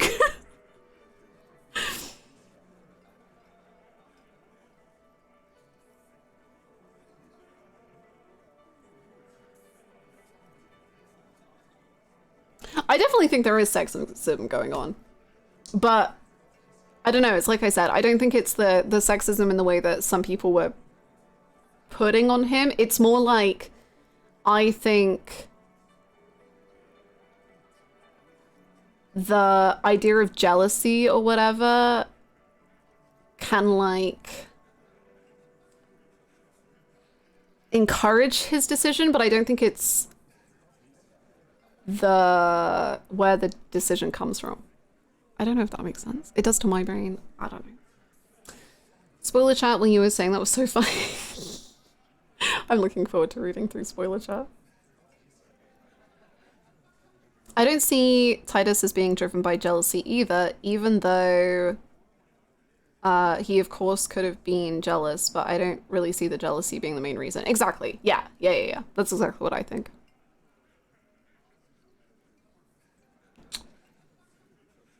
I know Best Instinct seems to win out. The intentions might be good, but he seems to be trying to override Classier, rewriting her story and ignoring what she says herself says and wants over what he thinks is best, which I don't really. I see. Yeah.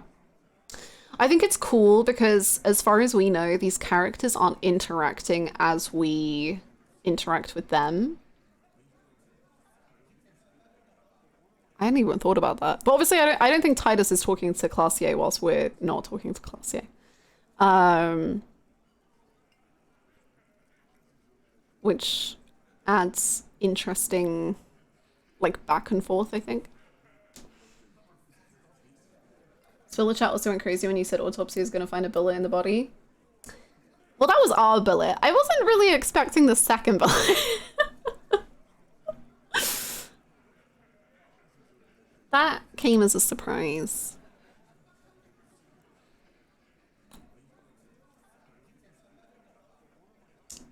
She's not some helpless girl. Handled him? She got into some stupid shit with that guy. Shit we had to take care of.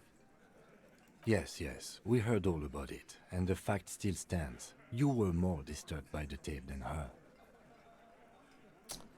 I think Titus reminds me of someone stuck between a rock and a hard place. He's sticking with something so hard that the second the rug is pulled out from under him, he's trying his hardest to stay on that rug between the rock and the hard place. Yeah, I think I get what you're saying. I think I get it.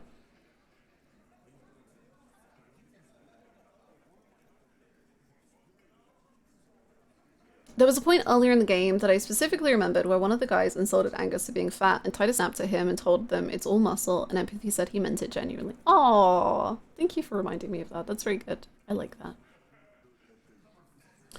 I see it as Titus having done this kind of work for some time since they have to take care of their own, so surely he has had to protect other women in similar situations. It's just that Classier doesn't care as much about Titus as he does her.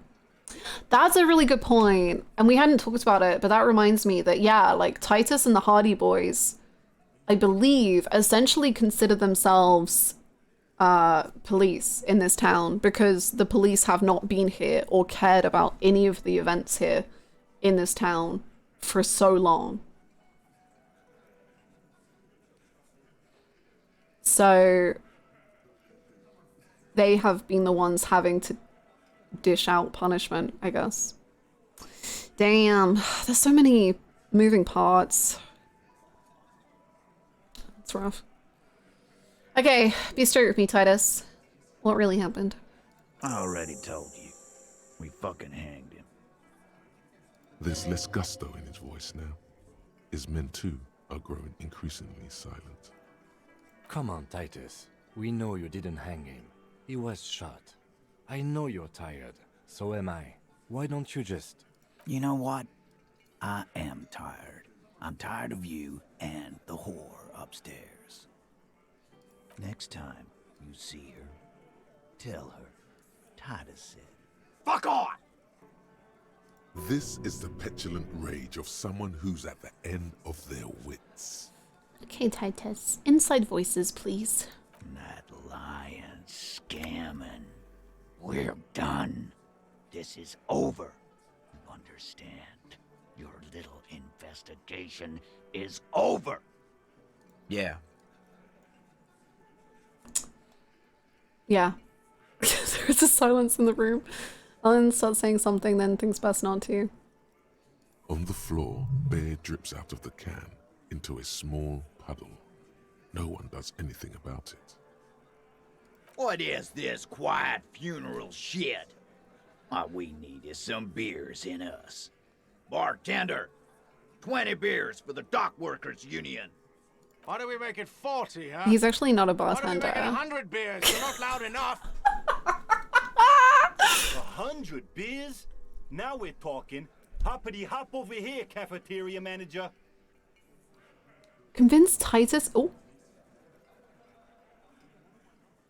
Mention surreal play. Strange reaction to bullet. Everyone asked to cooperate. Compromise skill set known. Understood why Titus is upset. Warned about the tribunal. Discussed 8th party. Oh. Can I see the other one? Confronted about drug trade. Okay. Well, that's fun and a little stressful. No, don't walk away. I'm not done with you. I'm just going to save the game, Titus. Please. Come back. Come back. I'm just going to check if I have any rhetorical seeming clothes. Rhetorical? I don't know.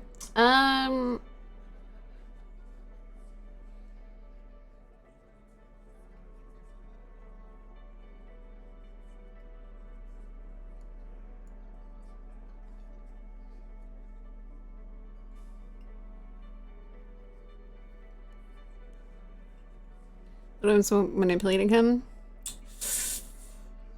Me too. But I am interested in like how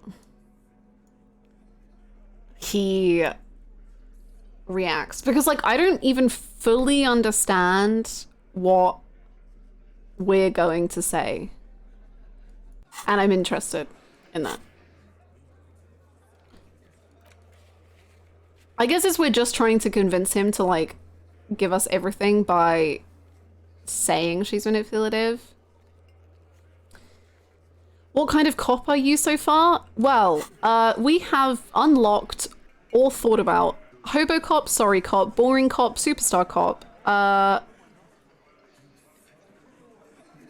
cop. Is that it? Did we unlock any other cops?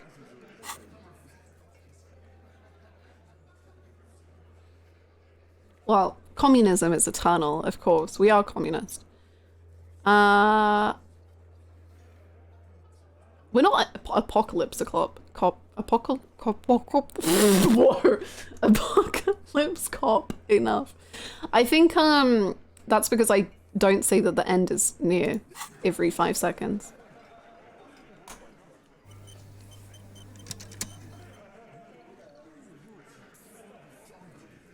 The biggest fault Disco Elysium has is not sorting the closed matter, but personally I have that problem too.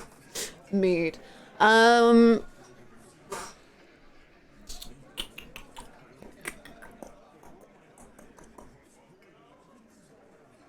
don't see the end is near despite what we've learned at the Pale. What could go wrong with the Pale, you know? And to be fair, I think I only learned about that like 30 hours ago.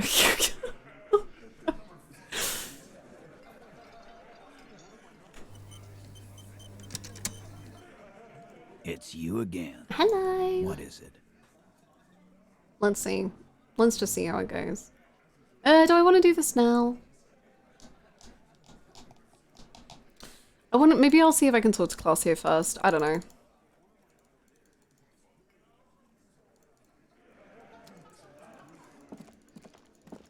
And then maybe we'll quickly do communism. Quickly. We'll just quickly become a communist. For real.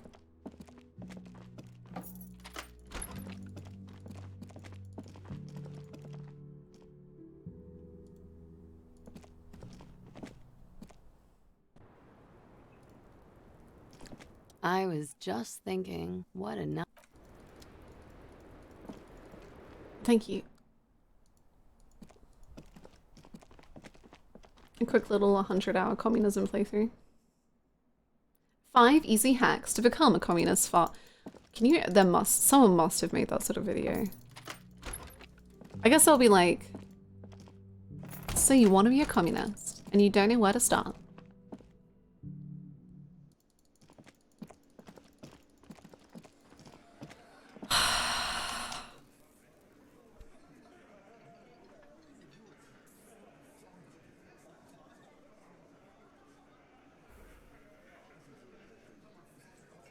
Should we do communism tonight and then, you know, Titus tomorrow? Oh, we still need to freaking go to the fish market. God. I think they said that she was there until like 2 AM. That's good, I suppose. Communism tonight, queen? Okay, communism. Come on, Kim. Sorry. I don't know if you want to be a communist, but sometimes we don't get to choose. Here we see Hannah in her natural habitat, torn between choices.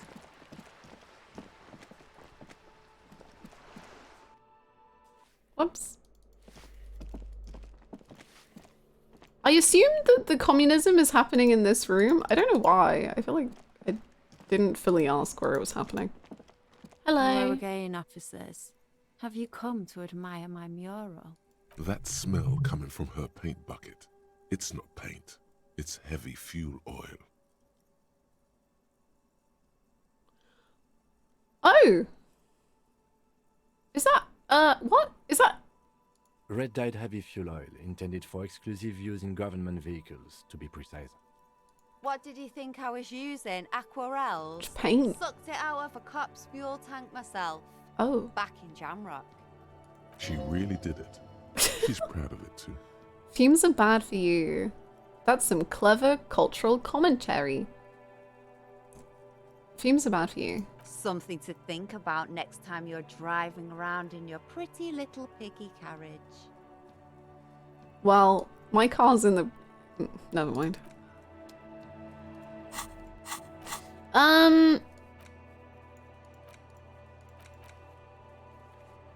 At the apartments? Oh, maybe he's like in his room. I don't know. I thought he was going to be in like a... I need the password.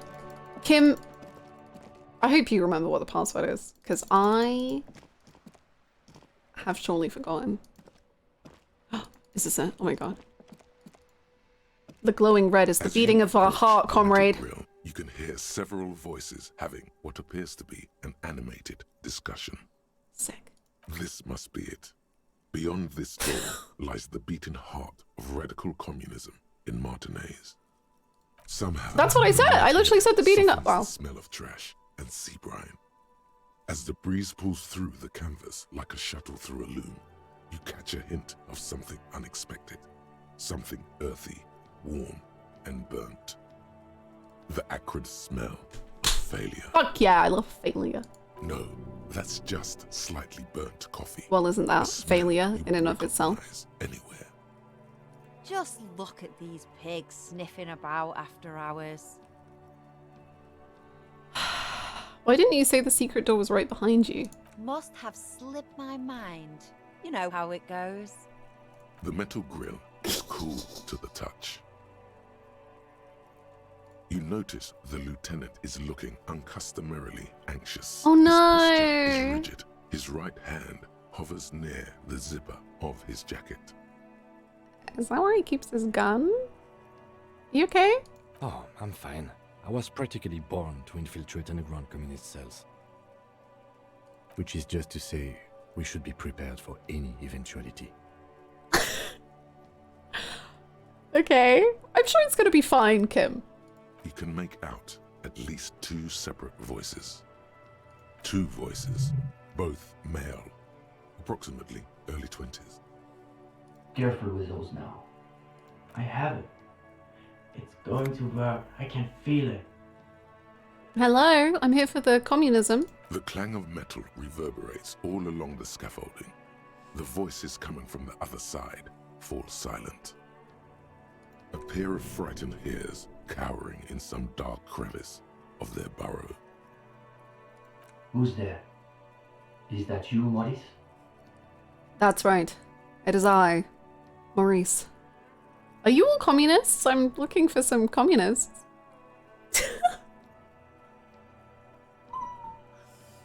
Sure, I'm looking for communists. Is that going to scare off the communists? Probably. But where can they go? Only towards me. Wow. Who said communist? Did we say communist? Get out of here. Listen, listen, listen. I've already built like 0.0001% of communism, but now I need to get organized. Can you help me? For a moment, silence. What's the passphrase? Oh! This was it. I wrote this down somewhere. Why did I write this down? Probably because I thought it was important. And I was right. That's rare. Yeah, I did write it down. I wrote it down next to my list of where all the phasmids were. Nice, okay. There's no response. You begin to wonder whether they've slipped out some back way. No, they're still there. You can feel them back there. Alright. The key's taped to the back of the door frame. Just make sure you put it back when you're done, or we'll all be locked out.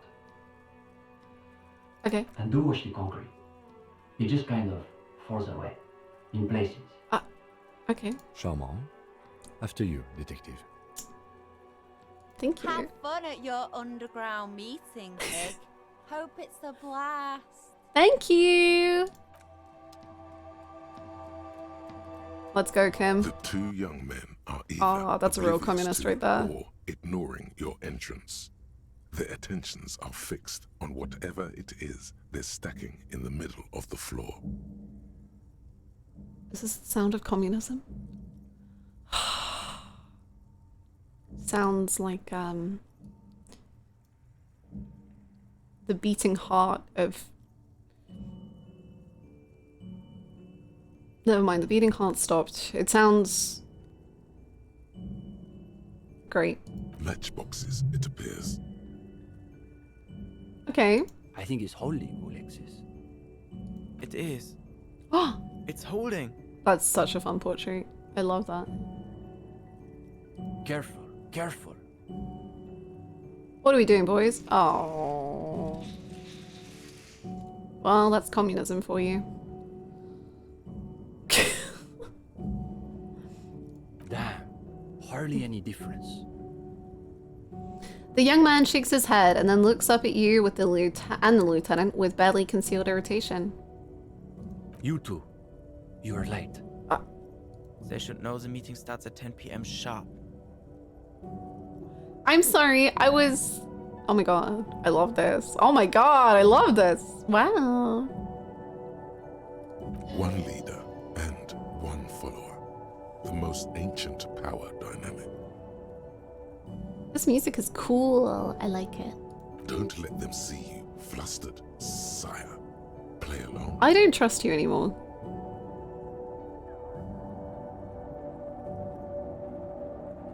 My apologies, comrades. I had to be... Sorry, I just said I won't trust drama, but it's the best option. I had to be sure I wasn't tailed by our class enemies. The young man considers you a moment. He's taken your measure, like an ideological boxer stepping into the ring. This must be the theory combat the Boyadero warned you about. On guard. We all have to take precautions, especially during these delicate times. What matters is that you've made it, and that you've done the reading. Had an exact meetup like this when I went to France for an exchange program, talked about communism for hours and ended up in a slightly homoerotic situationship. Good time.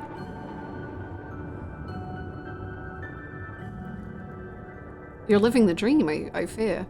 I have done the reading. I read. I did read something about communism, so I'm probably fine. Uh-oh. No one said anything about reading. You'll just have to wing this one. Kim, did you do the reading? No, detective. The only reading I've been doing is right here. He seems to be wagging the notebook at you, as though he suspects you may have forgotten why you're here. Blue. Blue notebook. Blue. Blue is the opposite of red on the color wheel. Red. Red. Communism. Red like the blood of our enemies. Red like the blood of the I have not had time to seek out pretentious communist book clubs. Pretentious? Nor have I gone there reading. It doesn't sound like they've done the reading, Steban. Well, this is getting awkward. I'm not sure what you're expecting to find here then. Red like the blood of the born. Oh my god. You know what the color red reminds me of? Blood vials from Bloodborne. Have you played Bloodborne? There's profound consternation in his voice. You suspect it's about something bigger than your not having done the reading.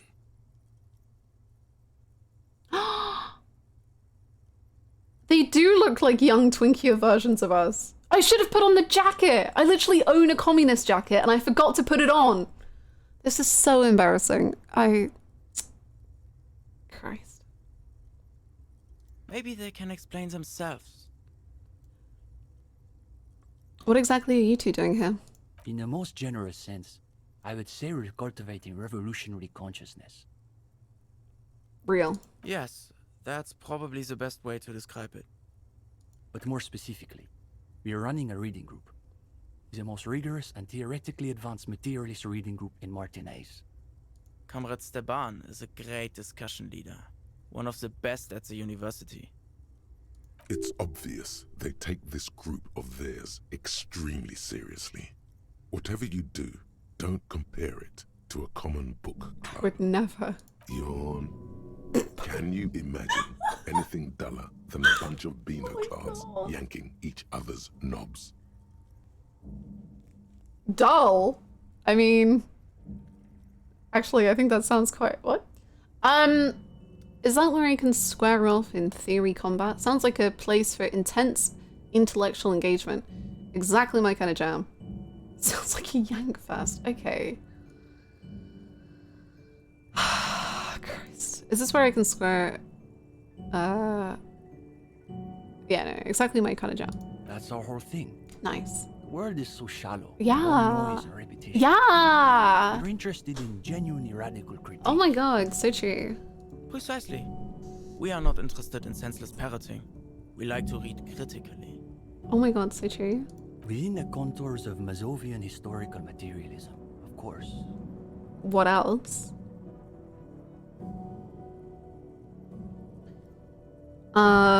So what does your reading group read? We study all the foundational texts of Mazovian theory, of course. Of course. Just last week we finished the second volume of Puncher and Watman's Innocence of Capital. I love that one. Truly extraordinary. Yeah. And before that we spent 6 weeks on State and Plasm. Uh-oh. You can feel your attention span rapidly deteriorate. Focus up! We've also read Wertmüller's The Megastructure of History, and before that, Real and Reality.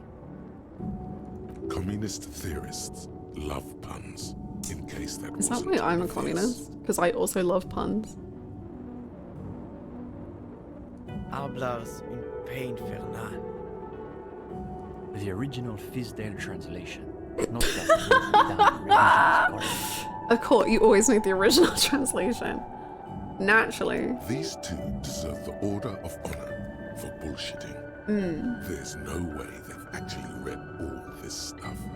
Obviously. But, of course, our special emphasis is on the theories of Ignace Nilsson and his followers, especially the inframaterialists. I know who Krasmazov is. I'm 50% certain about Krasmazov.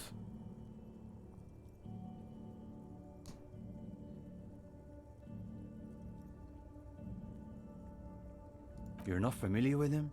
It's pretty advanced stuff. You may not be ready for it yet, gendarme. Excuse me, I'm more than ready. Okay, who's Ignis? Only Krasmazov's most trusted lieutenant, the evangelist of the revolution, and a founding father of the People's Republic of Samara. I see. Oh, I see. That's fun. I'm gonna put that on my little fact sheet. That's a great fact. Thank you.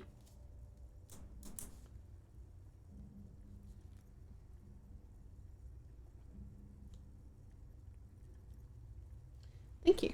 It's hard to overstate how unimpressed he is that you've never heard of this world historical individual. Why are all the failures happening now, huh? Huh? That's it. I've come up with a new recipe. Communism for all.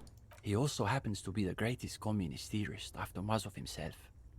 It was Nielsen who first postulated the existence of ideological plasm, which forms the basis of inframaterialist theory. The young man sighs. His companion looks about furtively. So, did you guys, hear about that lynching? Lynching? No. We're not an operational cell. We think of ourselves as more of an intellectual vanguard. I see. Okay. But, like, what's your group's stance on the lynching? Our stance? What? Do you want to know if the SRV has established a party line on the lynchings in Martinez? The two young men look at one another. Though historically speaking, the SRV has supported direct action against right-wing paramilitary squads. Uh-huh. Especially when they are doing the Indo-Tribe's dirty work. Good point. So as a provisional matter, I can say we support it. Okay. Okay. I'll write that down. Communists support lynching. Are they being sarcastic? Why am I failing everything? Elaborate joke labyrinth, but it's impossible to see your way through. It's always this way. Beneath the crust of irony, there's a molten sincerity that threatens to erupt forth. You may witness it yet. Okay. Is your reading group affiliated with the Union? No, we're an independent organization. Okay. We acknowledge and respect the Union's efforts, but our interests are more theoretical than Mr. Clare's. Okay. He speaks the truth. So what's your stance on crime? That's easy. Crime is simply the inevitable expression of the injustice and incoherence embedded within capitalism itself. It's a symptom, in other words, not a cause. He waves his hand as though this is all there is to say on the subject of crime. His companion can barely suppress a yawn. Are there any operational communists in Martinez? No, unfortunately. The communards were hunted down and killed nearly to a man. All that's left of them are bones and old rifles. Like this one? Sure, like this one?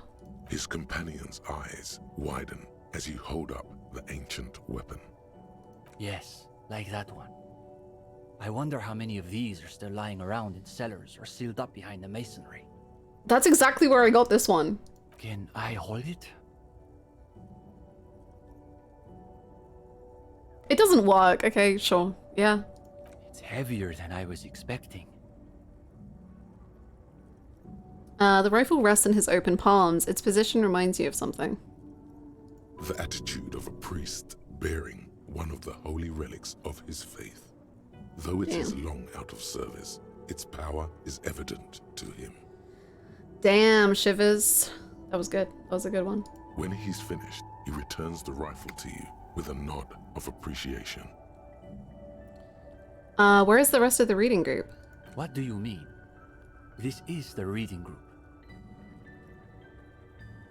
2 is all you need. Me and Kim are the same way. Shut up. 2 is all you need, right, Kim? Kim and I. You little bitch. Don't do that. Don't do that. That's very unbecoming, Kim Kitsuragi. Don't do that. Don't correct my grammar because I'm never going to fix it.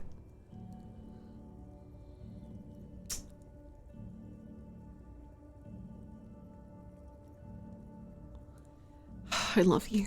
The lieutenant mutters something under his breath. He scribbles something in his notebook. What are you scribbling in your notebook, Kim? It'll only get worse, sir, the more you... Uh-huh. We're in something of a rebuilding phase. Some of our former comrades didn't have the ideological fortitude our work demands. Oh, what happened to them? Intellectual attrition is maybe the best way to describe it. Felix said he couldn't keep up with the reading on top of his classwork. And Susanna wanted to read text other than Mazovian theory. Like novels, if you can believe it. Novels? In this day and age, novels. When there's a world full of strife and political, socio-economic horrors. Christ. Imagine the audacity Dolores? of wanting to read a novel in a reading group. Just threw up in my mouth at the implication. Just the sheer implication. Novels. Unbelievable. See? Even the gendarme gets it.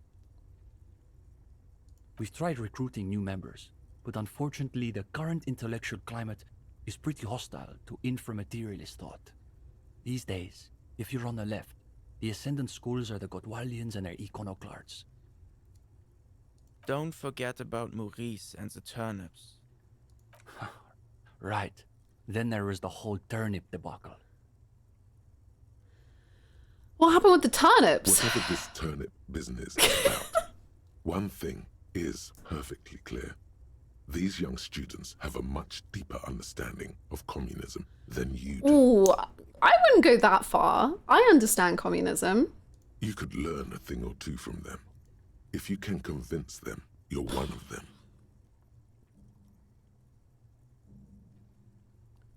Did you say something about turnips? It's an unfortunate story. You see, our ex-comrade Maurice is something of an economist. He's studying macro and microeconomics. Wow, a real intellectual, it sounds like.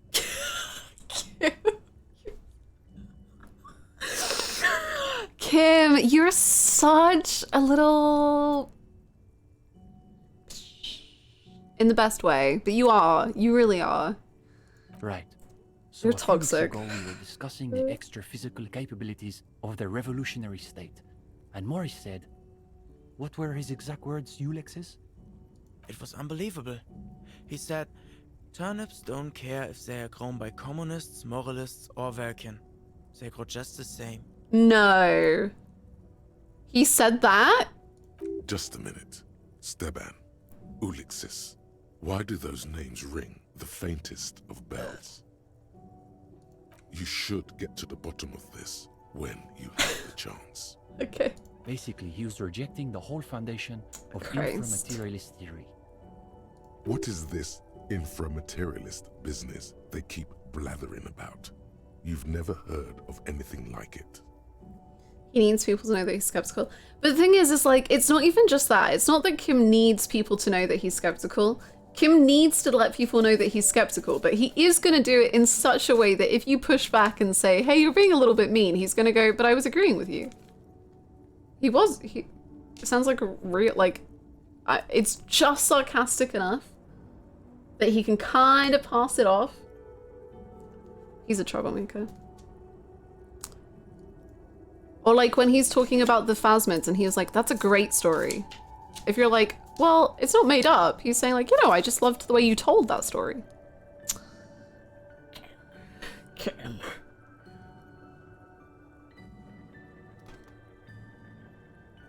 He is a juvenile delinquent. You're right. So remind me what inframaterialist theory says about turnips? Simply that under suitably revolutionary conditions, crop yields naturally increase relative to non-revolutionary crops, which Morris somehow has the gall to deny. The gall? Susanna said that he has been hanging out with some non-communists lately. For us, the question boiled down to, if you don't even accept the basic ideas of Nielsen and inframaterialist theory, why are you in the reading group? I totally understand. Of course you do. It's pretty basic stuff. You're right. You're so right. So you expelled Maurice from the reading group over an argument about turnips? Well, it wasn't so much that he was expelled. He just quit coming. We haven't seen him around for weeks. Okay, so what's so bad about... They're the most depressing school of communism. They love writing long books with a patina of Mazovian theory to cover up their cheap psychologizing. A gang of cheap psychologists and intellectual midgets. Typical Gottwalders, in other words. It's okay for Uli to say that, because his dad is from Gottwald.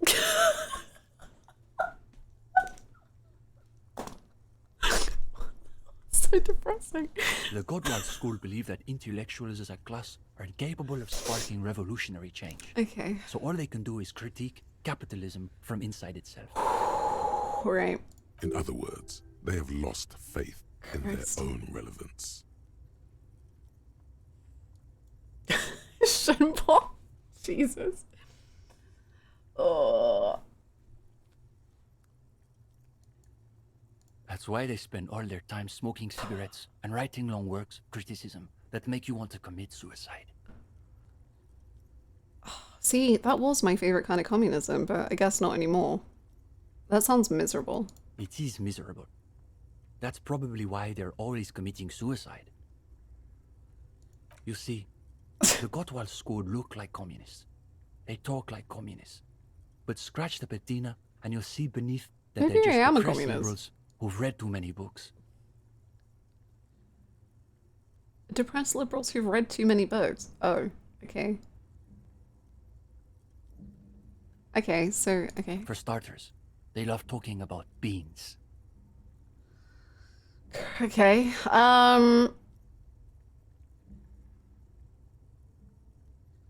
What? Oh, sure.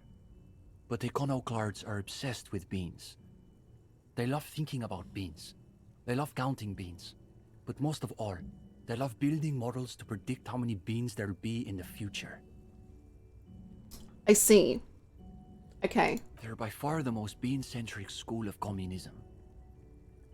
Ah yes, the much maligned bean counters, ensconced in their think tanks and high-rises, believing they can save the world through a series of incremental, assiduously technocratic reforms.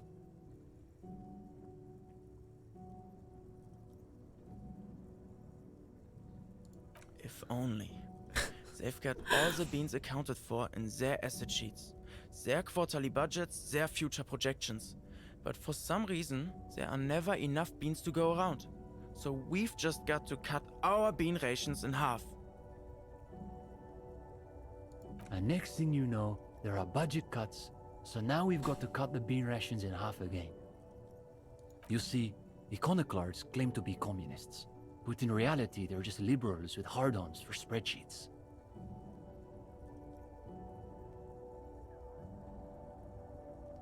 And what about the liberals? Are they liberals?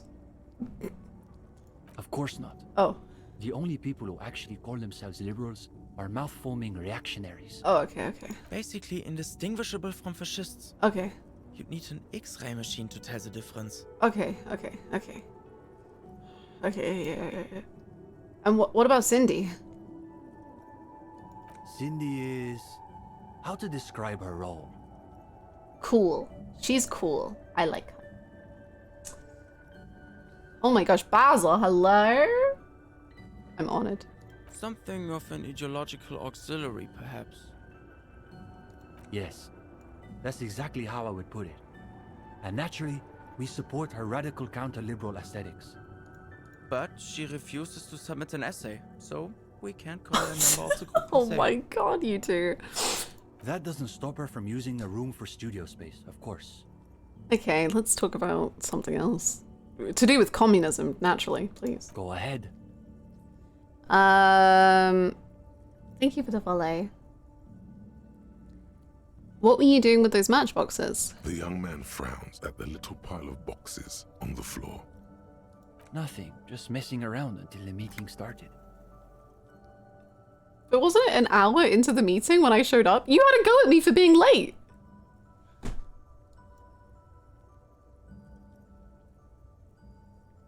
Okay. Do I need to? I don't think so. Unless you've been hanging around the cultural studies faculty at the École Normale de Révachol. Perhaps he subscribes to La Fumée. That's sarcasm. He does not expect you to subscribe to radical communist periodicals. Wait, you guys wrote for this? You've read our article. I sure have. That's where I know the names from. Okay. That I did not expect. It's all coming together. Well, don't keep us on tenterhooks. What did you think of the essay? I loved it, but like not too much, but also not too little. Like, not. It didn't make me depressed or think about money. Boys. Even though you're just some cop, they're desperate for your approval. Hey, you're not just some cop. You've got highly developed critical faculties. Now's your chance to show them off. It was a good article. You should keep developing your ideas. Well, of course, that's just an initial foray into the subject. Of course. We're hoping to return to it for a more substantial treatment next term. I know what treatment is. It's any damage to the body after the death. In any case, I'm glad our piece found its audience. That's always the hope with these things, you know. So for real. I'm not depressed. No way. Is the reading group accepting new members? We typically only accept new members once per semester. There's this whole process with essays and presentations on assigned topics. The young man turns to his companion. But given that we have some extra seating at the moment, I guess we could be convinced to expedite an application or You do have a lot of seats. Steban, you can't be serious. For these gendarmes? I am serious. As materialists, we've got to adapt to conditions as they are. Besides, he's still need to pass the interview portion of the entrance process. Interview? Assuming he's even still interested, that is. No!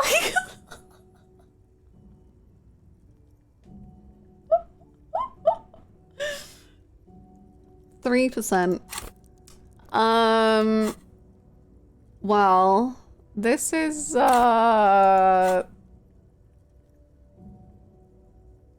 Will you still be here if I have more questions? AKA, can I do a real quick save?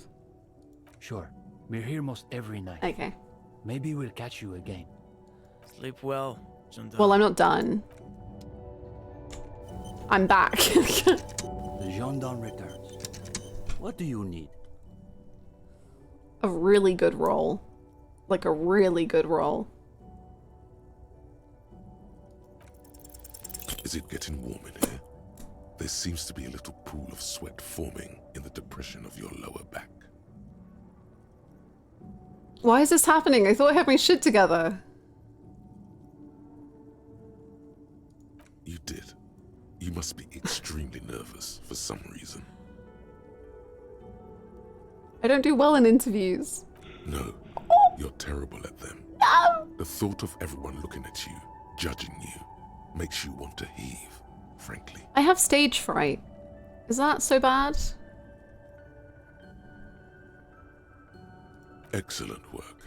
Now there's a glistening smear across your bare chest. Everyone will be able to see the evidence of your overactive sweat glands. Well, it actually recognized that I do have a bare chest, so that's nice. I'm not nervous, I'm a superstar. Oh, totally. A superstar breaking out in a cold sweat. Let's be frank. They're probably way smarter than you. You bet they've read more books than you can even name. The hardest part will just be working up the nerve to ask without soiling yourself. Please don't do that. Everything all right, gendarme? Okay. You look a little green about the gills. No, I'm fine. Thank you so much for asking.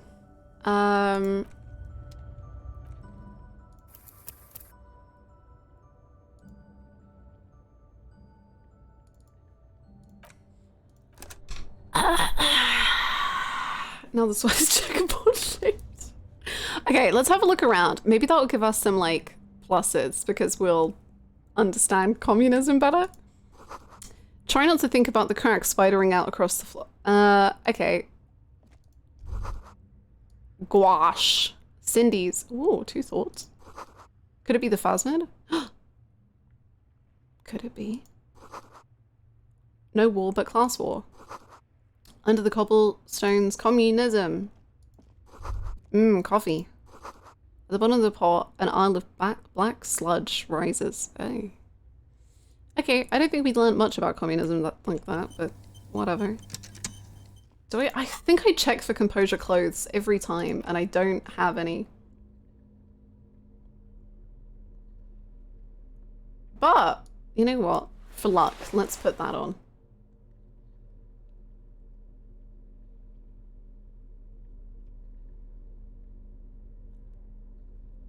Oh, okay, okay. We've got trousers, we've got a jacket for communists. That'll help, okay.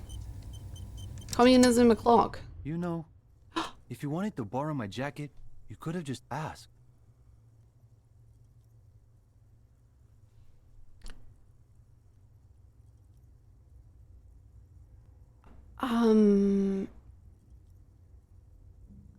Our jacket, comrade.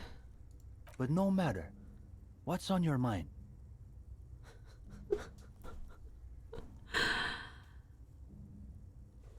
So about the art here. Yeah, it's hers. She just sort of moved it all in a few months ago. Good for her. She said if she's going to make truly radical art, she needs a suitably radical workspace. And I don't think she could afford rent at an actual studio. Do you like her art? Oh, sure. It's definitely interesting, I would say. I guess you could call her latest stuff a sort of counter-bourgeoisie calligraphy. She's got a real taste for radical slogans. It's too bad she hasn't developed the theoretical foundation to do truly radical work. Oh my god. I think she'll get there, though. She's still looking for a subject equal to her ambitions. Excellent. So now I'm wondering, what's the deal with this place? The deal? At a fundamental level, I guess you could call it the shattered bones of a dream crushed by capital.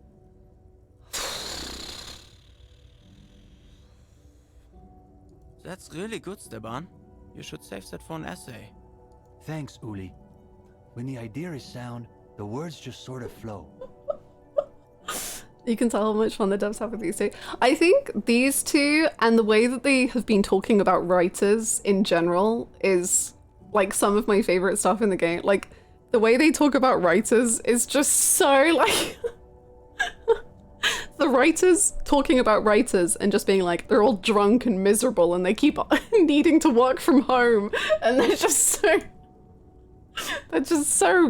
much. They just take so long. That was very good. I liked that a lot. If this place is the shattered bones, that must make us the bone weevils.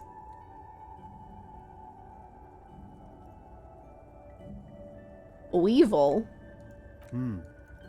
Yeah, that's not bad.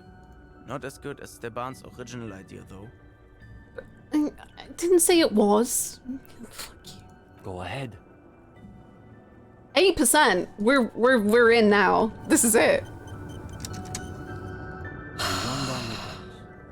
What do you need? Is it getting warm in? Here we go. This is communism bit. To be fair, if I fail, I should win because communism or something. I don't know. First try. Is it getting warm in here? Is it getting warm? Is it getting warm? The gendarme returns. Is it getting? The gendarme returns. What is it? Bzz, bzz, bzz, bzz. The gendarme returns. First try. What do you need? Is it get? The gendarme returns. First try. Is it? The gendarme returns. Is it getting warmer? Is it? 2 double fives! I swear to God, we get double fives so often, but just never when we need it. What do you need? Take a deep breath. Let's try, baby. You've done some reading these past few days, but you also know there's more to life than what you find in books. Now, chin up. You've got this. Okay. All right, let's do this interview. This is just the group I've been looking for. When do we start? Do I have any flaws? Yes, I would say my biggest flaw is I'm too much of a perfectionist, you know? I just really like doing my work to the best of my abilities. Oh, you want to start now? Sure, we can manage that. Excellent. You've caught him off balance. The momentum is already in your favor. Go ahead and take a seat. Thank you. Since we haven't had time to prepare an exhaustive questionnaire, I think we can keep this interview more freeform. Excellent. I love freeform. Why don't you tell us a bit about the books you're interested in? And we'll just see where the conversation goes. Look, guys, I've got to be honest. I may not have read many books, but that doesn't mean I don't have stories. Yeah, let's go with that. I like it. Sure. Okay, we'll bite. What sort of stories are we talking about? So this one time, I had a few drinks. No. So this one time, I was doing some prank call. No. So this one time, I met a woman and I had amnesia, and then I said no. Okay. One time, I offered a woman a hat on the sea ice, and then, okay, no, maybe not that one. One time I tried to lie to gain access to this cut off area from this man who said his name was Measurehead. Never mind. Have I had any good experiences? One time me and Kim confessed our love for one another on the sea ice after I had a breakdown about a fuck cat cop fuck sea ice show. One time I tried to bullshit my way into a communist reading. I blew over the corpse with Kim's gun. One time Kim and I confessed our love for one another on the sea ice. One time I gave this kid some speed. No, wait, it was his speed. One time I danced harder than anyone ever has before in their entire lives, and then the city of Revachol started talking to me. A real-life procedural, complete with gory details. How about a tale of adventure, intrigue, and daring-do? Let's just say the human body starts to do some weird things when it's been in a tree for 7 days. It was 10 days. I'll tell you how I infiltrated the wild pines for my investigation. Let me tell you about a little incident I had with this woman. Which one? You ever heard of a thing called sudden onset acute amnesia? Well, I cannot believe you predicted something. There's only so many stories one man can have. And mine would suck, man! And the thing is with the incident with the woman at the hostel, that could be Sylvie or Classio. So either way, I'm right, in a way. Kinda. Oh, we're getting into the psychiatric pathologies of life under capital. Let's see where this goes. You really understand me, Staban. Yes, I'm rather curious myself. Kim. You've got them. They're starting to loosen up. You're relaxed and in control. You deftly weave every piece of the story together. Gart isn't our girlfriend. Well, Gart is our girlfriend, obviously, but he's also our little secret, and we can't share about him. My goodness. I'm just trying to imagine what it would be like to wake up with no concept of what money is. If you encountered it in a novel, you'd say it sounded like a plot contrivance or like a fantasy. Listen, I wouldn't believe it either, but I swear, it's the truth. But isn't the point that money is itself just a collective fantasy? Whoa, holy shit, dude. Perhaps, but it's a fantasy that pays for things, like your hostel bill.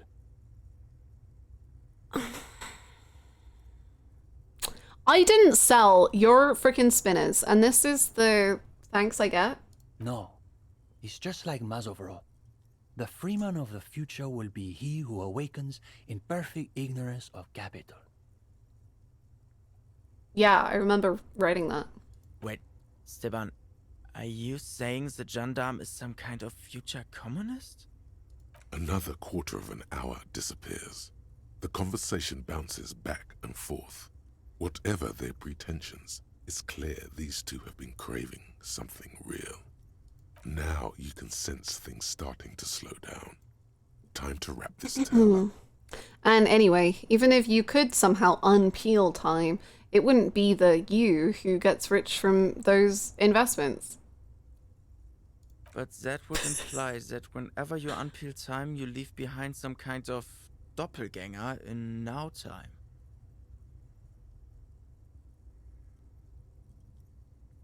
Is this because I reloaded a million times to get into the container? Is that what that means? Is that... what are we talking about? Good God, have we really been talking about unpeeling time for a quarter hour? Are you not enjoying it? I suppose we'll have to leave it there. But listen, gendarme. We could use someone with your breadth of expertise. With just a little more theoretical background, I think you'll be able to make some real contributions. Thank you. Yes, I would say he's got serious potential at least. And with that, welcome to the most ideologically advanced materialist reading group in Martinez. Yay! I hope I'm the Dolores Day of communism. That's my dream. Here's your first assignment. Assignment? It's an overview of inframaterialist theory. A little basic, as you'll see, but one has to start somewhere. I'll add it to my very extensive reading list. You're going to fit right in, I think. Come back when you're done. We'll be here pretty much every night after 10 p.m. Do be sure to take your time with the reading. Okay. We'll be eager to hear your thoughts. Amazing. A concise introduction to inframaterialist theory intended for a general audience. You can tell this particular copy has spent a lot of time in someone's back pocket. Nice. Wow, Kim. Right, now we've done that. Do you want to go get my lost gun?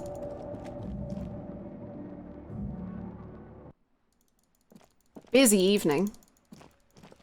You can interact. Yeah, you can read books that you pick up, which is really cool. Like, that's how we knew who they were, because we read this article that we found about communism, and they were the writers of the article. I love this game. It's very good. It's a very good game. Take your break. Fine. I suppose an hour ago I was reminded to take a break and I didn't do it, and now it's an hour later and here we are. So I shall go and take my break. BRB, please, bless Kim for a good piss. And I'll be right back.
Hello, I return.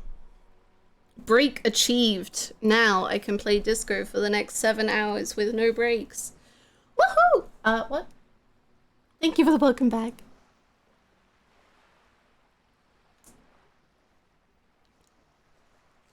Do you guys ever think about Pictomonster? Oh, it's so fun. What was I about to say?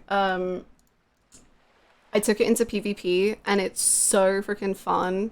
You have so many buttons to press in PvP, which makes it feel really OP. I don't think it is, but it feels it. 11 hours straight, yippee! Let's go! Okay, so we've become communists, mostly. We need to read, and then we're a real communist. Hello again, officers. I wanted to ask her about communism. Actually, maybe it's tucked away in a menu. Hello again, officers. Have you come to admire my mural? I guess not. Okay. Oh, gun time. That was it. That's what we're doing. Guns.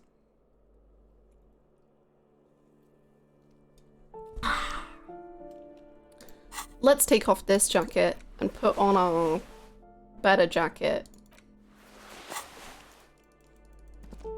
So we have to go to the fishing market. Kim, I'm so sorry. It's a really late night for you. If you want to go to bed, you can just let me know. I feel bad.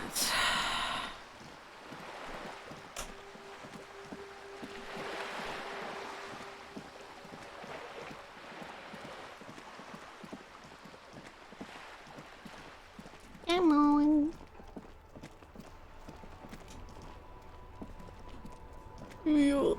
Beautiful. Actually, you know what? I'm also gonna get out the flashlight. There you go, Kim. I will guide our way. Do you love me, Kim? I'm trying so hard, Kim. Please.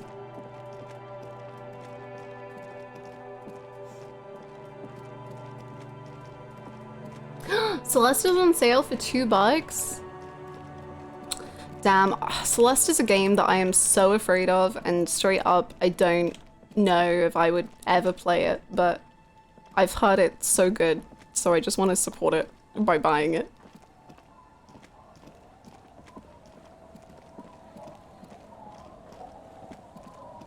Kim, blink once if you love me. Get blinded. I've heard it's amazing. I just, you know, platformers ain't for me. And Celeste looks like the hardest version of that ever. Hi Zaid, how are you? Do you have my gun? Or is it someone new? Waves are beginning to die down. Oh. Look at those little bastards. Okay. So I suffered? Oh no. Is there a lot of side thingies? Our tenant, please. There's a ton of options if you just want to chill the vibes. Oh yeah, actually I remember someone saying that. About, it has like different modes. Right? Maybe? I might be wrong.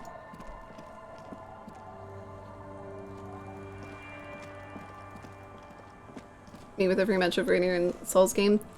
I love Souls games. They're wonderful. For me, it's just platformers. I cannot like. I don't know what it is. I just really cannot like understand them, and I just really I like Ori. I played a bit of, and I found it so beautiful. Like I was so emotionally invested in it. But the gameplay just made me like miserable. And it's not the game's fault. Like I want to love it so bad. But I just suck at it. And it's just me just being miserable. I feel you on the no platforming lol. I love and adore Hollow Knight so much, but I immediately said no to the hardest platforming challenge in the game. Hollow Knight is the one I have been thoroughly convinced to play Hollow Knight, and I will play it at some point. But boy howdy, I'm scared of it. I'm so scared of it. To be fair, I love platformers even I hated Ori. Really? That's the only like big platformer, like I get, well, I don't know. It's one of the most platform exclusive games I've played. Like Devil May Cry has random platforming sections and I hate them. Mario Sunshine made me want to crumble to dust. I was absolutely miserable. I'm trying to think of any other games with random platforming sections. I think Persona 5 Strikers had platforming moments and I hated it. I just really don't like platformers. Hollow Knight is good, the art and music make me power through. And I think just being a little bug, I would enjoy that very much. I'm happy to be a little bug. That's me up at Bloodborne. Fair. Very fair. Do you like other Souls games, Duke, or is it just Bloodborne? See the platform and tag and immediately close the tab again. I'm like, this is not for me. Right? I feel the same. Bloodborne is the only one to try. I see. Okay. Because I don't know how much you tried with Bloodborne, but in my opinion, Bloodborne's blood vials are like the worst of the healing that, like, it's so bad. It annoys me so much.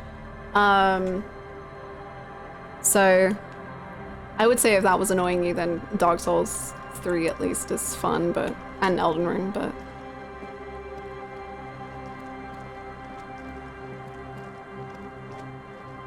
I really cannot see where I'm going. I really want to like them, but I just can't get into them. That's very fair. It's a very specific type of enjoyment. Same with platformers, I guess. That was the least of things, so fair enough. Fair enough. I think this is the fishing village. Walk past the fishing village until you see the boardwalk. Oh, I think the boardwalk is where the dead body was. Maybe. I was very bad. I still don't know how to wall jump. I still don't think I don't think I'll ever play it again. However, I will still willingly go into that platforming game at the Sorcerer in 14. That's the only thing I'll do. I do enjoy that Sorcerer game. Winter, slow to let go of Revachol. Flex some more wet snow from above. The snow falls lazily, making the beach sand paler still, mixing with the rust-colored sewage runoff. And to think, it seemed as though it were already spring. The melting snow seeps through your thin clothes. Grandmothers don't let their grandchildren out dressed so lightly in this weather. At least your hair is protected from getting wet and sticking together. You look around. Is that because I'm not wearing a shirt?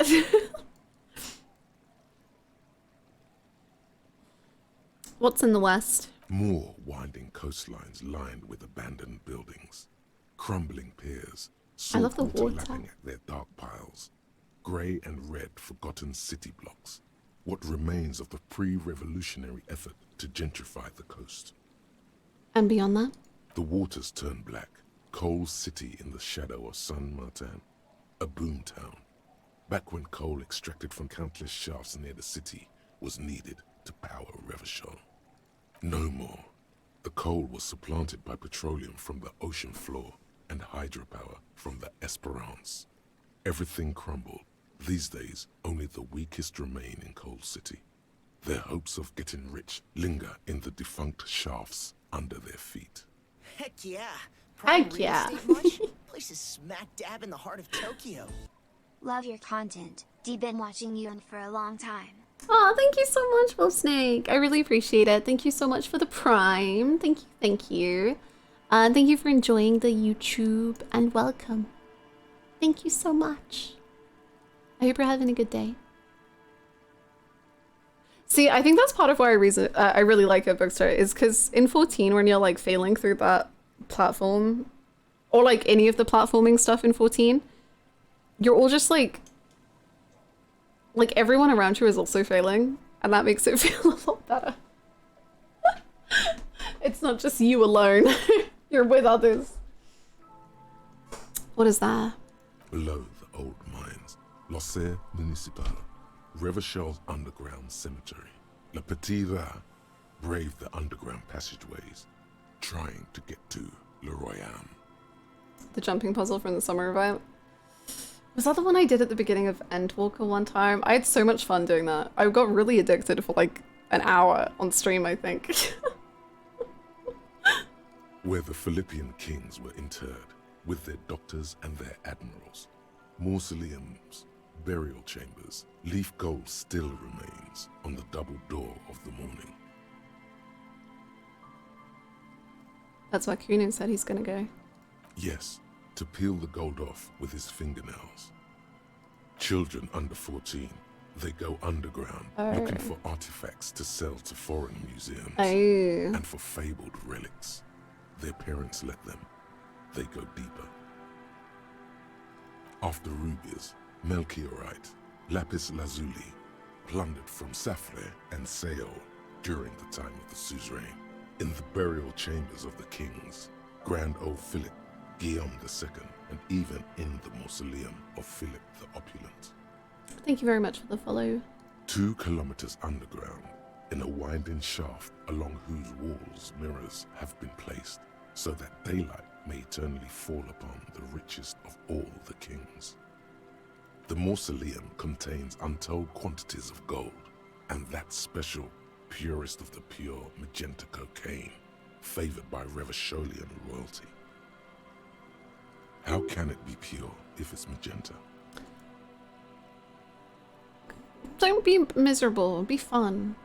Magenta cocaine is clearly the best kind. I won a raffle at my convenience store that got a free What? I thought, oh no! Oh my gosh, Dawns, that does sound like one hell of a day. Holy moly. I'm glad she's recovering, and I'm so sorry you had to go through that. I'm wishing you all of the health and wellness, and hopefully a good time with the PS5 too. My gosh. I hope you're having a relaxing time now. My goodness. Snow falls, and there is no answer. Some things are not for mortals to know. Few Petit Rats return from the shafts. Even fewer find what they're looking for. A small child steps out of the black tunnel with silver trinkets in her pockets. All around her, white snow on the extinguished coke furnaces, and on the weather-worn shacks where fathers beat their sons after drinking. The snow melts on your fingers, turning to water. The canal you crossed to get here and beyond it. Martinez proper, the district the police forgot to police. There is laughter, lights, attempts at entrepreneurial activity, cynicism. Someone is scraping snow off their windshield at the roundabout, in the midst of which a statue of Philip III serves as a destination for grade school field trips and a fine perch for winter birds. Like all monuments, it's also a warning. 6-story ruins on the south side of the roundabout cast a long shadow over the profligate king. Right? I can't imagine how long this specific actor took to record everything. And like a bunch of the actors are playing bunches of different roles as well. Thank you for the follow, Left. A fenced-off yard. There's a truck belonging to a logistics company parked next to the gate. Bright light from a building behind the fence reflects off its hood. Clean white light coming from the windows of a clean cube-shaped office building hidden amidst ruins. A secret. An abandoned church that's being turned into a dance club. 4 youths are hard at work there, making it ever harder core. Turn the game audio up a bit. Yeah, for sure. It was very loud earlier, so maybe I turned it down a smidge. But I'll turn it up a bit. A serpentine strip of land weaving its way into the Martinez Inlet. Unfortunates on the run from the law, from themselves, sometimes hide out on nearby islets. Little dots in the ocean that are occasionally submerged when the tide is high and the weather foul. The remains of a camp on a jagged piece of rock, a tent, old dishes and cutlery, long since abandoned. A hermit crab scuttles among the debris, looking for a new shell. Further out, the lights burn bright on Resurrection, way beyond Martinez, a popular spa destination for ample-bodied Ozon kids with equally ample pockets. I'm trying not to watch the whole way through. I keep popping in and out of stream. I hope you enjoy it, Night Sings. If you're in the Discord, definitely let us know how you get on with it, because the game gives me so many thoughts. It's so good. But yes, definitely, I think it's good to go into this game spoiler-free as much as possible. Then there's Ozon, but the snow falls too thick. You cannot see that far. The Bay of Revachol, vastness, great depth, over 1,200 meters at its deepest. Water, air brinier than here. It is crisscrossed by huge cargo ships bearing company logos. Wild Pines, Zam, Morian, and at the farthest reaches of the Bay of Revachol, the shadow of the Coalition warship, Archer, on perpetual patrol duty, ready to unleash artillery fire if you were to rise up against the market. You shudder. The raised motorway, 881, separating Martinez from Jamrock. Vehicles whoosh past one another day and night, while those who reside in the labyrinthine alleyways beneath the motorway attempt to carry on with their lives in the snow and the slush. And south of the 881 is the Pox. Was once a park, a place for reflection and recuperation for the patients of the old military hospital. In the 20s, it was used as a quarantine center during a measles outbreak that killed many children. Most everyone has avoided the hospital and surrounding park ever since. The Pox is completely wild now. Evergreen thickets covered in snow and industrial dust. Feral dogs and even wolves roaming in packs. The police try to keep the deepest corners cordoned off. But still, heavy drug users do slip through and hole up in the old military hospital, hoping to find something to get high on among the hastily abandoned supplies, or just to overdose in peace. A line of motor garages with armored carapaces hunched in the cold. A mechanic is hard at work, patching up bullet holes in the side of a Capri 40. These are the garages of Precinct 41. Snow settles on the roof of the repurposed silk mill. It serves as your station. Shivering RCM personnel hurry in and out of the main entrance.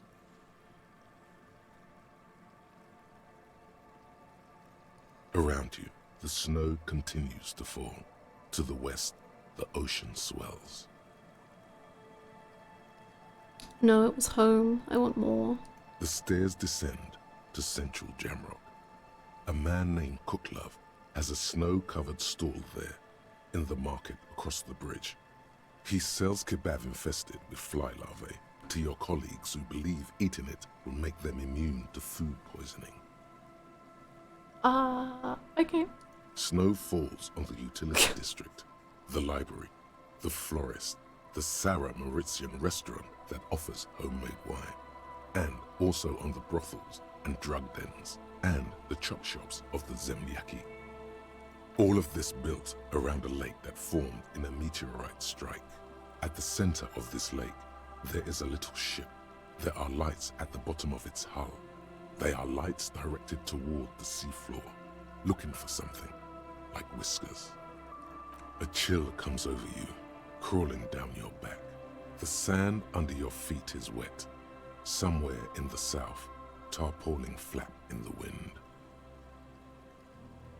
Good evening, Broodski. I hope you get some water. More Coalition aerostatics. Occasionally, lights flash as they maneuver through the falling snow. One large airship carries crates in its belly. What's below me? Layer upon layer of sand, poisoned with industrial runoff. The storm drainage, hidden bunkers. Rats scuttle. Tell me a secret of the sands, Wind. Someone stuffed a big old polar anorak into a concrete pipe under the boardwalk. It would keep you warm. Oh. You would probably never happen across it. Who knows? Concrete pipe. Okay, if you say so. We should keep moving. Who knows when the snow will let up. Top 5 disco personality, aspect, skills. Oh, that's so hard.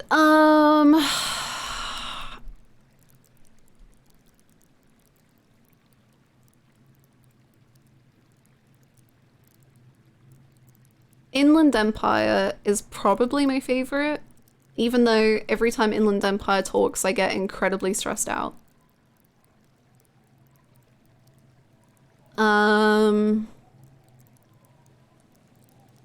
What have I missed? Big dance party, big communism. That's a pretty good explanation. I'm gonna say Inland Empire, Shivers,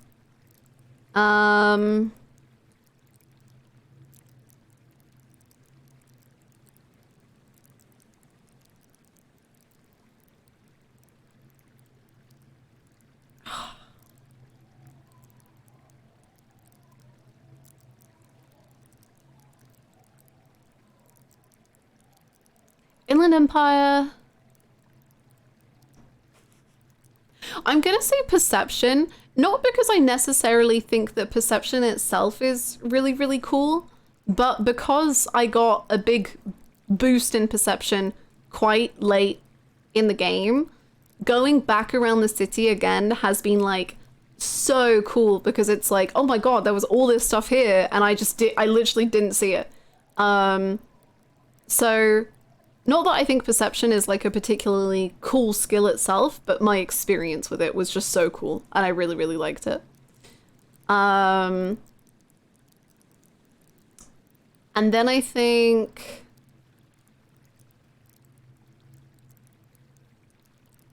same reason perception is in my top 5. It's so cool. Encyclopedia's random interjections. I like that too. And I also like it when Encyclopedia is like, I can't help you.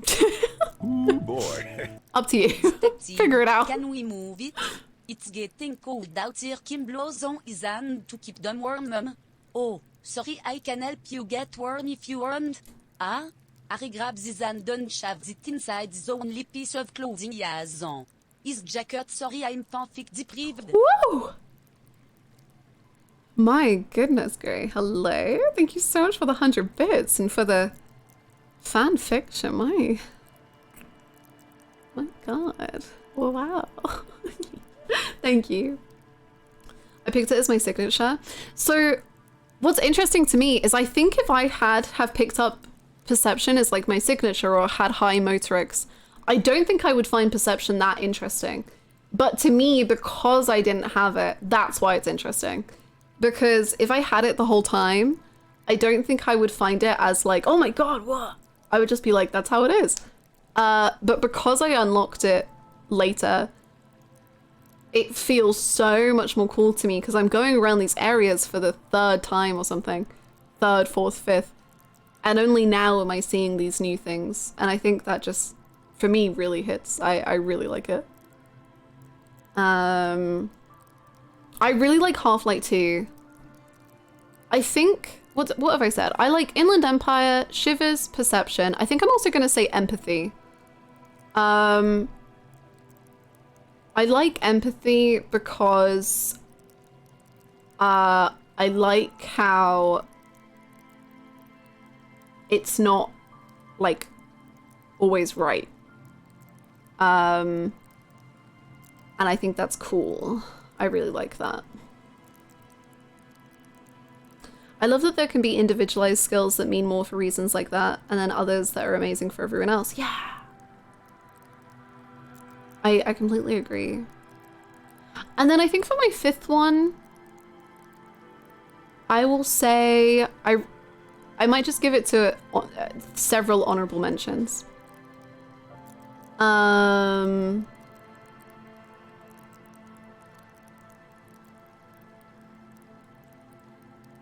honorable mentions are Half-Light, Volition, Esprit du Ooh, boy. and maybe Pain Threshold. Kim looks down. Detective, he appreciate that you took over your modesty, but that is not how we are supposed to wear our police jackets. Thank you so much, P-Max. Thank you, thank you. Thank you for the 100 bits. Same. At first, when we started the playthrough, I didn't think much of it. But, I really like it when it gives you the special insight into, Kim. And also, just like what it's like for Kim and you to do these things. I really, really like it. I also, yes, shout out to electrochemistry. One day, you and I will be friends. Unfortunately, it wasn't meant to be in this playthrough because I am a good boy. But one day we're gonna go to Party Planet and it's gonna be amazing.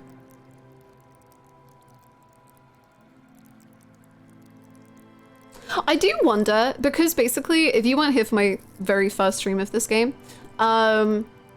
so I was a little confused when we were first presented with this screen, and I thought we were choosing, like, so like, because I have 5 Psyche, I was choosing 5 skill points of Psyche to apply. So when I first... So I picked drama because I was just like, that would be a fun one. And then I clicked confirm, and then like, it was like, good job, you've done it. Anyway, the game's starting now. And I was like, whoa. So I wonder now that I know, like, if I had only had one choice, if I would have chosen drama or if I would have chosen something else. Because I thought I was going to get more options. Because I was like, I think I was externalizing my thoughts and I was like, I think we should do drama and suggestion and and this and that. I absolutely love the Dex portrait.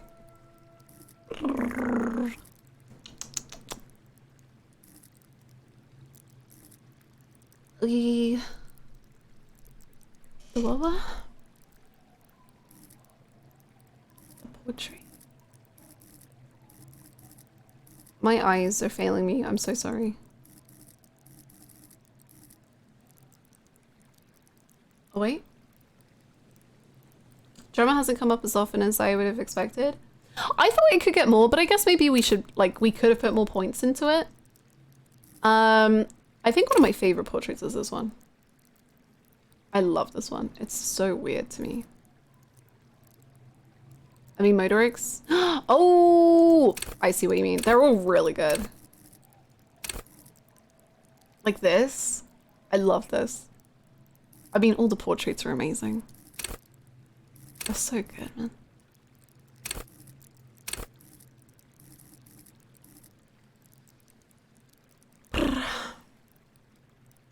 Composure is underrated. There have been a lot of times throughout this playthrough where if we could have had an extra point in composure, I would have taken it. Alas, that was not the life we were destined to leave. Leave? Let's not leave life. Is this the boardwalk? I wish I had a map. Wow, imagine if I had bought it. Ha ha ha ha. The remaining windows rattle from a strong gust of wind. They're covered in a thick layer of grime. She says, I can't put any more points in it. It's full. It's full. not for me. I didn't see it. Yeah, I promise. I promise I'm only slightly Hannah mode at any one time.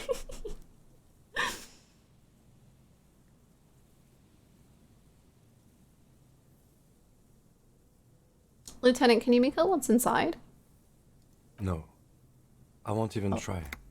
You know, I had a partner once. They called him Eyes, because he had to show me things.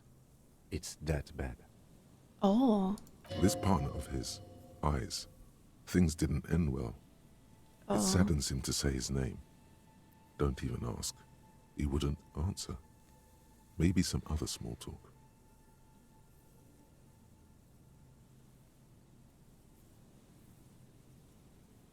I think perception was a mistake, actually. I take it out of my top 5. I hate perception. Well enough, actually.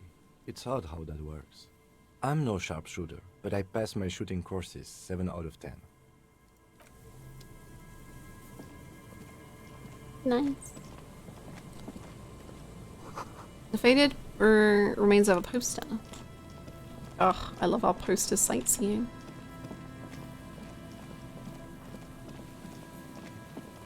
Hello. We have 59 minutes.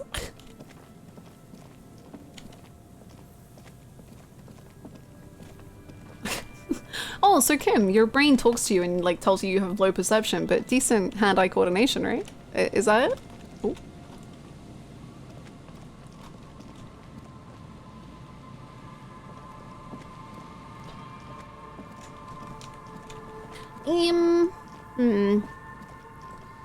Kim.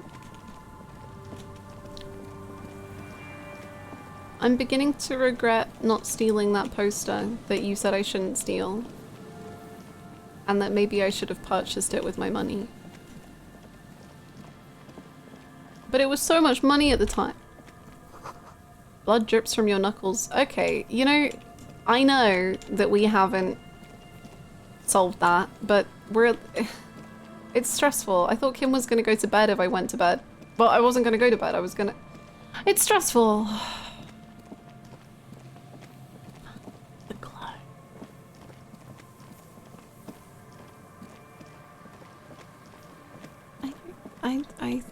We're lost, but that's okay.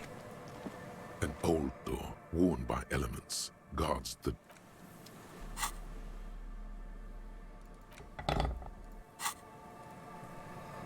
An old door, worn by elements,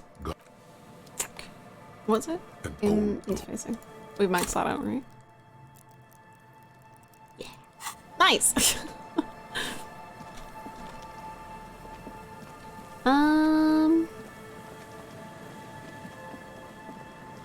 Hello? Hello?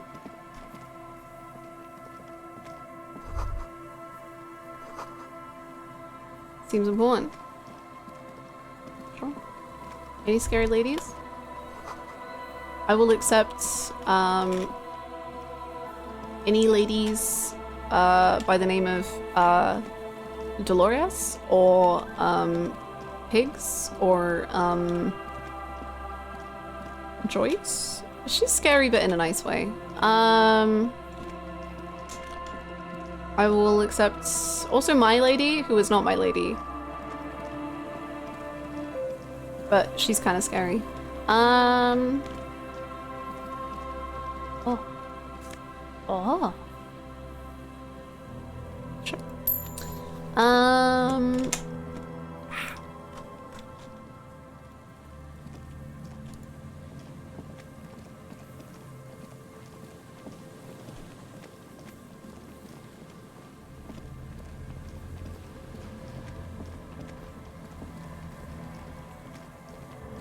Is this not the boardwalk? I assumed it would be. Maybe we need to go more to the left. Oh no, that's where we came from.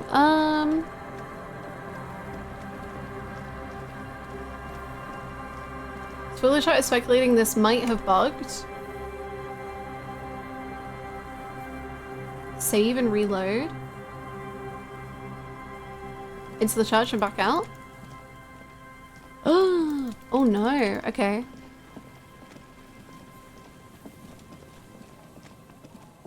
Thank you for being aware.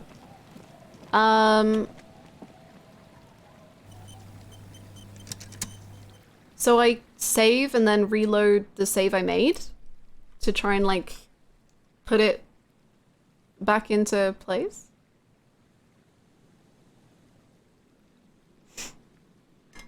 Yep, okay.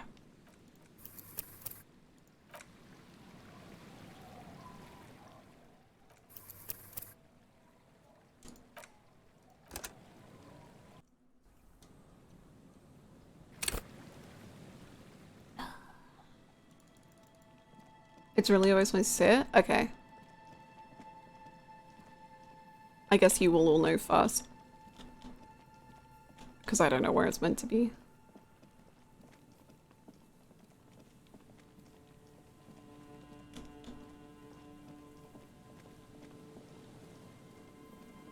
I'm glad you're feeling better, Elliot. Bugged? Frick. Okay. So we try the church?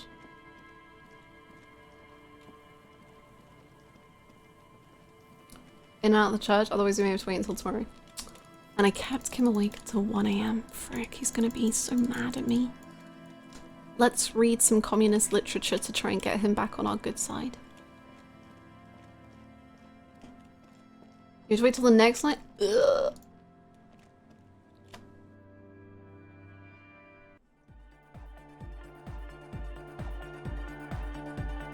Dance for good luck, dance for good luck, dance for good luck. Okay.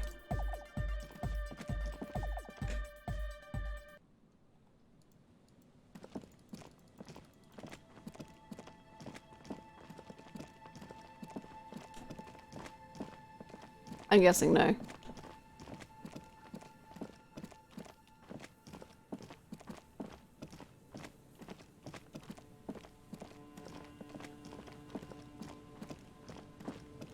No. Ah. Okay, I guess we will do that tomorrow then.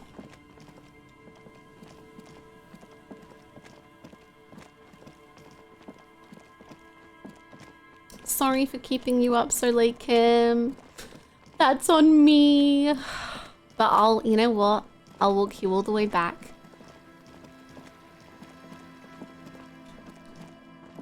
We can hold hands if you want. Communist Manifesto is a bedtime story. That sounds amazing. What a relaxing way to fall asleep. I would say I'll stroke Kim's hair as I read the Communist Manifesto, but I think it's still covered in a lot of blood, so I'll save that. Next time, maybe.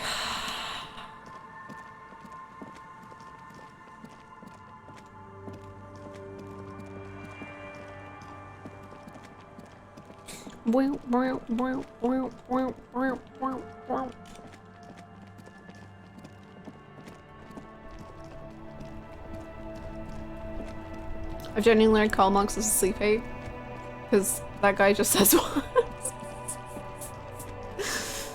Harry would probably have an intrusive thought about how Kim's hair is nicer than the corpse and would act on it for sure.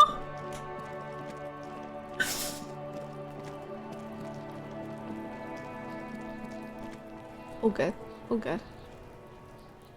I'm very sorry for Hannah getting the bug, but I'm also not sorry because I haven't reached that part yet, so I took us forward. Yay! Good. That's a win in my book.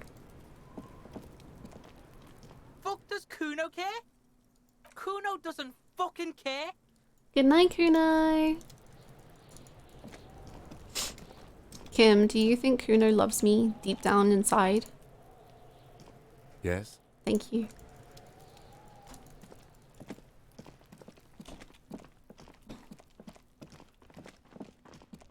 Harry holds Kim's hand. Kim trying to put on a stoic face because Harry still hasn't washed his hands. Yes, I love holding hands with you, Harry. Yes. It's so late. You're still here. It's 1 AM. You wanna... Hi again, Gendarme. Okay. Bye-bye, Gendarme.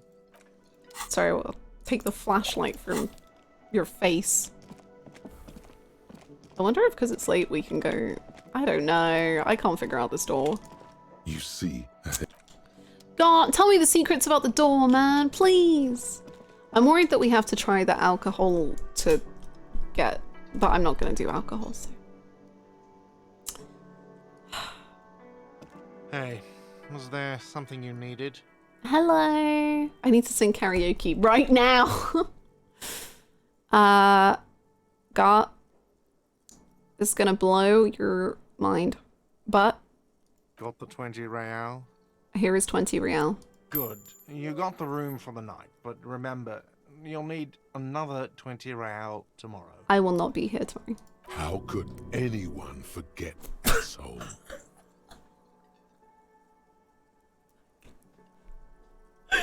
Okay.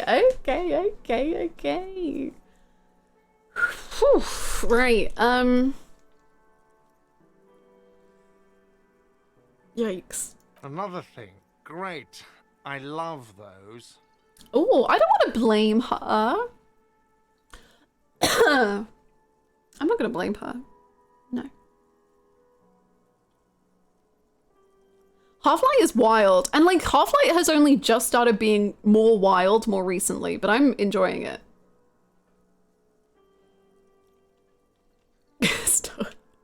Yes. Bye-bye, Gar. I hope you sleep well. Do you sleep, Gar? If you ever need a cuddle buddy, I'm here.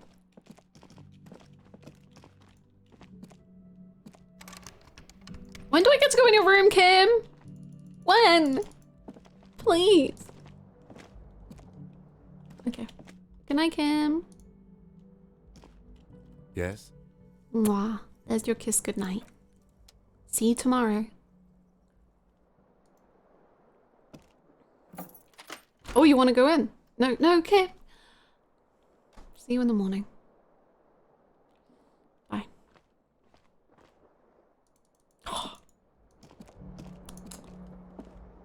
If he like opened his door, I was gonna try run in, but I forgot he just fades away.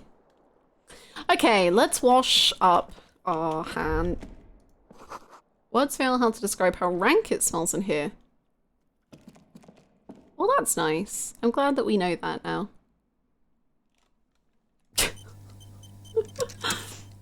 Bath time! This is not the cleanest bathtub in the world, but it's cleaner than you are right now. We take those. Ah, that soap scum smell. It smells like life, at least compared to you. I want to live forever with the corpse smell, memento mori and stuff. I love Persona 3 too. Anyway, let's run you a bath. The bathtub slowly fills with water. The water beckons. Ooh, undress, close your eyes and submerge. The water doesn't feel particularly clean.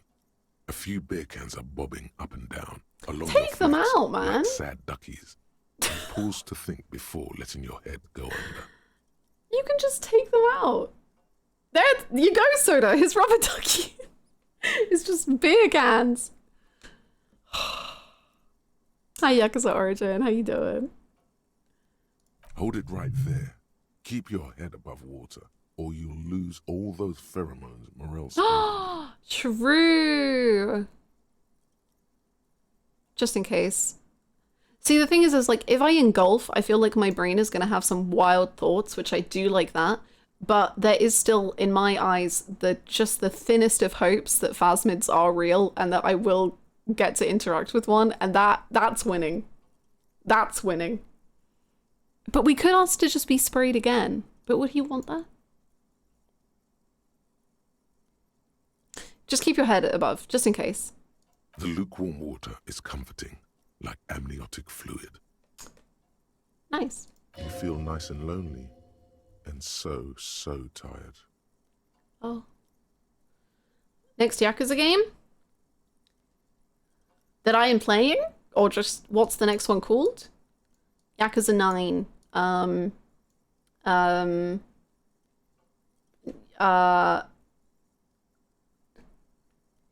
9 Yakuzas. 9... I can't make a joke here. The next one I'm playing is 7. I don't know what the question is. I'm so sorry. This is Darte's Yakuza game. True. We are role-playing Darte.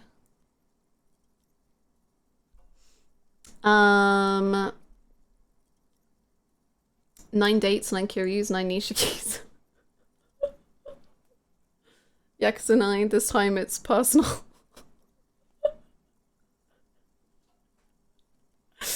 You're all so much cleverer than me. Okay, take the beer cans out. Now you are alone with your thoughts in the tub. But it's easier than being alone with your thoughts outside the tub. Splish splash. Imagine something. You see the corpse. Oh. You can still smell the cadaver on you. It's going to take more than one bath to get rid of that stench. Okay. Do you want to talk to the corpse in the bath? Then, houses along a narrow street. A video rental. Darkness on the planet's curvature. Your fingers grow pale and are covered with tiny whirls as the water cools. Nice. The waterline recedes as you stand. You are cold now. Your clothes stick to your still moist skin. Cool.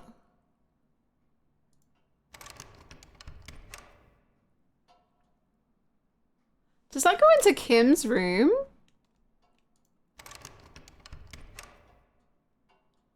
Did we have a bath for 5 minutes? I don't know which one's wilder. Okay. Oh. What's this?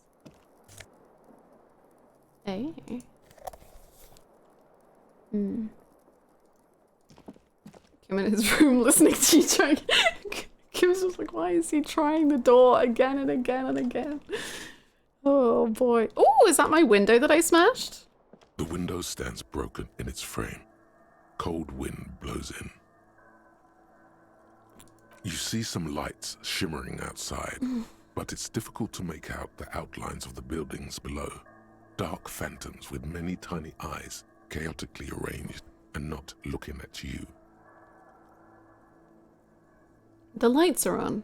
I can turn them off. Oh yeah, I think I can. 83%. I'm not even gonna save. There's no way this could go wrong. The shards face outward. Whatever broke this window came from the inside. Did I break it with my own hands?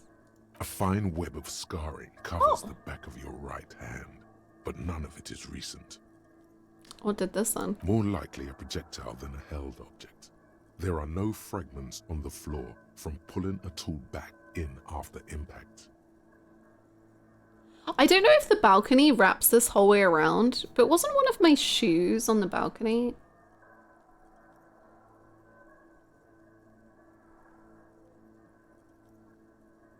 Did I throw my shoe at the window? Something you've done before. It is too large for a bullet, yet too small for a piece of furniture. You're looking for something heavy and larger than your fist. The shoe you found on the balcony fits the hole almost as well as your foot. It would have also been heavy enough if I'm a thrown with detective. Not to brag. Congratulations. You smashed the window with your own shoe.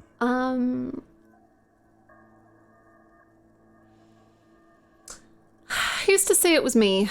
You mean someone else took your shoe off and smashed the window with it? That's not the wildest thing to happen around here in recent times, visual calculus, so less of the judgment, please. This person also forced the drinks on you. Well, that was silly. Pretty much. But hey, at least you found your shoe. Not that it will keep you warm at night. Kim, it's so chilly and cold in here and I'm about to read the Communist Manifesto. Kim, you want to come in my room so bad. Yeah, you do.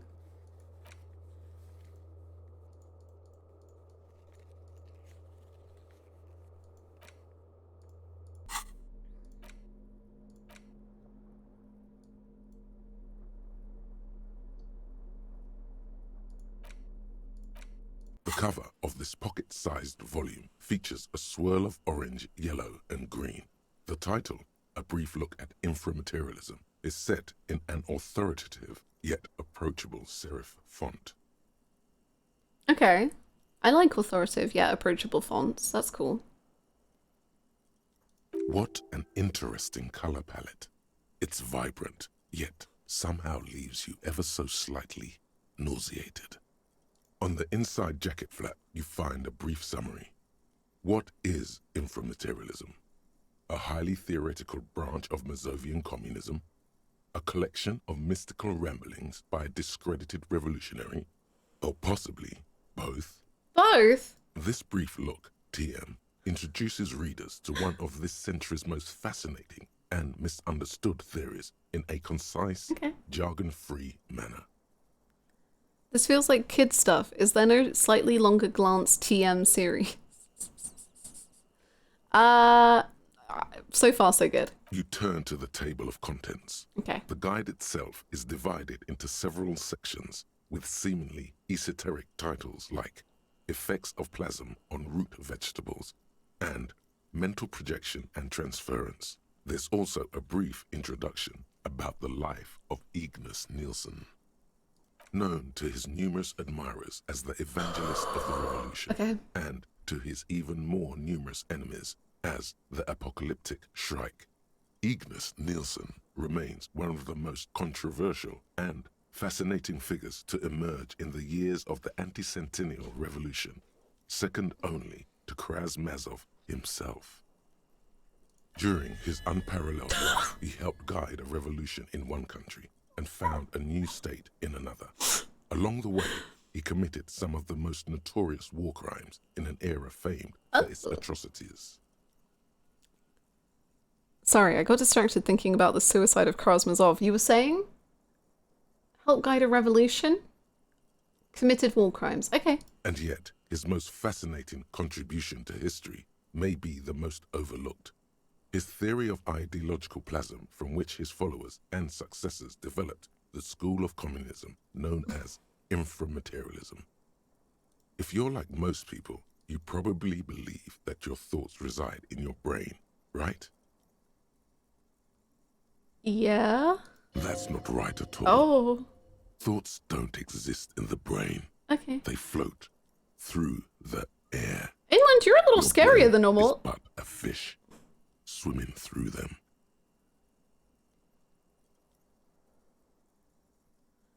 Honestly, I have no idea where some of these thoughts come from. This sounds more like a question for a psychiatrist. Oh, okay. See also a brief look at psychiatry. But let's stick with Ignis Nielsen a moment. Okay. As Mazov's devoted comrade and leading theoretician, Nielsen was responsible for developing much of the intellectual foundation of communism. Okay. But his interests and speculations were famously wide-ranging. During his final years in exile, he produced, among other things, an early guide to home brewing, instructions for raising revolutionary children, plans for a universal pictographic language, and a detailed materialist critique of Dolores Day's chess strategy. I want to know about that. A true man of ideas, equal to any of the great DeLorean polymaths. But one subject he returned to time and time again was the fundamental relationship between thoughts and matter. But what did he think about the chess strategy? We may yet discover, he wrote in his notebooks, that under certain exceptional circumstances, the proletariat's embrace of historical materialism may be so fervent that their beliefs take form in the world of matter as a kind of revolutionary plasm. More basic. Certainly. In essence, Thank you. Nielsen is arguing that thoughts don't just reside inside the brain, they radiate outward from it. According to this idea, the brain is an ideological transponder, constantly emitting waves of highly politicized energy, which Plaza. Okay. We emit plasm, which are political energy. I'm writing it down in case there's a test. Whoa. Whoa is right. What's more, Nielsen speculated that this plasm, when it becomes powerful enough, might begin to influence the material reality surrounding it. Hence the name, inframaterialism. Unfortunately, Nielsen passed away before he was able to develop these initial ideas into a full-fledged theory. That work was left to subsequent generations of communist theorists. Building on Nielsen's basic insight, these theorists reached a startling conclusion that a sufficiently revolutionary state might begin to exhibit certain extra-physical effects based on the amount of plasm generated by its citizens. A revolutionary state might begin to exhibit certain extra physical effects based on the amount of plasm. Okay.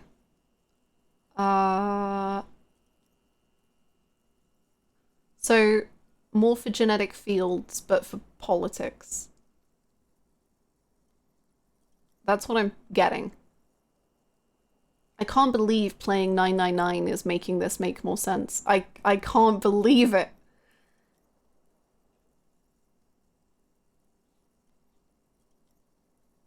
So these people are saying that if enough people just believe in communism, it will come true.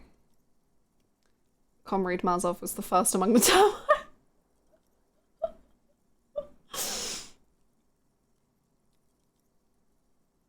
Correct. Though certain particulars of the theory are commonly attributed to Nielsen himself, the evidentiary basis of those attributions has always been a point of contention between inframaterialists and their critics. Yes, definitely. You should do that. Just so that I can see what happens. The actual theory is highly technical, but for the purposes of this brief look, TM, that's a fine working definition. Sorry, communism. It's almost 2 a.m. That's because this is absolute idiocy. No. Not even worth engaging with. I don't know about that logic. No, no, no. Yeah. There's something here. You can feel it. Inland Empire seems a little bit more like throaty when we're talking about communism. I'm sure that means something, but I don't... Extra physical stuff, yeah. Inframaterialists divide the extra physical effects of the revolutionary state by the level of plasm required to achieve them. Okay. At the lowest, or first level, revolutionary plasm is believed to stimulate or invigorate matter without altering its essential properties. Sorry, I really am interested, I promise. The lowest of fast revolutionary plasms need to stimulate or invigorate. Turnips! Precisely, though plasm does more than increase vegetable yields, it may also influence the physiology of revolutionaries themselves. It's also been postulated that plasm may account for the remarkably full and manly facial hair observed on many communist men. Stroke your beard proudly, King. Of course, inframaterialists argue that revolutionary plasm may stimulate human physiology in other ways as well. Uh-oh. What ways? In fact, reports from the revolutionary period claim that the most radically devoted communards were able to engage in vigorous intercourse for up to 8 hours at a time.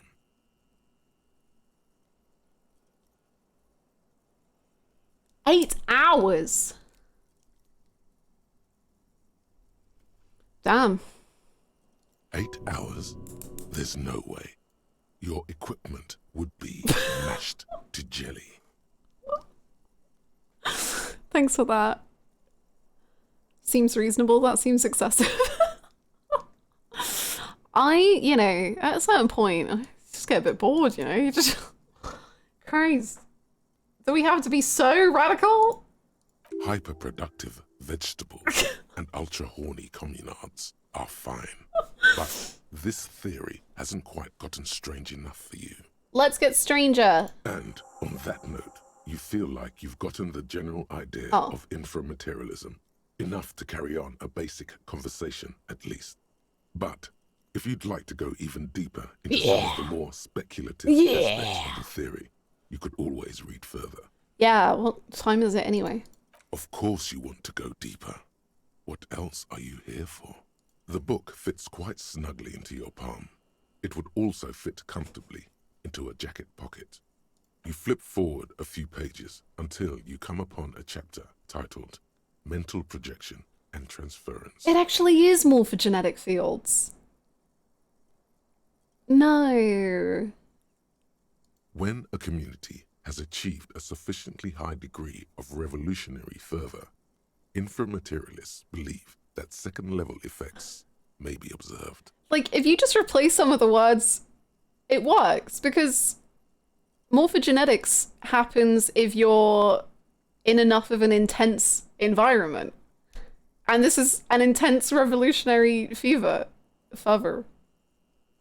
At this second level, Boy. certain hyper-revolutionary individuals may even develop the ability to extend their thoughts into material space and vice versa.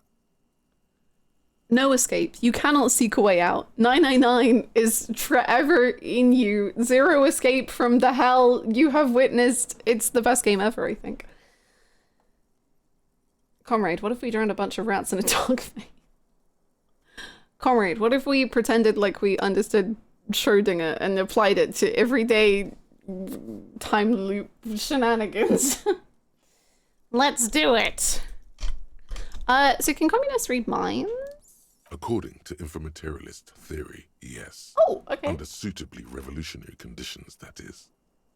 Of course, one doesn't need to be a communist to be attuned to the thoughts of your brothers and sisters. It's become something of a folk legend that during their final meeting, Nielsen and Mazov didn't speak a single word, preferring to sit in silence with their chamomile tea, reading one another's thoughts. That's beautiful. How come they weren't having 8 hours sex sessions?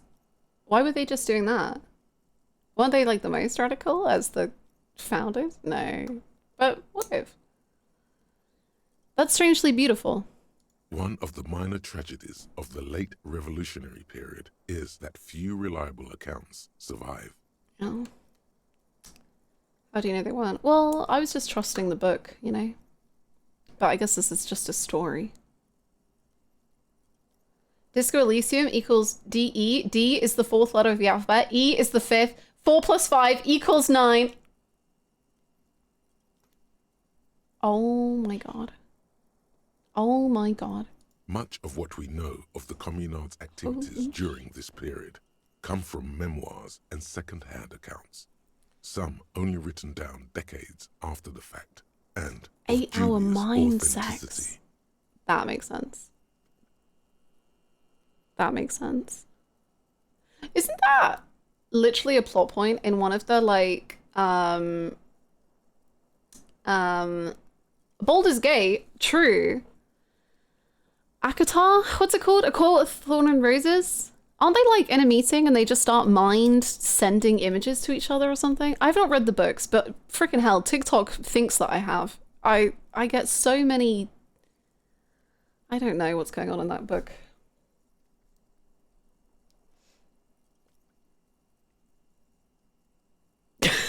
Oh my god, Memento. Why do these effects only work for hyper-revolutionary communists? Because plasm has never been directly observed, the exact mechanism behind these effects remains entirely speculative. In other words, there's no evidence that any of this mind-reading stuff is real. Well, I think I can do it. Why are you getting hung up on mechanisms? Open your mind's aperture just a little wider. Yeah. You're so close to true understanding. Yeah. Or no? I don't know. Most inframaterialists would argue that the inability of skeptics to detect plasm is simply evidence of their own insufficient revolutionary enthusiasm. That makes sense. There you have it. A perfectly unfalsifiable. You shush, logic. The theory is impossible to disprove on its own grounds. I'm uninterested in you. Meaning, it's hardly a theory at all. This should be more than enough for a stimulating discussion. That said, if you're still yearning for more, you must. Everyone knows books save their best parts for the end. Let's go! You breeze through the next several sections until you arrive at the final chapter, titled A Communism Above Reality. Oh boy, okay. When a society's revolutionary fervor reaches the third and highest level, inframaterialist theoreticians have postulated that the laws of physics cease to be laws. What do they become then? More like suggestions, according to some of the SRV's leading inframaterialists. Of course, it's impossible to say what exactly happens under these conditions. No known society has ever achieved the levels of revolutionary enthusiasm the theory seems to require.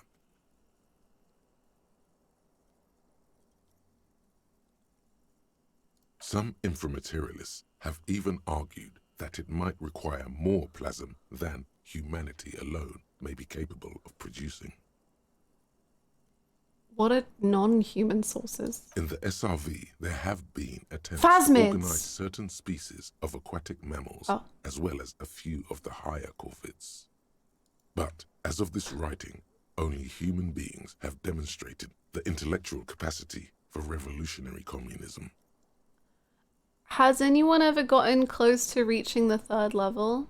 There are numerous stories from Samara involving bandits or fascist mercenaries being levitated by farmers from the most ideologically advanced communes. That makes sense because Ignis founded few Samara. Of these incidents have if you ever remember. been rigorously investigated or substantiated. Among known attempts to channel third-level capabilities, the most well-documented is the curious case of Coalition warship debutante. I've got to know what that's about. It concerns an interesting series of events that took place during the invasion of Revachol.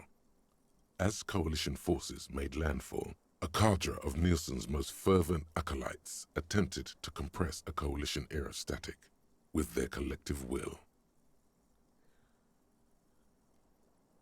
Okay. According to communard law, these acolytes positioned themselves at the top of a redoubt just over the bay of Revachol. From that vantage, they proceeded to visualize pinching Coalition warship debutante between their fingers, a gesture believed to assist in the extra-physical materialization of their thoughts. Okay, did that work? The acolytes, along with the redoubt, were vaporized in an artillery strike before the process could be completed. That's awful. That's really bad. I'm so sorry. Do you think Fart can hear us? I thought you liked him. And you call him Fart? He runs 3 cafeterias! Picture the lot of them, all standing with their fingers in the air 1 minute. The next, fecal typo to a bloody mist. Fecal typo. It's been said, though, that in the weeks following the battle, the captain of the debutante noted an increase in incidents of crewmen striking their heads on unexpectedly low bulkheads. Well, that's something. Of course. So it's not colourful wrong. Anecdotes only scratch the surface. Or of what incorrect or infirmarians untrue. Believe may be possible in a truly third-level society. What would a third level society even look like? Some have theorized that such a society would be fundamentally unrecognizable, lacking many of the institutions we typically take for granted in advanced societies, including organized governments, financial institutions, and law enforcement. Did that book just say there's no place for you in this future?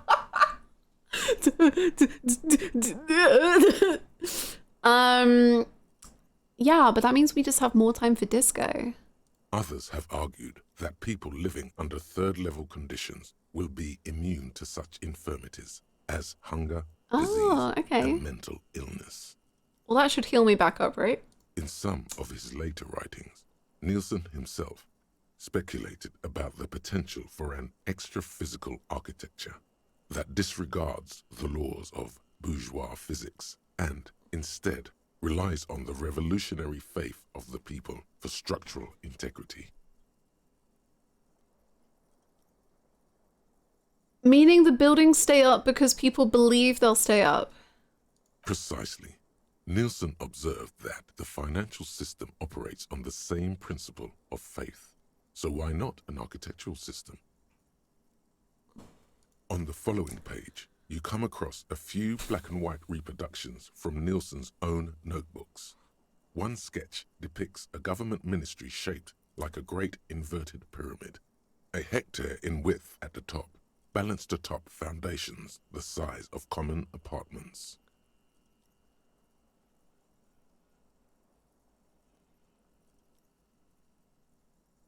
Another depicts a leaning tower wrapped in a dramatic helix. The caption beneath it reads, "The Tower of History."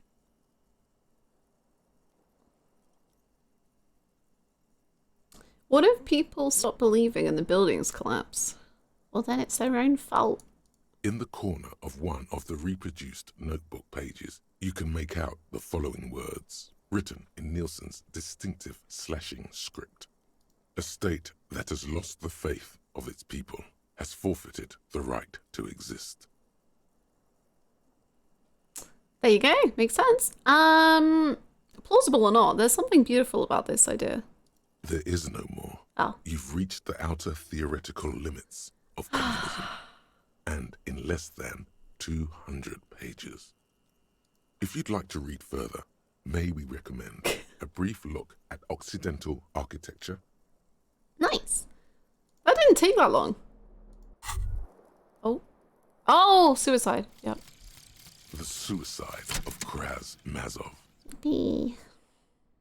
Hit me with it. It's clearly a lie. Kraz Mazov didn't shoot himself. Reaction was on the counteroffensive. The State Day Palace in Mirova was surrounded. He was either assassinated or died in the bombing. You might even have evidence to support this somewhere in your brain. Okay. Mazov was never given a state funeral by the communists. Some people even say the body that was recovered from the ruins wasn't his. There, good. Hero restored to glory. Carry on, comrade. So I am Krasmazov. White check failures heal all morale.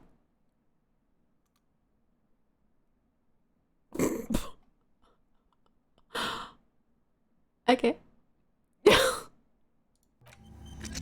I'll take that, I guess.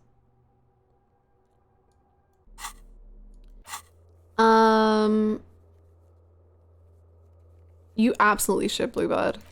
I want to do both of those things as well, but I hadn't put them together, and I think you have created greatness. Real 2 AM thoughts. What if I'm Krasmazov?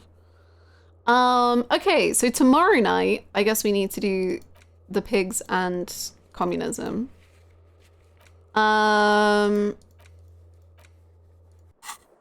It's only 2 AM. And I think there's one more little thing we can get up to tonight before we have to go to bed.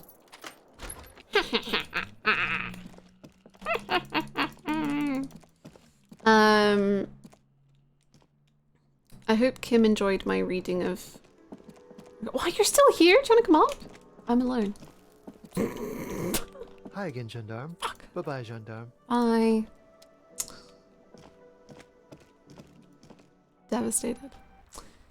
What if there was a fridge and the fridge looked like a bear, and inside the bear fridge there was a body, and then inside the body there was, on the body there was shoes, and then what if the shoes... The bear's eyes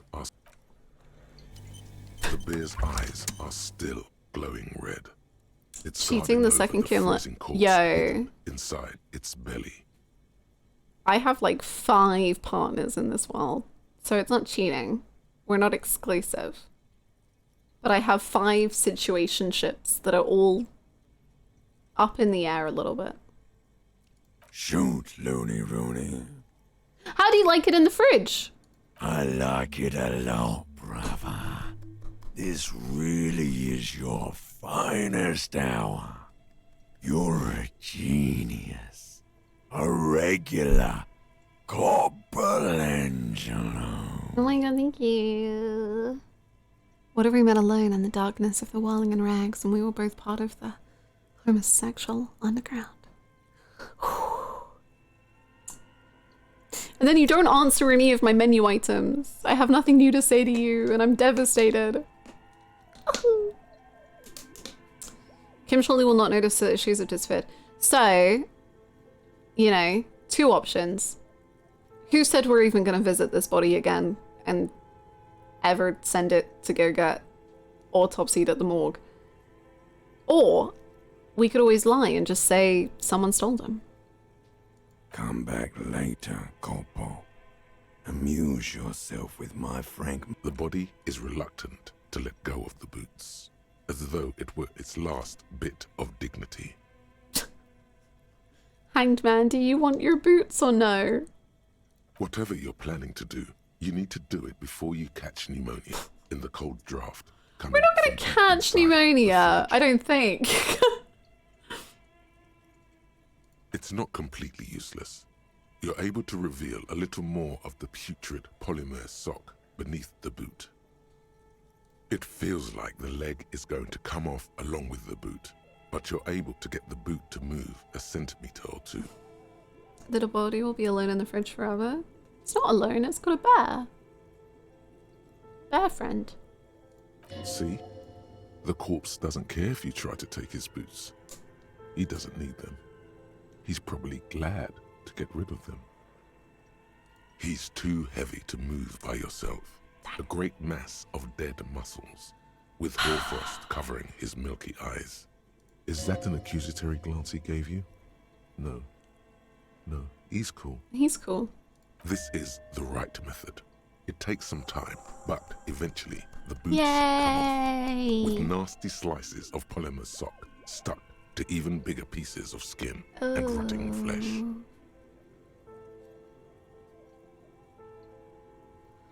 Thanks. Not good. Let's pin this on the bear. The ice bear tore up his legs with its claws. As for the boots, you What can't did the possibly bear do do? anything with them until you've cleaned and disinfected them thoroughly. Well, I was never intending to wear them. I just want to complete my little task and get the reward of yummy, delicious skill point. Yes, these absolutely need to be washed before. The stink is incredible. Okay. Look at them. These boots were probably left on the corpse because they were impossible to pull off while it was hanging. They're not exactly pleasant to look at right now, much less smell. Don't you have enough? No! What if something really scary happens and I need like 5 skill points? Like immediately. Then I'll have them. And extra to spare.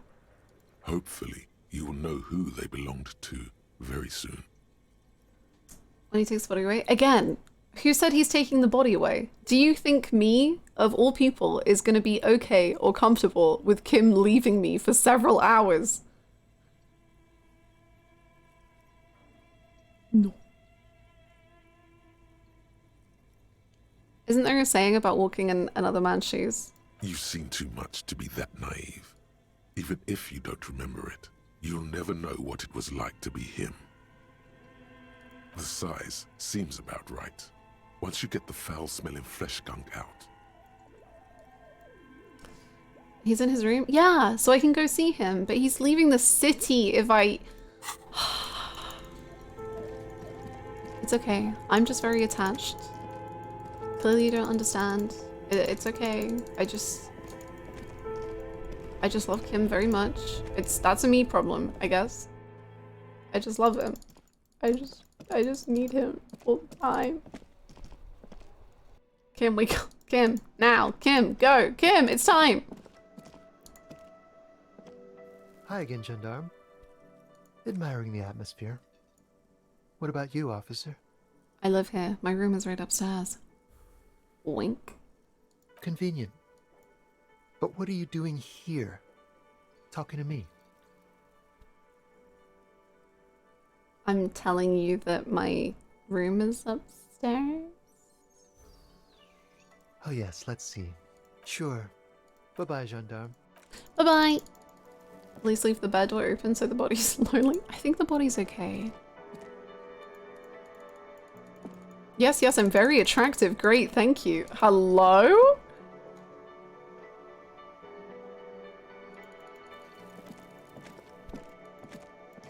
Okay.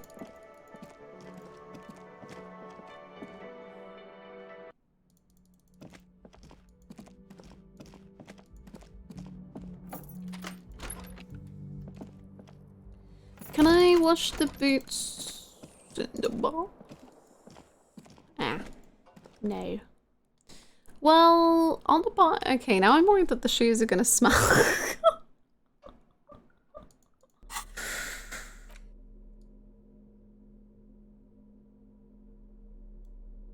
How are we gonna get them? Oh, frick. I thought we were gonna shove them in the bath. These boots, hopefully, you will know.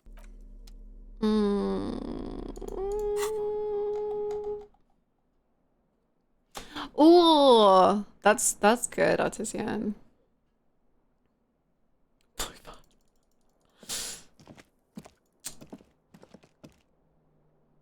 Okay, I don't know how to wash the frickin' shoes. What if Kim smells them?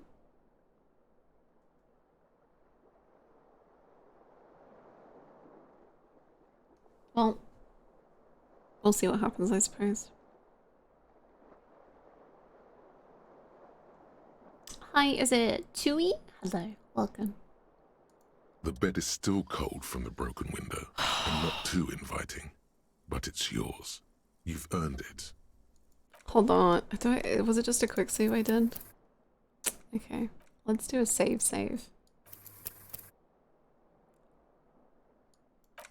That's true. It did say we still smell of corpse, so, you know. Maybe Kim is just like, wow, he didn't have a bath and it got worse. That checks out. The bed is still Also, how are we holding all of broken these window things? And not too inviting, but it's yours. You've earned it. 6 hours. Sleep time. Go to bed. Sleep. Think of communism. The wall behind your closed eyelids is familiar now. The only home you've ever known. Its darkness gathers. The last thing you hear is the wind blowing in through the broken window. Then something comes, a kind of sleep. Like a deftly cast fishing net, sleep pulls you out of the world and into its dark shore. The rough mesh chafes, tightening around you, it digs into your brain. Yeah, just let me sleep. I really thought we were gonna get one night of actual sleep. Great. This is gonna be really chill. How have things been going for you out there? Helped anyone lately? Saved anyone lately?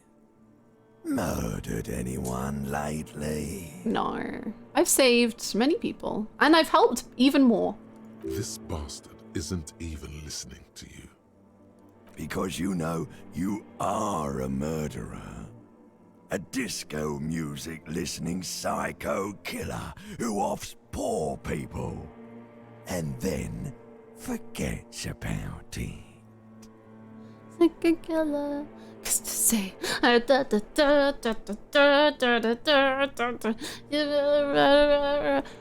Sorry, you were saying disco? What?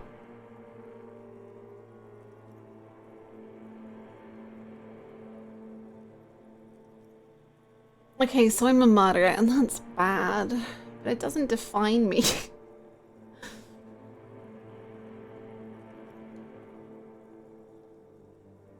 Hear that? He doesn't even flinch. Iceman doesn't care about killing people. That's nothing to him. Blackwater, under the bridge. The thing he's really scared of. is much, much worse than that.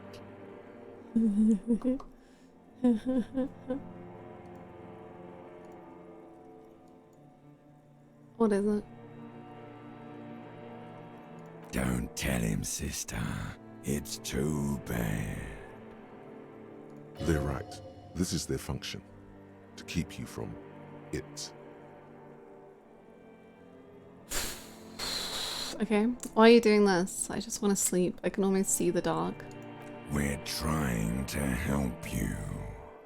All these processes, these tortures, voices and tremors are all just distractions, flares and countermeasures to keep you from the last dream. The worst of them all. The last dream. The last dream will be total annihilation. Cinders peeling off the fuselage. We won't be there to help you anymore, Harry. We will be dormant. You will be naked and alone.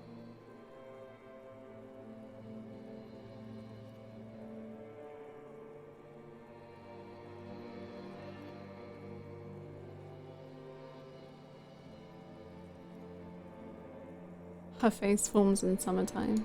In hell, an ancient sadness, brother. 10,000 years later, in front of the video rental, there is a warm breath on your face again. Everything is okay again. Everything is so okay. I can't wait. I can't wait. It doesn't sound like it'll be okay. Your eyelids flutter open for a moment. When you close them again, you sense the light of the room around you. You're back. In 2 seconds, the alarm will ring. The last thought in your head before waking is, maybe you shouldn't have seen that stained glass window in the church. Dolores? Dolores, you better be there when I open my eyes, or else I'm gonna be so sad. I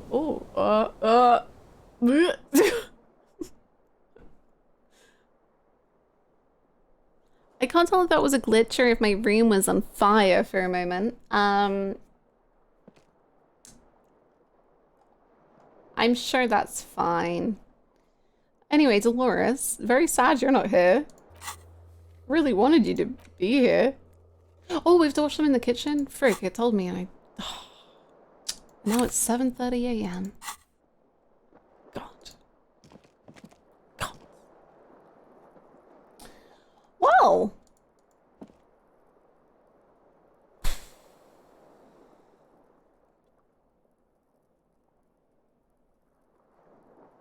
Good stuff, I suppose.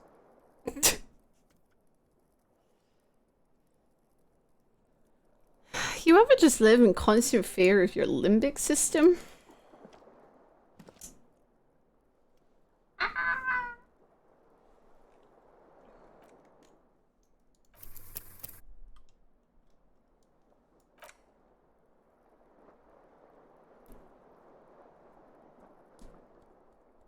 Day 5! We're in day 5.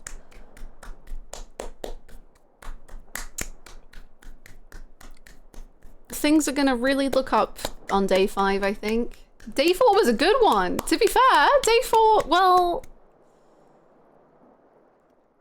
In terms of percentages, day 4 was a good one. Day 4, you know, there was like a rocky moment. But for most of it...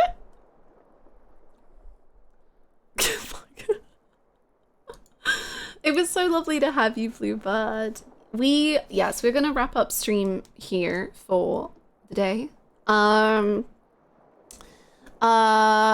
Please feel free to join the Discord if you want to know the stream schedule and also talk about Disco Elysium as well as all the other games. The Discord is the best place to be. There was disco. There really was the Disco Elysium. And also, I'm thinking on Monday or tomorrow maybe, there's going to be a new YouTube video. So feel free to subscribe to the YouTube. Wow. I've had a lot of burnout about editing, but I'm finally back, baby. I did it. I did it. Woohoo! It's the first part of the Rebirth highlights.